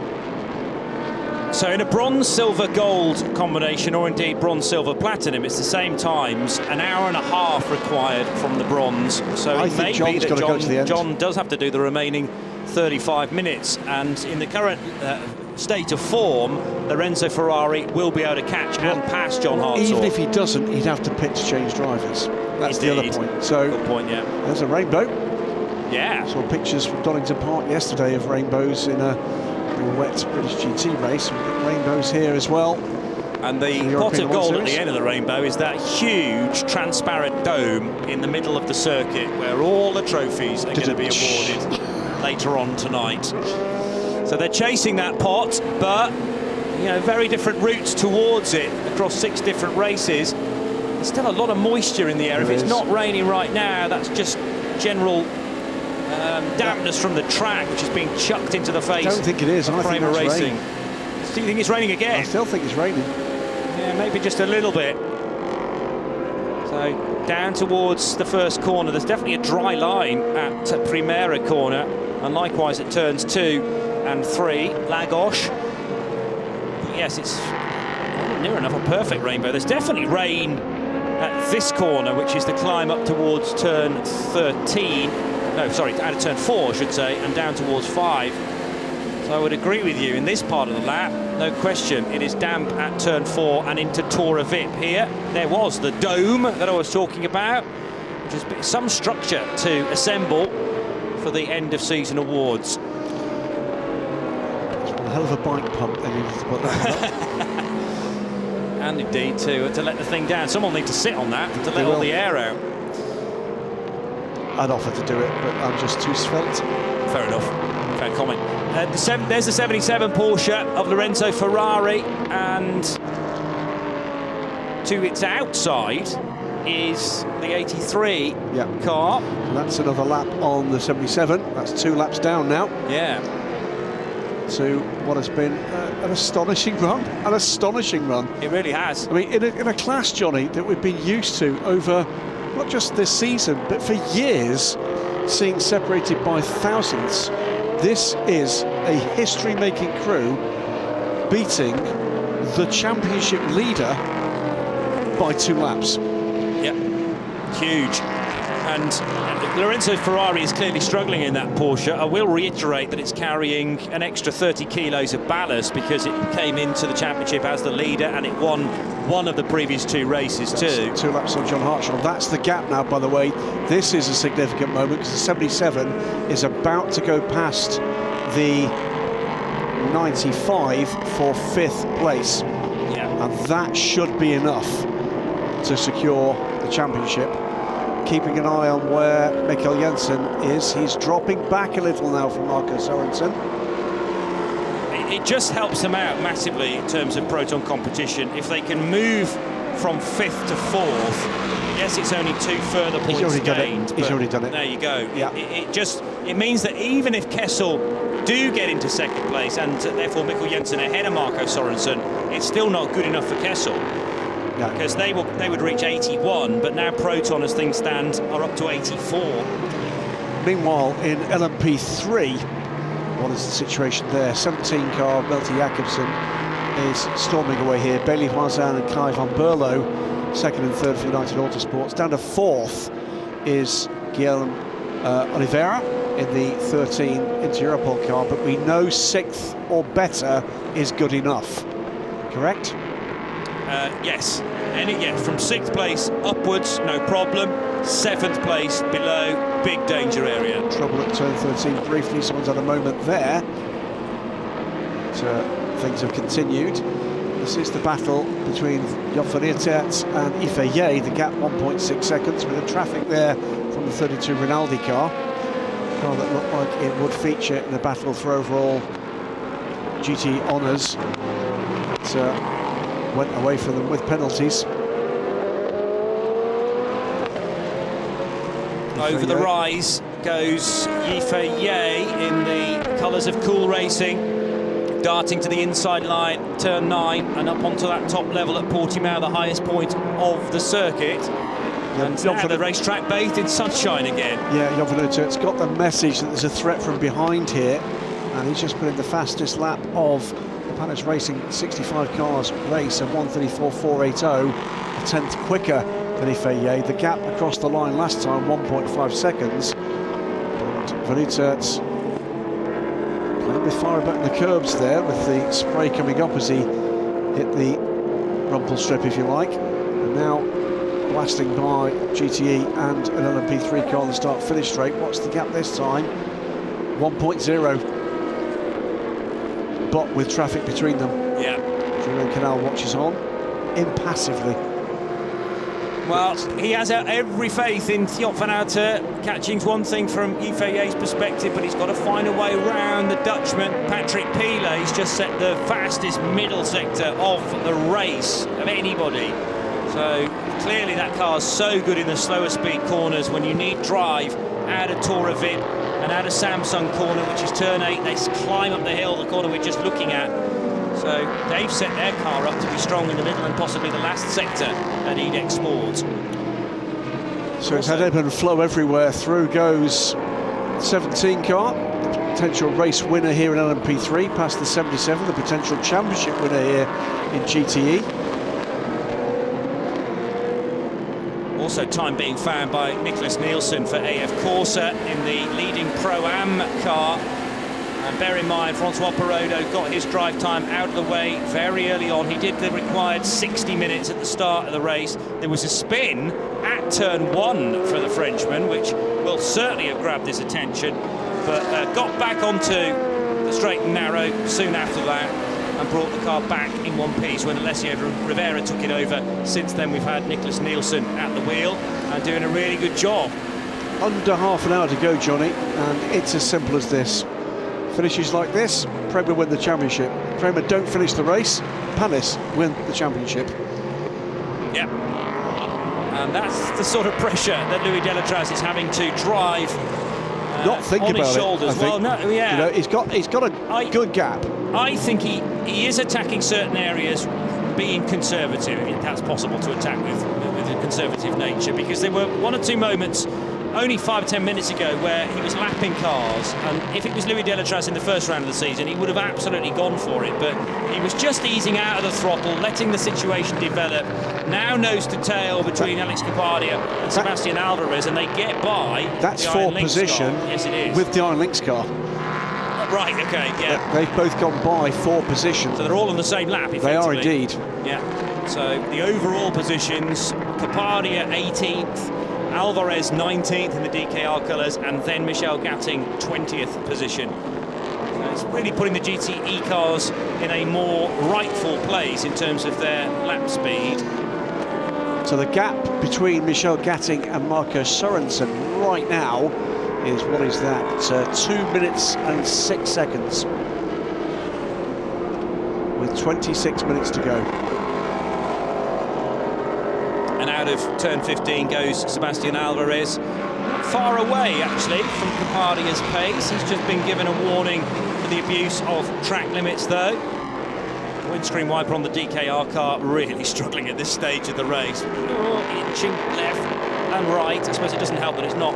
Well, I think it has stopped raining now. We were talking about how much rain was coming down on Louis Delatraz, but sunshine certainly down at Lagos corner. And through the kink at 4 they will go, taking a fair bit of curb. That won't concern Michel Gatting at all. To allow those 2 LMP3 cars has probably left her with less of a distraction, in fact. And she can have faith that it's a minute and a half back to the next car, and that's not even the second place car in GTE. That's Valentino Catalano. Well, that's effectively for a lap. RM Sport. Yeah, a minute and 33. Yeah, well, the lap times for GTE are what, a minute and 43, 44.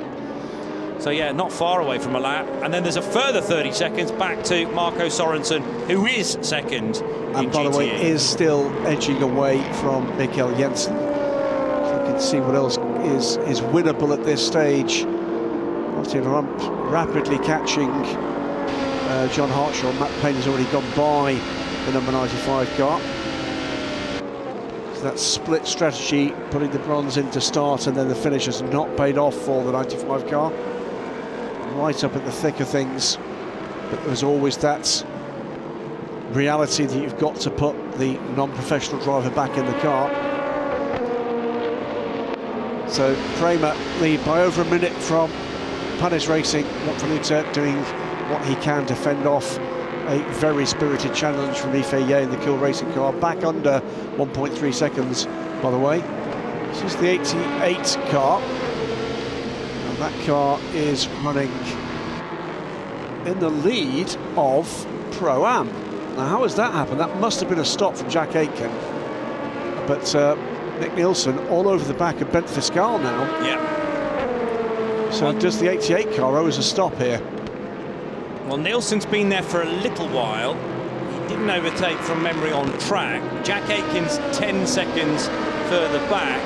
Jack Aitken had quite a slice of a lead. Yeah, okay. He's not been overtaken on pace, so it had to have been a recent stop for the 34 car that we have not seen. All right, let's just see whether I can find an answer to what's gone on recently. Aitken pitted 7 laps ago, Nielsen 21 laps ago, so they've had an issue 13 laps into Jack Aitken's stint when he was doing 144s on average. I mean, you can't really read it too much into the lap times because it was wet then, yes, and then drier later. But again, did Did they elect to change tyres? Because it would have done them a favour in the larger game. It wasn't because of a full course yellow. I was interested there actually by Philippe Ugran's pit stop, which happened just a few laps before Jack Aitken's latest pit stop, but the track wasn't affected by full course yellow.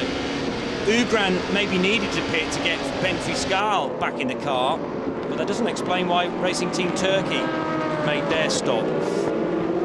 Points-wise, still okay for Racing Team Turkey to take the Pro-Am title. They had a big lead, didn't they? And I will double-check on that. But Pro-Am teams, led by Racing Team Turkey, coming into Portimao. From the 88. In comes the 83. Now, we didn't expect this. Oh, OK. Well, what's this about? Well, bear in mind that the pit stop was done, Dorian Power handing over to Michel Gatting not too long ago. They're going to chuck brand new tyres at this car. What are being brought off from that? Surely slicks, yes. Slicks. But it's stickered tyres. Remember, the Goodyear Eagles are unlimited in this category, so you don't have to worry about 2 sets, 3 sets. And the advantage is there. It sits at a lap and more, so why not give Michel Gatting the best tools to complete the job and take victory? So the 69 car, by the way, which is second place, is just going through turn 5 now. So the gap is 2 minutes and 3 seconds as she came across the line.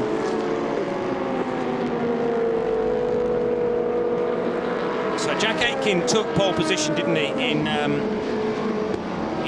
effectively the overall category. And just trying to work out whether, well, but the peculiarity of 1 point being given at the start of the year to the 31 car when it took pole, but no other points awarded when we have had Pro-Am cars finishing as pole sitters. So let's discount that, and it's a gap actually of 17, 22. It's easily no problem. enough. They're giving away 7 points to AF Corsa, but they've got plenty in hand to still take the title. Payne gets a warning for abuse of track limits in the 66 JMW car. The 83 comes out still comfortably ahead of the 69 Oman Racing with TF Sport car. Kessel Racing side by side, 88 and 19 Nick Nielsen and Ben Fiscal. Yeah. So Fiscal, this is for position again. Nicholas Nielsen wanting to go around the outside of Fiscal, and if he can stay there, that will deliver him into the apex at turn 14. The gap is still there. 3 corners. And should get it now. Does Just, it? That was well done. Yeah, fair enough. And clearly plenty of grip on the outside line at turn 12 for Nicholas Nielsen. Rightfully applauded at his efforts to pull that off. Ben Hanley, by the way, has now passed Philip Chimidomo for that 3rd place in Pro-Am. So that's they are currently our 3 podium finishers with 20 minutes to go. See if anybody needs a final splash. It's the 88, 34 and 24. And to the pit lane comes the 37 car. Yifei, third position. 3rd place. Yeah. So that gives Gottfried Utzert a breather. Fabio Scherer next up and will come by if he doesn't need to pit to get up into 3rd place. So final bit of work being done to car 37. Also in is the Euro International car number 10 of Javier Loveras. Phil Hansen's been in the pits for a long time now. They're done. He got out the car. I think they're finished. Yeah. So he's in the garage, and the 33 car, that's had dramas as well, hasn't it? So the other stoppers, though, Ben Hanley just come in for a top-up to get them through the final 20 minutes. There he is in the background for Nielsen Racing. Edex Sport expecting their 28 car in with the Lollipop man swinging the lollipop in free air, ready to grab the attention of race driver in the Edex Sport car. Can I add a bit further drama? Is there room for it? Just a touch. I think we're brimmed on the drama front, but go ahead. 13 car, 3rd in LMP3 as we stands, and in the penalties for the championship win. Being caught by Antoine Ducan, who's under 2 seconds back, and going a second lap quicker at the moment. Then got quite a gap, 12 seconds, but again, being caught quickly by Kai van Berlo, and being caught as well by Alex Capardio. Between those three, about 15 seconds with 18 minutes to go. It's a stretch, any kind of issue for the 13 at this point, and it could be game over. Yeah, and remember, it is 6th place that is crucial to Inter-Europol competition, as now into pit road comes the 65 Panis Racing Joop van Alte car, rejoining Ben Hanley, and he will get back into the race in 10th position. But this, bearing in mind Prema Racing need to get to the finish and in a good position, is a little bit pivotal, because this pit stop has to go like clockwork. Well, the key here is to get out ahead of Cool Racing. To retain, the second, because points. because to be blunt, if Prema do have a disaster, Panis still need to win. Yes, so they have to be there ready to snatch. Where is the Cool victory. Racing car? Get the long shot here. In comes the 43 car from what is currently 3rd. Cool Racing have just made a stop. They are, I reckon, just heading into turns 1, 2 and 3 now. It's going to be very close between those two. Yes. 65's they ahead. are ahead. 65's ahead on the tracker. Yep. And we will get full confirmation of that at the end of Sector 1. Meantime, the 43 of Fabio Scherer will rejoin as well. 65 to 37 is probably only a second and a bit. It's 1.6. Yeah. Then comes the 88 car from the lead in LMP2 Pro-Am, and this is the point at which Racing Team Turkey go back to the lead and will not need to pit again. So Prema Racing from Italy, Panis Racing from France, Cool Racing from Switzerland, Inter-Europol competition from Poland, Algarve Pro Racing from Portugal, Racing Team Turkey, flagged by Turkey, team based out of the UK, Edexport from France. You have to go down to 7th to find a second European nation involved in those teams.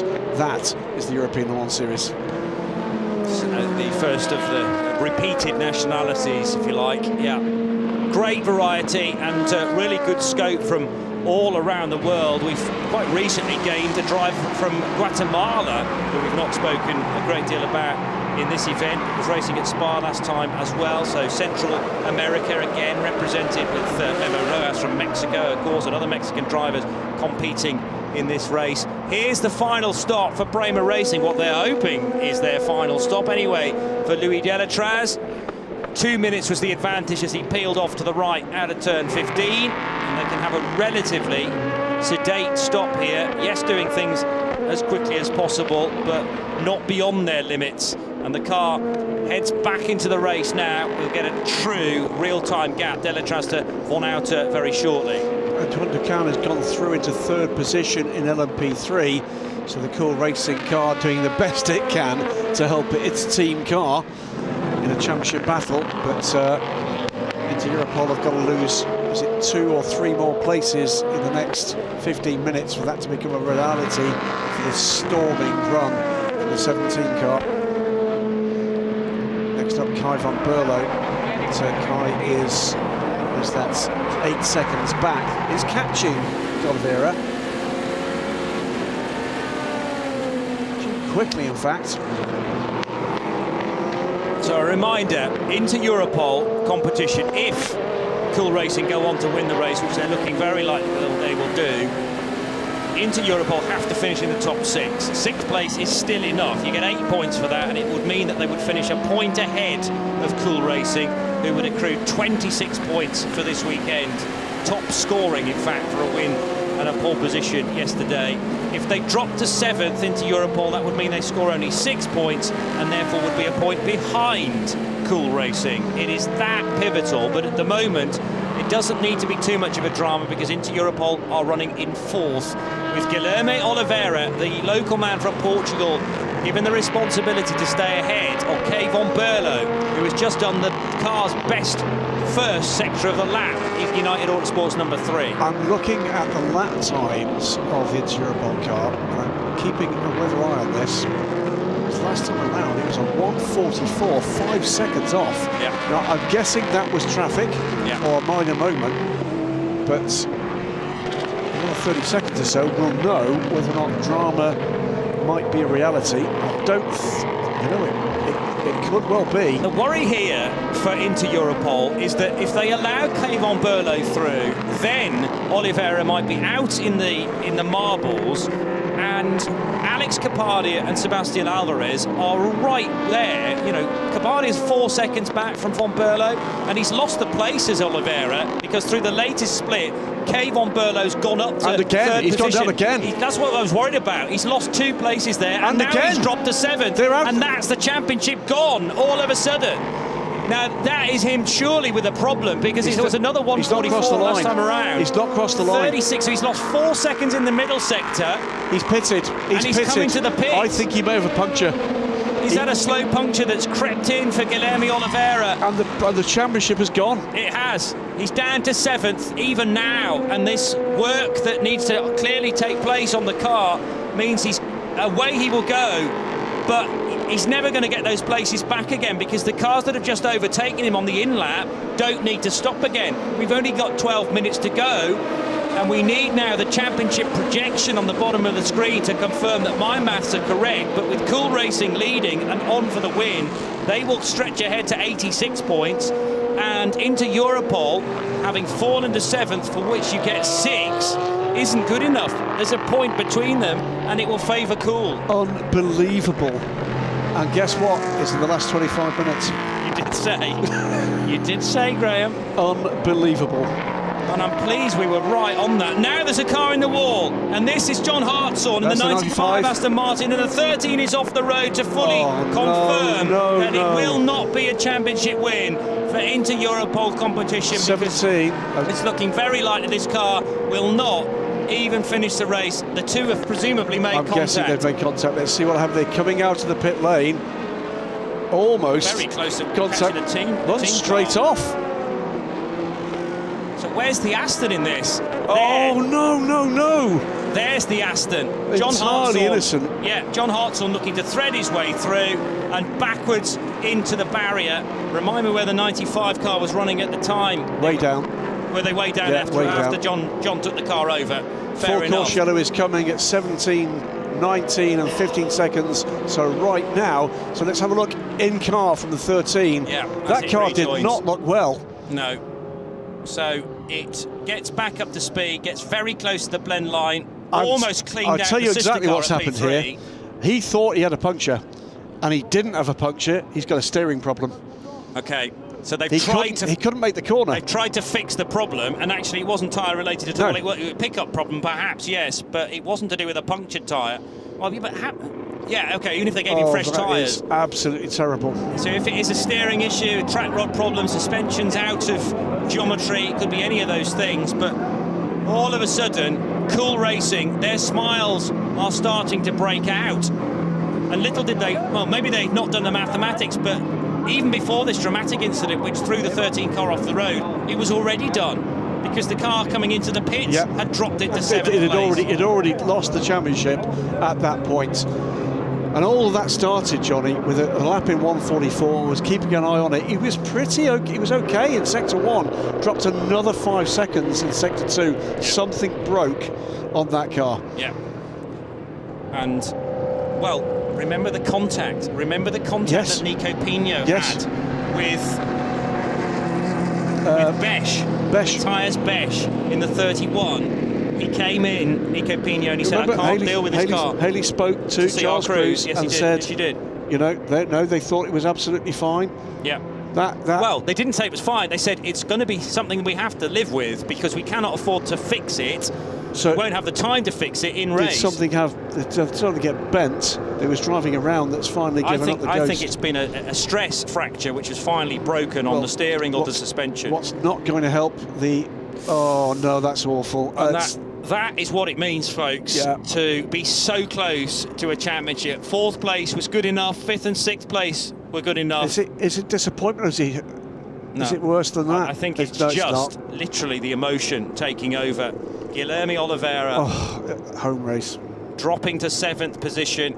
Nico Pino, CR Cruz, they won't want to talk to us, and Haley Edmonds won't be going anywhere near that crew at the moment, because we know the mass of emotion that will have kicked in now And this is what motorsport can give, but equally take away. Let's watch what this a run again. It's been. 3 wins in a row. Astonishing. But Astonishing a DNF run. at the end is just not quite enough. Gets the power in, takes the track, gets to the point where he should turn in.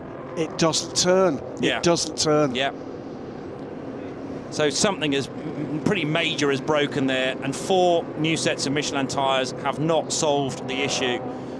And that, of course, for Guilherme was an issue for the previous driver. And how often do we see that in sports car racing? Some contact, a run off the road by the middle driver, in this case Nico Pino. You then give the car to somebody else and they have to drive around the problem, something that they don't know a great deal about. Guilherme Oliveira, at least he can speak to the marshals. Team are saying it's language. a puncture, but they've just changed a tyre. Did they change the wrong tyre? How many tyres did they change is the next question. But regardless, you know, it's not the run into the gravel and the clash with John Hartshorn that has finished their championship. It was already over by my reckoning, because it had fallen to 7th position, and the way the car was handling, they weren't going to get any of those places back again. But we've got to remember, Guilherme has just been led away to the circuit vehicle. He's 17 years old. So this so early on in his racing career. He competed with Racing Experience on 1 occasion last year. Did Asian Le Mans series running with the same team at the start of the year as well, but has come out of Spanish F4 basically, and that is just so much to have to deal with when you think you're on course for a title. A major title. You know, this is a title that would have secured the team another entry to Le Mans. Yep. And it won't, is the straight answer. I hope the selection committee see it in that way. Yep. And we might well see 2 of the Racing Bakers cars at Le Mans, but now it's in the lap of the gods, isn't it? Whereas they tried and almost succeeded in winning it on track, and we were dealing with ridiculous mathematics, and all of a sudden again the gods of endurance racing throw the cartoon anvil of misfortune. Yeah, well, it was a 19-point gap with only 26 available here this weekend, and bear in mind Cool Racing taking pole position did condense that very slightly to 18 points. On the flip side here, all of a sudden Cool Racing now on course for a championship, and when I think about Mo Smith's face as we left Spa together fairly late on in the evening, and I said, really bad luck, Mo, you couldn't have done anything there, and he kind of sloped away. He said, thank you, you know, for your kind thoughts. Sloped away, and he said, we're going to have to really go for it now at Portimao, and it has swung completely in the other direction. I'm not convinced we're going to get this back to green flag running, by the way. Maybe not, maybe not. It's going to have to be a rapid removal of that car. It's 5 minutes to go. Where are we with these 5 minutes to go? Well, that's the battle that still remains on track, and that's for 2nd position overall. Prema Racing, better part of a lap lead here on their way to the overall title, with Louis Delatraz at the wheel of the number 9 car. The 65 car, you can see there with Job van Uitert. 2nd place, need to win, and for Prema to be outside the top 10 to take the title. That looks highly unlikely at this stage. And he has his mirrors full of Cool Racing's 37 car with Ifeye. At the moment, as things stand, Johnny, all 3 Cool Racing cars in 2 classes will be on podiums, and one of them is going to win a title. That's an astonishing set of results that you certainly couldn't have predicted before the start of the race today. David Heinemeier Hansen, by the way, runs 4th in the 43 Inter Europol car. Racing Team Turkey, a good lead now. Jack Aitken aboard the 34 car in the LMP2 Pro-Am class. That is 6th position overall. 2 positions back is the 88 AF Corsa car. Alessio Rivera running 2nd in the LMP2 Pro-Am. That is not going to be good enough to prevent the Racing Team Turkey car from taking the Pro-Am title. And Ben Hanley at the moment in 10th position overall, in 3rd place in LMP2 Pro-Am. LMP3, Malte Jakobsen with a lap lead in LMP3 in the 17 Cool Racing car. We'll come back to the significance of that in a moment. 2nd in LMP3, Bailey Voisin in the number 2 United Auto Sports car. Full course yellow. Here we go. 17, Here we go. 27. 3.5 minutes. 27, we will remove full course yellow.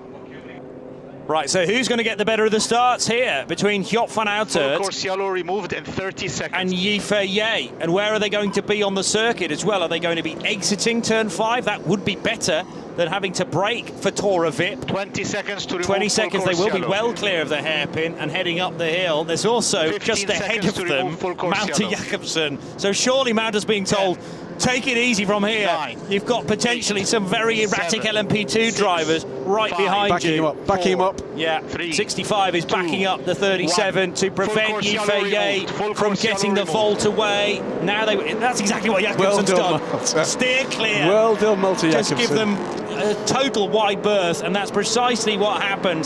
So through will go Van Uitert, through will go Yifei, second and third positions. With Panis Racing reaching the crest, Yifei looks for the inside line, but Van Uitert, I think, has judged that pretty well. This is tough, remember, because quite a lot of the tyre temperature will have ebbed away at the slower speeds.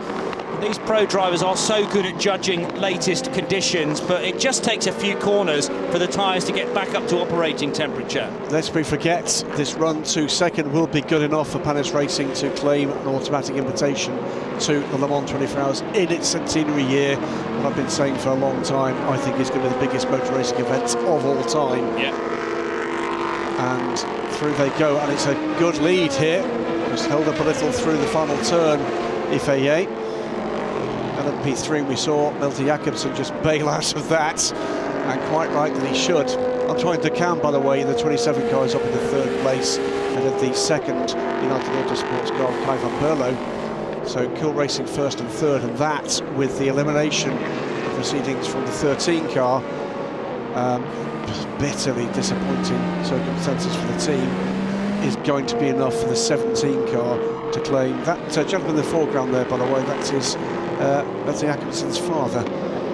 Indeed. Been a massive part of this journey for him, and he and the entire family and the team that surround Malte have been part of making him the young man that he is, and quite justifiably proud, not just of his performance, but frankly the way he conducts himself. An absolute delight.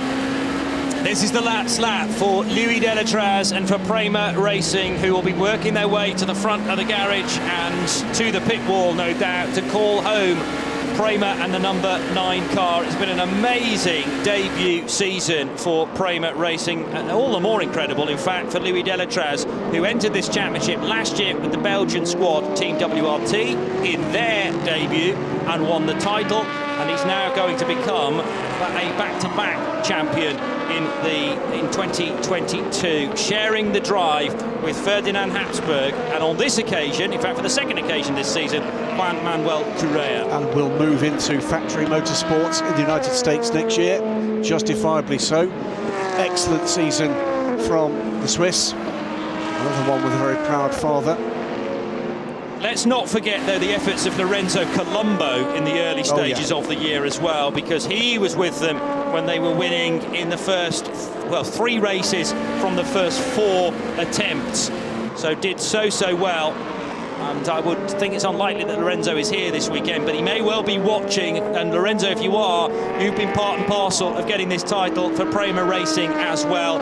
So he comes through the final corner after a real topsy-turvy race, but not really for Prema Racing. They take victory by 50 seconds from a battling Joop van Uitert and Yifei. It remains to be seen in which order they finish. Next across the line, we're waiting for... 77 comes home to take the championship in GTE. Yep. Second in GTE has come home, the 69 car, but the next winning car across the line, Johnny, it is history.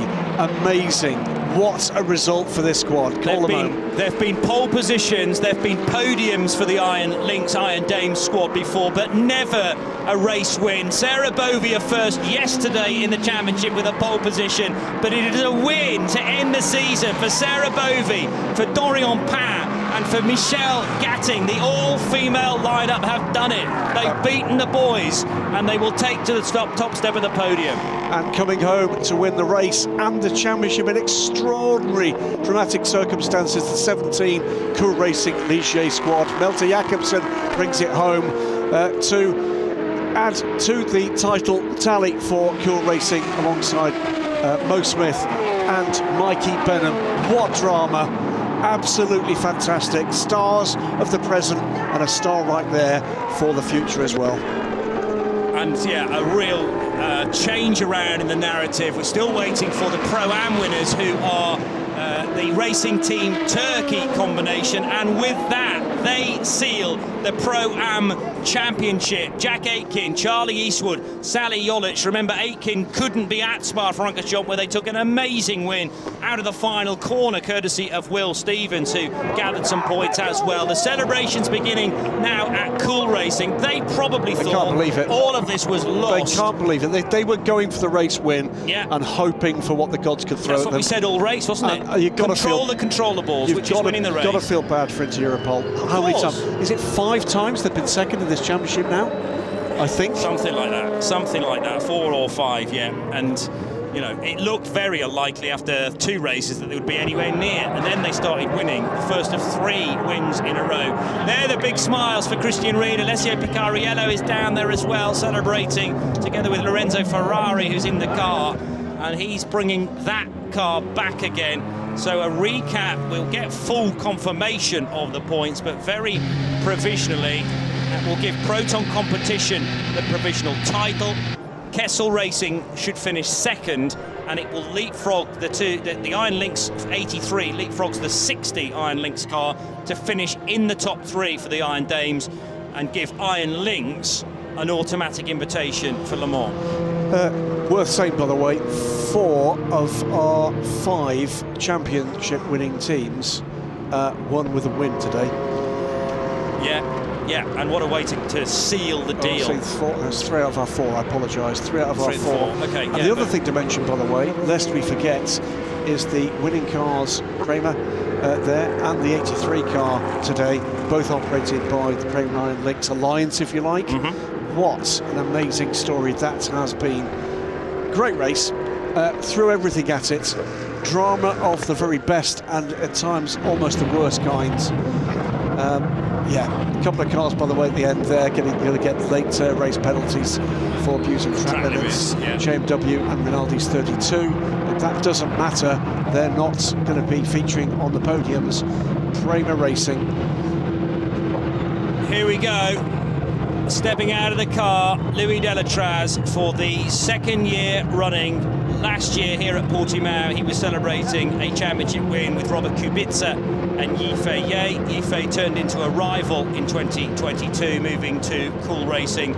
And the champion, the driver champions, will be Delatraz and Ferdinand Habsburg. Remember, Lorenzo Colombo only took part up to race 4, and we had Juan Manuel Correa for rounds 5 and 6. So neither of those drivers will be He may not know. champions. Melter Jakobsen may not know that he's won the title. What's gone on? I think he knows he's won the race, and surely they've communicated somehow to him that winning it and the non-finish for the Inter-Europol Competition 13 car is enough for the championship as well. And this is what it means to Michel Gatting, pointing to the Iron Dames visor on the top of the shield. Congratulated by Louis Delatraz, correctly so. Here come Dorian Pan and Sarah Bovey. Both played an absolutely full part in that win. That was crushing, absolutely crushing.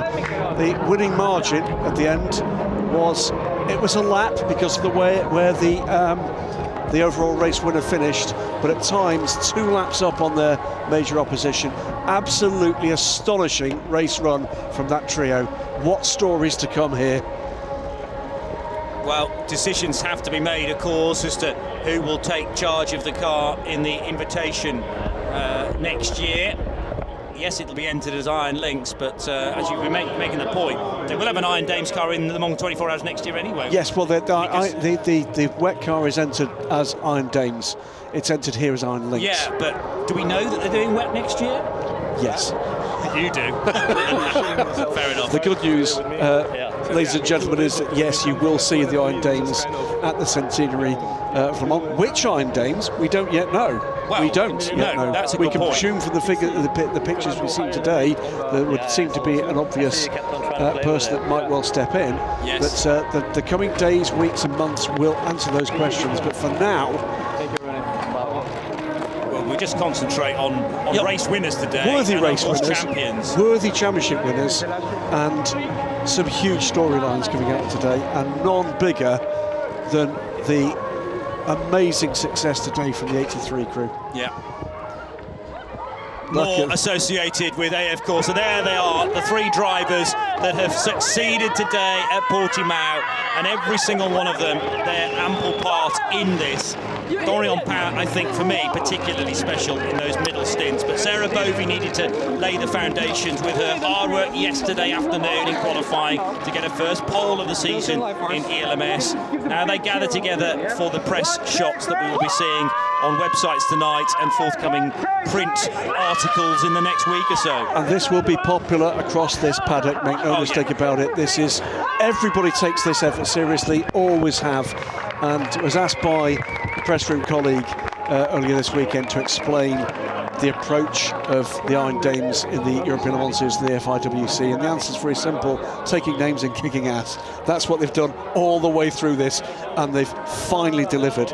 It could have happened 2 or 3 or 4 other occasions. True. And this time, actually at the start of this race, Johnny, there was a moment where it looked like they may have missed an opportunity, but they called it right and everybody else called it wrong.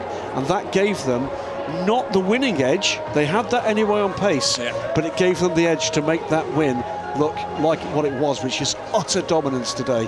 Yeah, we're talking about one of the early full course yellows where pretty much the whole GT field decided to pit for fuel, but the Iron Dames stayed out, and we questioned at the time, was that the right decision? Well, it absolutely was, because they pitted after about an hour and 10 minutes, helped along by fuel consumption by that first caution, and then their second pit stop, when they needed fuel, was timed perfectly with another full course yellow. So that really did give them a helping hand. But I have to say, Dorian Pat and her pace to basically lap the whole field, outstanding.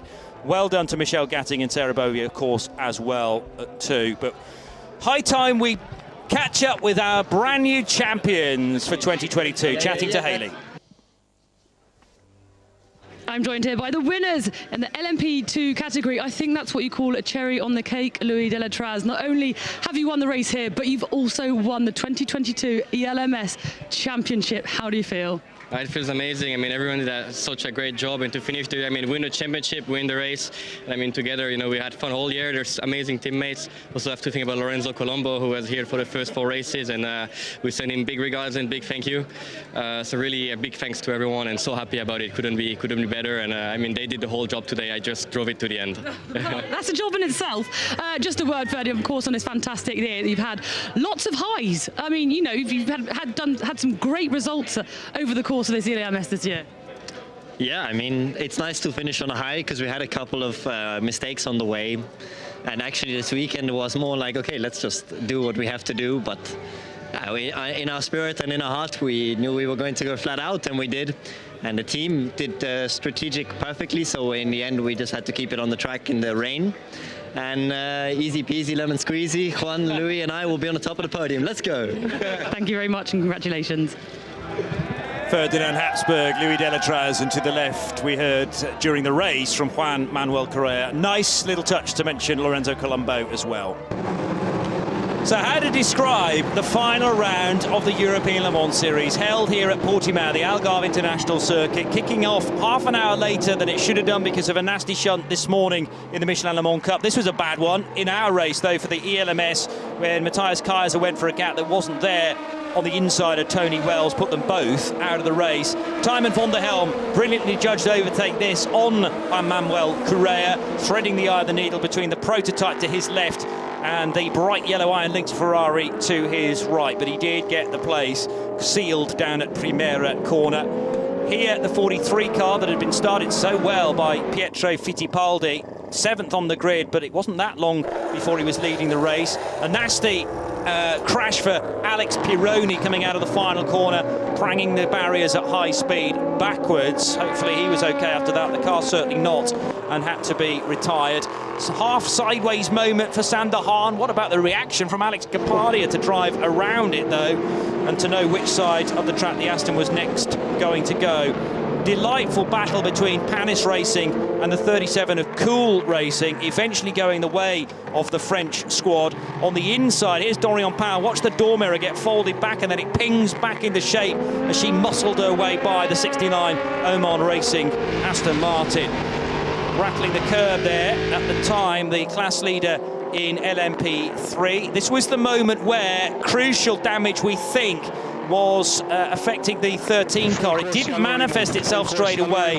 That was Nico Pino catching the side of Matthias Besch and possibly doing some stress fracturing to the steering or suspension, which would bite later on. Darting to the inside there, the 17 car of Malte Jakobsen, who drove brilliantly in the closing stages. Cool Racing thought probably they wouldn't get a championship. It was highly unlikely at this stage. That's the reason why they're trying to put a brave face on it in the garage. And now rejoining after what he thought was a puncture is Guilherme Oliveira, but he can't steer the car, we reckon. Didn't get through turn one, and as he rejoins, he catches John Hartshorn in the Oman Racing Aston Martin, the red version. That was a big off for John. Oh, and it doesn't sound too good from inside Guilherme Oliveira's car either. Oliveira dropping to the ground in the gravel trap when he realises that any chance of inter-Europol competition taking this year's drivers and teams title have gone, and that's how quickly things can change. John Hartshorn left in the barrier, unfortunately, and I'm sure he was taken to the medical centre to make sure all was well there. But we had so many different on-the-day winners, championship winners. It was Prema Racing winning the race, winning the race on track and indeed the championship. What a moment this is in the history of the ELMS, though, with the Iron Dames victorious for the first time. Dorian Powell, Sarah Bovey and Michelle Gatting.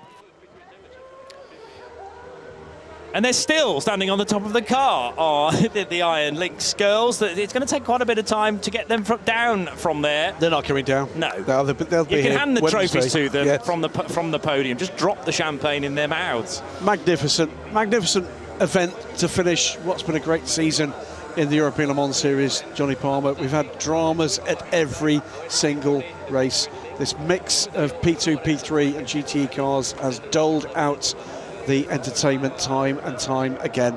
And one of the marks of just how the depth of competition is when you look at the number of cars that have featured in the key battles for podium positions. It's the majority of the cars in this field, but ultimately worthy champions in every single class. That is their overall classification. 126 laps completed. Prema Racing take the win. 49 seconds to the good from Panis Racing, and just ahead of Cool Racing to complete that podium. A little further down before you get to the LMP2 Pro-Am winner, Racing Team Turkey. They will finish the race 6th. 17 Cool Racing took the fight to the rest, did all they could to go to the front, and waited for what the gods of racing would throw it into Europol. It's going to be a 4th time second in this championship for the Racing Bakers. Bitter luck. Iron Lynx, the Iron Dames, the 83 car, takes the win in GTE. It'll be the 77 Proton competition squad that take the title. An astonishing event, Johnny, one we're going to remember for quite a while.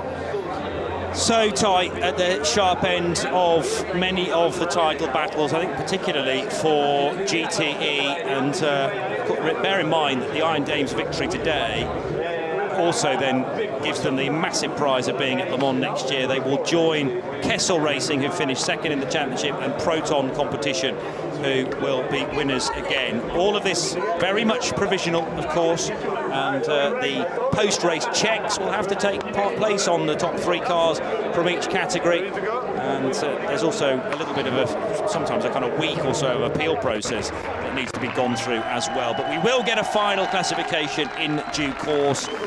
The podiums to be done first of all, though, and for Cool Racing, finishing in 3rd position for the 37 car. So Yifei bringing that car to a close. It was Nicolas Lapierre with the middle stint, Nicolas Cruton starting things off. Panis Racing, number 65. Julien Canal started the car. Nico Jamin with some outstanding times in the middle phase. And Job van Houten fended off Yifei at the end. But here are the trio that win the race and the duo that become drivers' champions for 2022. Delatraz and Habsburg. Lest we forget, top 2 steps to the podium, those teams have earned automatic invitations to not just the Le Mans 24 Hours, but the centenary Le Mans 24 Hours, and that will mean a huge amount, not just to the drivers involved, but everybody behind those 2 efforts. Great stuff. And as the 4 guys gather on the top step of the podium, we will pause for the national anthem of the winning team.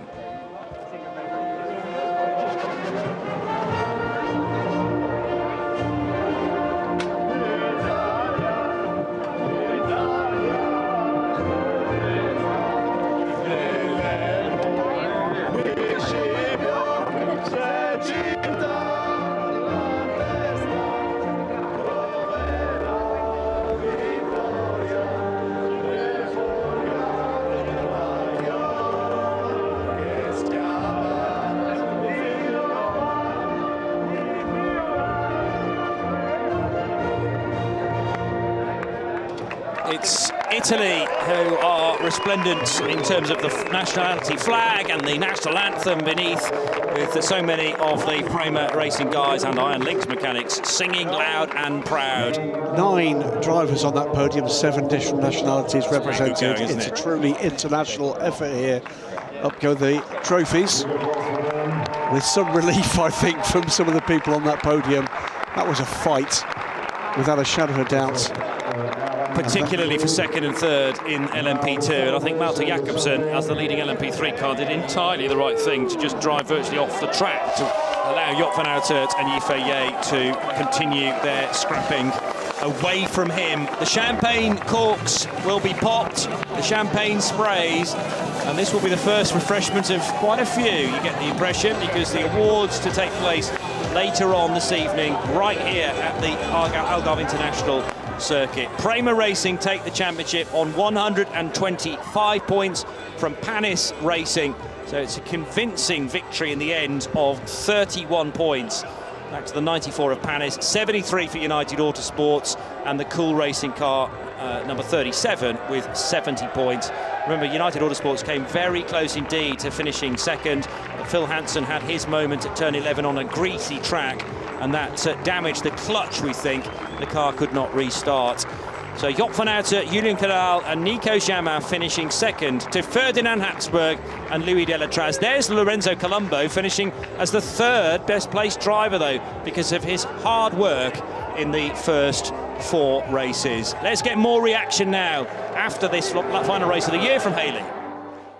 Well, the Iron Dames, I think that is how you end a season, not only with the pole, but also victory here in Portimao. I mean, it was a tough year, but finally you got it, you clinched it, and you did pole and, of course, the victory here. How do you feel? It's amazing. You know, ELMS was clearly not easy for us this year, but we have been fighting on every single opportunity we had. We arrived here after the Spa race with very high ambition. It would have been very easy to crack under pressure, but I think we all did an amazing job. The drivers, of course, my teammates, but the team. I mean, this race was so complicated in terms of strategy. They made every single great call. We didn't lose time nowhere, and I think hat down for them. They did amazing. Like, go Iron Lynx, go Iron Dames. So proud of them. Just a quick word on this victory, of course, here for you girls, Dorian. Yeah, it feels great to win here in Portimao. It was a perfect weekend for us, and yeah, thanks to the team and to my teammate, we did an amazing job, and yeah, it was a successful year for the team. Yeah. So just a final word. You know, you've done it. You're on the top step of the podium here in Portimao. Yeah, I mean, I've been on the project since we started. It basically took 4 years for us to get a win in the LMS. We've been so close so many times, and I mean, it's quite an emotional moment, because we all here, and it's been an effort from everybody, and like the girl said, the team did amazing. But yeah, honestly, to win with such a lead is, I think we have really shown who the Iron Dames are. Thank you very much, and congratulations. Thank you. What a race for them. Early stages, I was going to mention Rahel Fry, who of course has been here. 100%. Manuela Gosner in the first few years of the Iron Lynx crew as well. Deborah Meyer. It's changed complexion a little bit through the season. And Rahel Fry, though, should be very much mentioned in terms of them getting the automatic invitation for next year, because she helped them accumulate points in the first 3 races of the season. Here they come then, Dorian Pat, Sarah Bovey, Michelle Gatting, for the first time in European Le Mans Series history, receiving high fives from everybody else on this podium. It is in 3rd position, Kessel Racing, 2nd place to the 69 crew of Oman Racing, but it will be the Italian national anthem of Iron Lynx that we hear for the Iron Dames.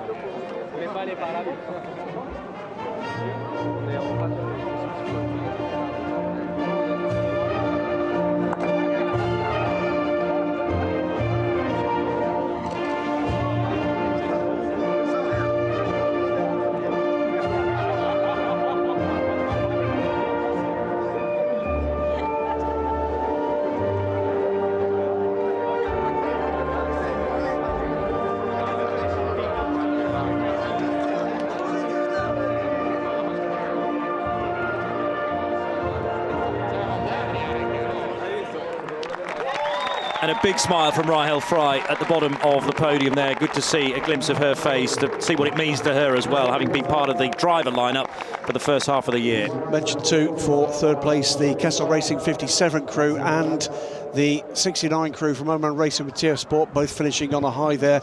Unless anybody looking into this and not understanding the context thinks, well, it's sort of easy, isn't it? It's just the European Le Mans Series. Factory drivers in the other 2 cars on that podium, and factory drivers elsewhere as well. This is not an easy nut to crack. 4 years of graft have led to this moment. It is truly historic, and I think you're going to see more of this. Yeah. That right there, that 83 crew, is absolutely of a championship-winning standard. So, well, that will be surely the next target. You know, yes, the next race win. There's Christina Nielsen as well with a big grin too. Yep, double insert winning, championship winning female driver. Yep. And now bronze ranked, something that the Iron Dames currently lack for next year. This is the championship positions, Johnny. Provisional GTE Teams Trophy. Proton Competition take the title. Kessel Racing get an automatic invitation provisionally on 78 points, as do the 83 Iron Lynx car, otherwise known as the Iron Dames. They'll be entered as Iron Lynx, though, at Le Mans next year on 70 points, finishing 7 points clear of the sister car. It's Christian Ried, Jean-Maria Bruni and Lorenzo Ferrari who finish as drivers' champions in 2022, 4 ahead of Fredrik Schandorf, Mikkel Jensen, who were the winners at Spa last time out. Then Michelle Gatting, Sarah Bovey, who have been the ever-present. There have been driver changes, as mentioned, with Rahel Fry stepping out and Dorian Pan coming in. Ahmed Al-Hati, Marco Sorensen, Sam Dahan finished 5th on 59 points ahead of Takeshi Kimura of Car Guy, and their Ferrari, a podium finisher today with Fredrik and Mikkel, who are just stepping forward now. So very wet trophies in the photographs. More reaction, though, from today's race. Let's head straight back to Hayley. Not only have you won here in Portimao, you've also LMP3 champions. Guys, congratulations. Morris, what a way to finish the season. Yeah, that was awesome. Thanks to Malta, Mike, the team. That was an awesome season, and we all gave it all we had today, and we won the race, and what was behind us had to happen, and that's just how it goes, and we got lucky, and it's the way it is. I wouldn't call it luck. I'd say that's a lot of very hard work, Malta.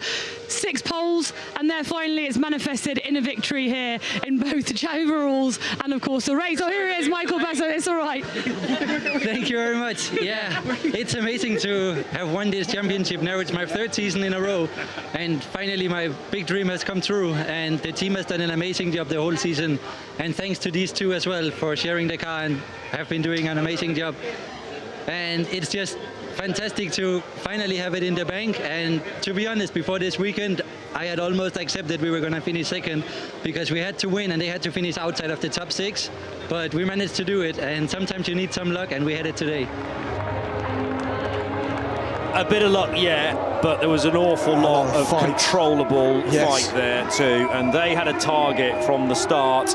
Mo Smith gave a very emotional interview partway through the race to Haley Edmonds, where his voice was cracking, and he said, listen, I gave the car back to them in one piece, to my teammates. That was showing respect to Michael Benham and to Malte Jakobsen. What does it mean to these guys? They're screaming at the front of the podium. For Malte Jakobsen, it's a career launcher. For the other two, it's a life's ambition. Yeah. It's fantastic stuff from all three. Cool Racing, 2 cars on the podium. United Autosports second. Let's give you the Swiss national anthem.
So 2 cars from Cool Racing on the podium and a championship win for Malte Jakobsen, Michael Benham and the third driver as well. So a very, very proud team principal, Nico Lapierre. He's got his eye on the future with Malte Jakobsen, and they'll be taking that young man to LMP2 in Asia, and I'm sure beyond. Great to see, by the way, the 27 crew's luck finally changing, Johnny, and a great result too for the number 2 United Autosports crew. They did not have an answer today to that 17 crew. Huge kudos to the 2 gentlemen drivers, and Malte Jakobsen just punishing pace at the end of that race. The man whose name I completely forgot there was Maurice Smith for some reason. I was probably hunting around for Santa Claus before getting to his name. But the cap is on backwards in typical style for Mo. Well done to the United Autosport trio as well. We'll give them a mention in a second. But this is how the team's trophy finished up. Cool Racing on 86. So they win by 7 points over Inter-Europol competition. That troubled run in the final race of the season for car 13, and heartbreaking for all, but particularly for Guilherme Oliveira at his home race after all, and the car in the gravel at turn 1. DKR Engineering finishing in 3rd with the Duqueine. RLRM Sport in 4th with car number 5. So it's Malte Jakobsen, Mo Smith and Michael Benham on 86 points. Again, that 7-point margin separates them from CR Cruz, Oliveira, as mentioned, Nico Pino, who was at the wheel when the car incurred some damage, which may well have led to the further problem later in the race. Alexander Bukantsov and Sebastian Alvarez for DKR finished 3rd in the drivers' rankings, ahead of Alex Capadia, Michael Jensen and Nick Adcock. Then it is further DKR drivers, Tom von Rompuy, Antoine Ducas in a separate car. He's a Cool Racing driver in 6th. So well done, as mentioned, to the guys who finished 2nd, Bailey Voisin, Finn Gersitz and Josh Cagill for United Autosports, and the sister Cool Racing car, number 27, 3rd step on the podium. Back to Haley we go, yet more driver interviews from today's event. So I'm over here with the Pro-Am winners. Jack, I mean, what a great performance the whole weekend. You get pole, and then you finish the top of the podium in Pro-Am category. What a great weekend for you.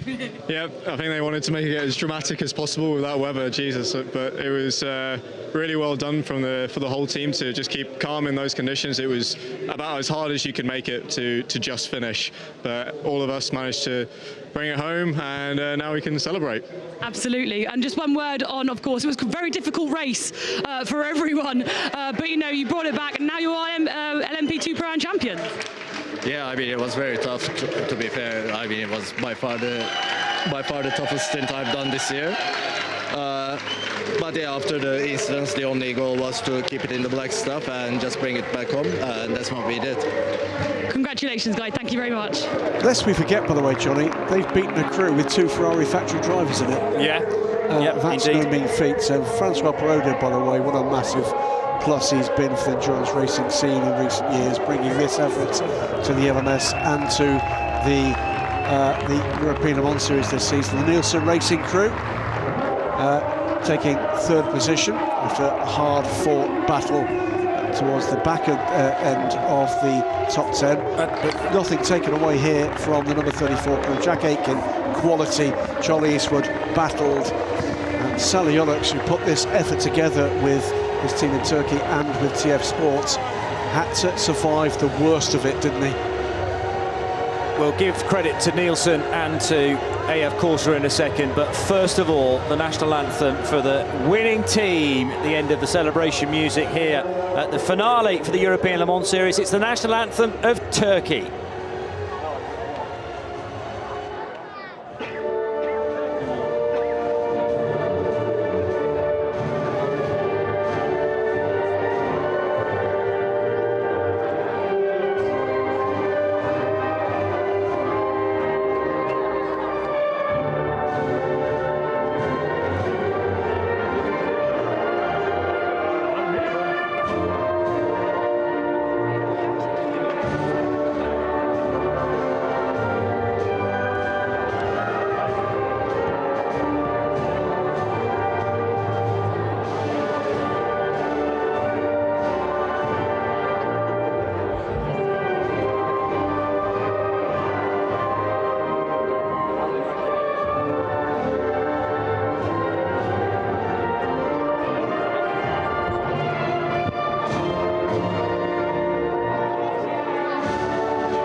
Sally Yollux, Charlie Eastwood and Jack Aitken back in the team after being absent last time out because of other duties, but they take the win, they take the title. 2nd position in Pro-Am going to AF Corsa for Nicholas Nielsen, Alessia Rivera and Francois Perraudin, despite spinning at the first corner of the first lap. And the 24 crew, Rodrigo Sales, who equally I think did a really good job. Yes, he dropped to the middle order, but for the main part, kept out of trouble and made sure that the car was in one piece to be handed over then to Matt Bell and then on to Ben Hanley, who in turn had his own spin at the highest point of the track at turn 11, but they remained unskirmished and they make the Pro-Am the final Pro-Am podium of the year.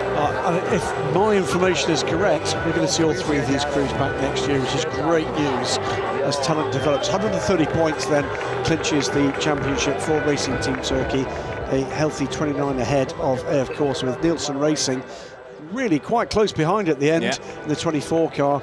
4th with the TDS Racing by Violent effort, the 31 car. Algar Pro Racing's 47. Team Virage and Graf Racing completing the 7 top crews. And the Drivers' Trophy, Eastwood, Yollux, Aitken, Eastwood and Yollux take the title because of that race missed by Jack Aitken. He takes 2nd place all by himself, head of the trio, Alessia Rivera, Francois Perraudin and Nick Nielsen in the AF Corsa car, then Ben Hanley, Matt Bell and Rodrigo Sales in the Nielsen Racing car. Right then, our thoughts after a crazy race and an absolutely sublime season once again for the European Le Mans Series. We've gone to 5 different countries since the 15th of April and it has really generated some fabulous racing at times. We have had some big incidents along the way as well, but our thanks go to our officials in the race director office and also of course to all the marshals as well that have looked after us and kept us as safe as possible.